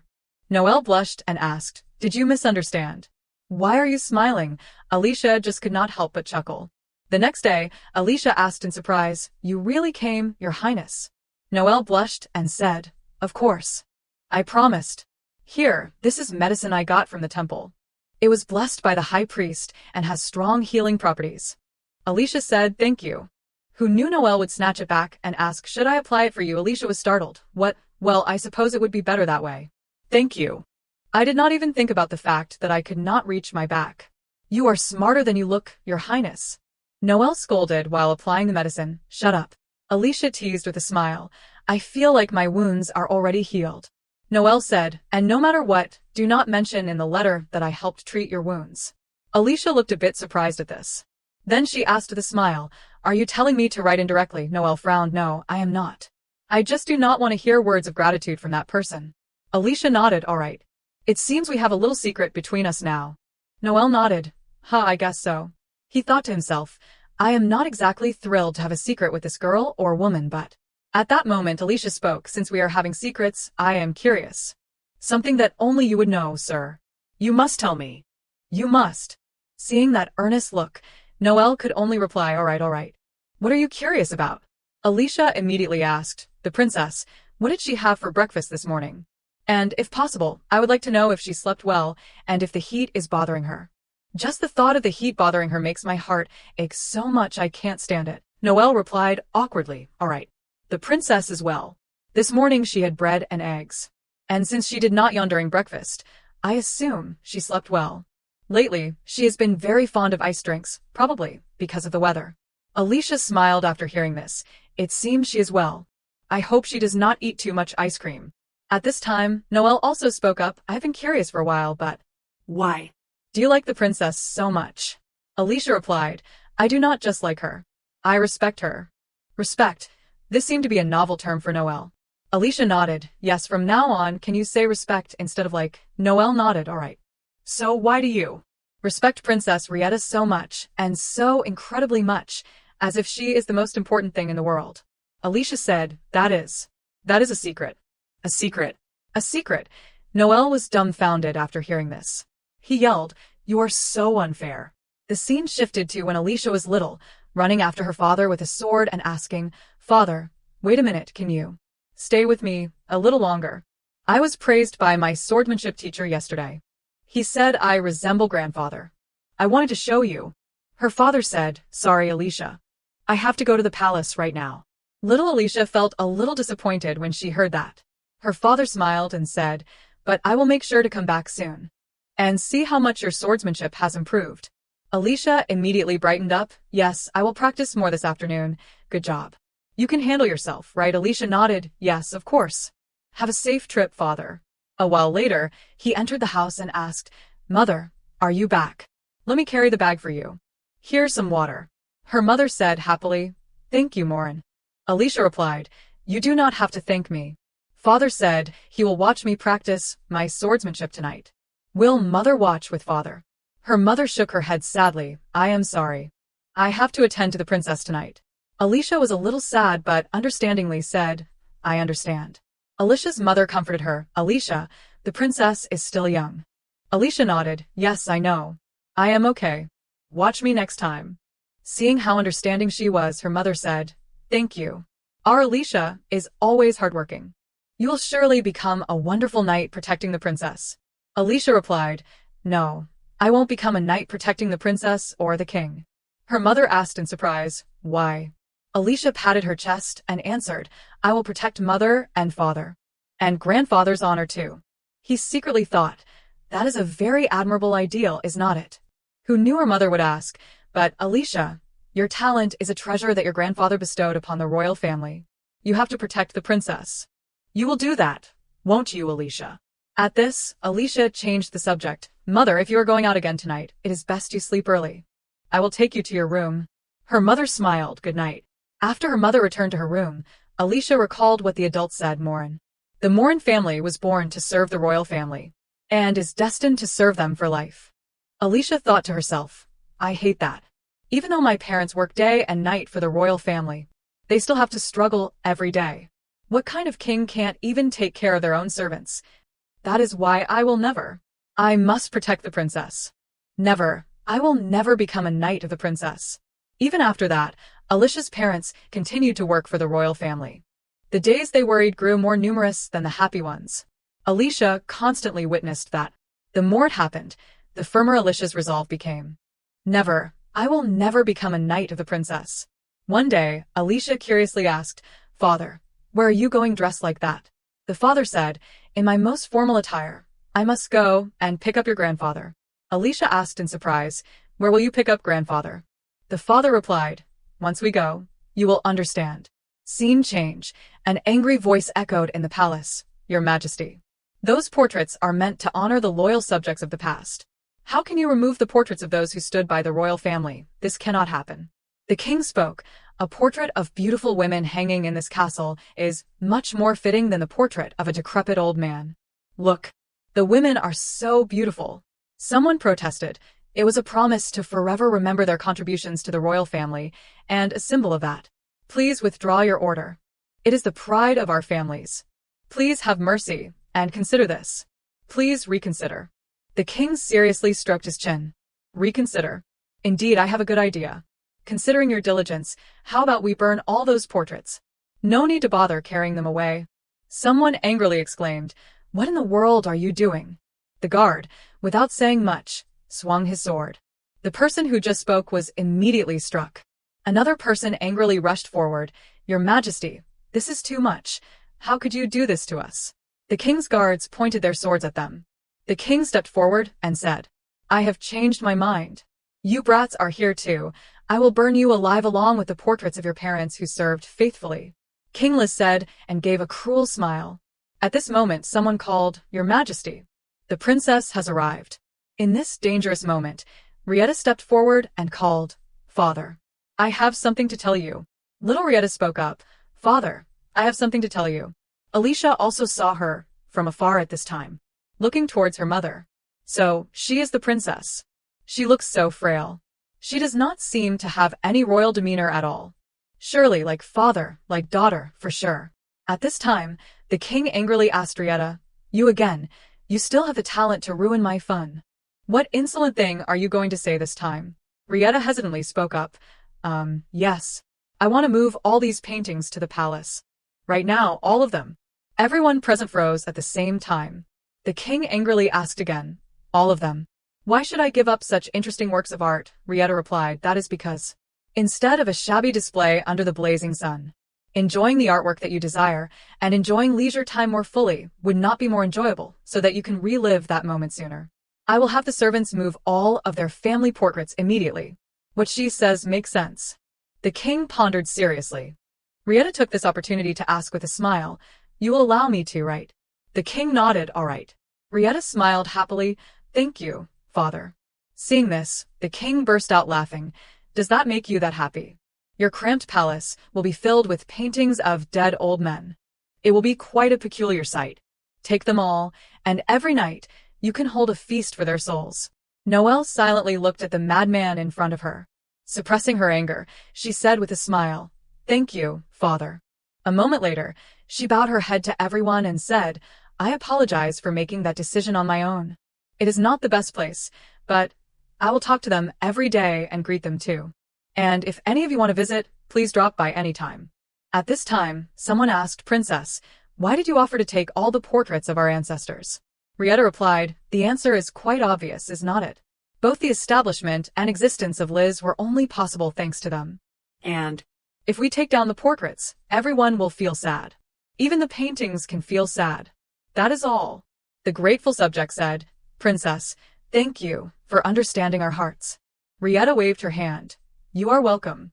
I am the one who should apologize. It is difficult now, but when I grow up, I will make sure to restore their places. A place truly befitting them, I promise. Everyone was moved by the little girl. Thank you. Thank you, Princess. Thank you. Thank you so much, Princess. Truly thank you. Alicia stood silently in the sea of people. He thought to himself, adults are so stupid. Respecting portraits is the duty of the royal family. A daughter doing what her father does not is natural. She is simply doing what is expected. Just what is expected. The next day, Alicia recalled her mother's words. Grandfather has moved to a strange place, so he must want to see you. Alicia thought, Mother said I could visit, but I still do not feel right. In books, the princess's palace is bigger, extremely splendid and sparkling. But here, everything is empty. I am just glad they at least have portraits here. To leave grandfather here, in such a desolate place.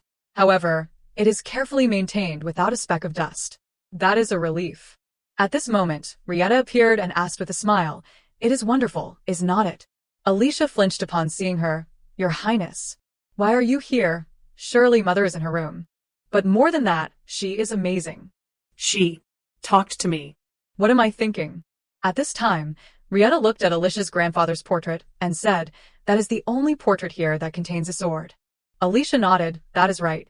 "Is that so? I have never paid attention to the other portraits before." Rieta asked with a smile, "You were just looking at it, were not you? Did you know? Melishamorin, he was such a great knight that even the royal knights respected him. Just thinking that there was such an incredible knight here, in our small kingdom, warms my heart. It is wonderful, is not it? Don't you agree?" Alicia did not expect Rieta to think of his grandfather that way. He thought, well, maybe. She might not be a bad princess. At this time, Rieta startled and said, "I apologize, I have been talking continuously. You came to see your family's portrait, right? Which family are you from, huh?" Comparing the two, Rieta now realized. "You are from the Morin family, are not you, am I right? You look like them." "Very much so." "Can everyone tell?" Alicia thought. "I can't believe you did not realize it until now." Thinking, he put his hand on his chest and said, "Greetings. I am Alicia Morin. It comes from my grandfather's name, Your Highness." Hearing this, Rieta showed a joyful expression. "That is a wonderful name, Alicia Morin." Alicia smiled slightly. "Thank you." At this time, Rieta put her hand on her hungry stomach. "I have not had breakfast, that is why it is rumbling." Slightly embarrassed. At this time, Alicia held out his hand and asked if would you like to eat this? Rieta was surprised, "Candy." Seeing her contemplate, Alicia wondered, is something wrong? You do not like sweets. Alicia recalled his mother's words, "Don't bring food into the palace. It is a rule to prevent any potential dangers." The princess said she could not carelessly eat food brought in from outside. He quickly retracted his hand. "I apologize. I forgot you could not eat it." Unexpectedly, Rieta said with a smile, "I want to eat it." "It is all right. I want to eat it." Alicia asked, "Are you that hungry?" Rieta nodded, accepting the candy. "Yes, I will enjoy it, Alicia." It is so sweet. "I am so happy." Alicia asked, "Would you like another one?" Just at this moment, a woman called out their names, "Alicia Morin, Your Highness. Eating food brought in from outside is very dangerous. Even if you are my son." Alicia immediately replied, "Yes, mother." His mother scolded, "Alicia, I have told you many times." At this time, Rieta interjected, "I said I wanted to eat it." Alicia is someone from Morin. If someone from Morin is capable of poisoning, I think it is better to just quietly eat it. Alicia's mother asked, "Oh dear, why would you say such a thing?" Rieta replied with a smile, "I trust you, madam, that is why." She turned to Alicia and said, "I apologize. I did not actually think the food was poisoned. So, come visit any time. Understand?" Alicia smiled, giving a slight nod. Rieta cheered, "You nodded. That is a promise." From that day on, Alicia often visited the princess. Their relationship gradually grew closer. Alicia increasingly realized that she was completely different from the king, who was lost in luxury and pleasure. That winter, Alicia knelt and asked Princess, "Do you remember saying you would return the portraits? You mentioned it before, right?" Rieta nodded, "Yes." Alicia asked again, "Really? You are really going to return them?" Rieta silently looked at him. Then, with a smile, she said, "Of course. That is the secret Alicia was talking about." Noel, beside her, angrily scolded, "You are making me feel terrible. What are you so happy about by yourself? You won't tell me, will you?" Alicia chuckled, "That is right. I will tell you one thing." She willingly ate the candy I gave her. Looking back, it was a reckless act. I was so stupid. Noel, upon hearing this, asked in annoyance, what was so reckless, what was dangerous about the candy? Alicia did not expect the noble in front of him to ask so naively. He sighed, "You really do not know anything." Noel snapped, "You just insulted me. I have heard Rieta say similar things before." Alicia glanced at him. "Please stop saying such nonsense." The princess would never use such vulgar language. But if it were a slightly darker Rieta. Somehow, I think a princess saying things like that would be pretty cool. Of course, the only one who would get to hear such words would be the prince, her close friend. A few days later, Rieta happily thought to herself, "Thankfully, the medicine worked very well. It seems like those guys won't cause any trouble while I am staying with Alicia. It is all thanks to me keeping my promise without fail, not missing a single day. Today marks the end of my visit to the academy, but this will surely be useful if I keep it. I have to give it to him, personally. Scene change, someone runs up and calls, Noelle, Noelle. Alicia asks in surprise, Rietta, why are you running like that so early in the morning? Rietta replies, it is important. Do you think I should wear the blue dress tomorrow? Or the yellow dress? Which one do you like better? Noelle replies, both are beautiful. It does not matter what you wear. Rietta seriously replies, but I want Alicia to see me as a wonderful princess. Noelle says, even if you wear pants on your head, that guy will still say you exude the grace of a princess. Rietta bursts out, Noelle, I am being serious. Noelle crosses his arms and affirms, so am I. Rietta laughs, realizing, but if it is Alicia, I can see him saying that, Thinking about seeing Alicia again, I am so excited, Noelle asks with a serious face. You are that happy? Rietta immediately replies, of course. Noelle smiles slightly. He is happy just because of that, silly. Rietta then asks, you're going to class, right, Noelle? Noelle shakes his head, no, I am just going out for a bit. Noelle thinks to himself, I have to go protect your friend. Rietta asks again in surprise, that is strange. I definitely saw it on my way here. The piano teacher was preparing for a lesson. Noelle's face falls as he remembers. That is right. Piano, I completely forgot I had class today. What should I do? If I skip class, Father will be very angry. But if I do not go to the academy today, they will bully Alicia again. Then, he will see Rietta with a bruised face. That will make Rietta sad, won't it? After thinking, Noelle bites his lip, trembling. Then decides, today. Class has been cancelled. Rietta asks again in surprise, cancelled. The teacher came even though the class was cancelled. Why, Noelle does not know how to answer, wondering, why is he being so persistent today? Noelle hesitates. It just got cancelled. At this moment, someone pats him on the shoulder, cancelled. Noelle's father appears behind him and says, I do not think I heard anything about your class being cancelled. Noelle. Make sure you complete your class, and then come to my room. You must have something you want to tell me. A moment later, Duke Meyer calls his son's name, Noelle Meyer. Noelle resolves himself, I should be honest. He starts, the truth is, at the academy. But, remembering the times he endured for Rietta, what Alicia tried so hard to protect, Noelle does not know if he can say it. Thinking, he tells his father, I have something to say. But it is not there. Sometimes there are times like that, sometimes it is there, sometimes it is not. It seems like it is there, but it is not, or it seems like it is not there, but it is, something like that. Duke Meyer closes his eyes and says, all right. In that case, take this and copy it until you think of something to say. Noelle is startled to realize that is the book my brother struggled with. In the end, Noelle had to copy classical poetry until late at night. It is so hard to keep that guy's secret. Will he be okay? At this moment, Rietta appears and asks, Noelle, are you all right? You were scolded all night. Why did you lie? That is not very gentlemanly. Don't ever do that again. Understand. Rietta grits her teeth. They can't understand how I feel. Then Rietta looks down and says, it is almost time. The carriage. The carriage has arrived, but there is no one beside her. She quickly turns and chases after Noelle. Noelle runs to Alicia, anxiously asking, are you okay? You are okay, right? Alicia smiles, yes, sir. I am fine. Rietta sighs in relief. Thank goodness. At this moment, Rietta also arrives and calls, Alicia. You must have had a hard time getting here. Seeing her, Alicia smiles happily, Your Highness. Welcome. Seeing them hug, Noelle's face freezes. What? Let go of him. It is hot.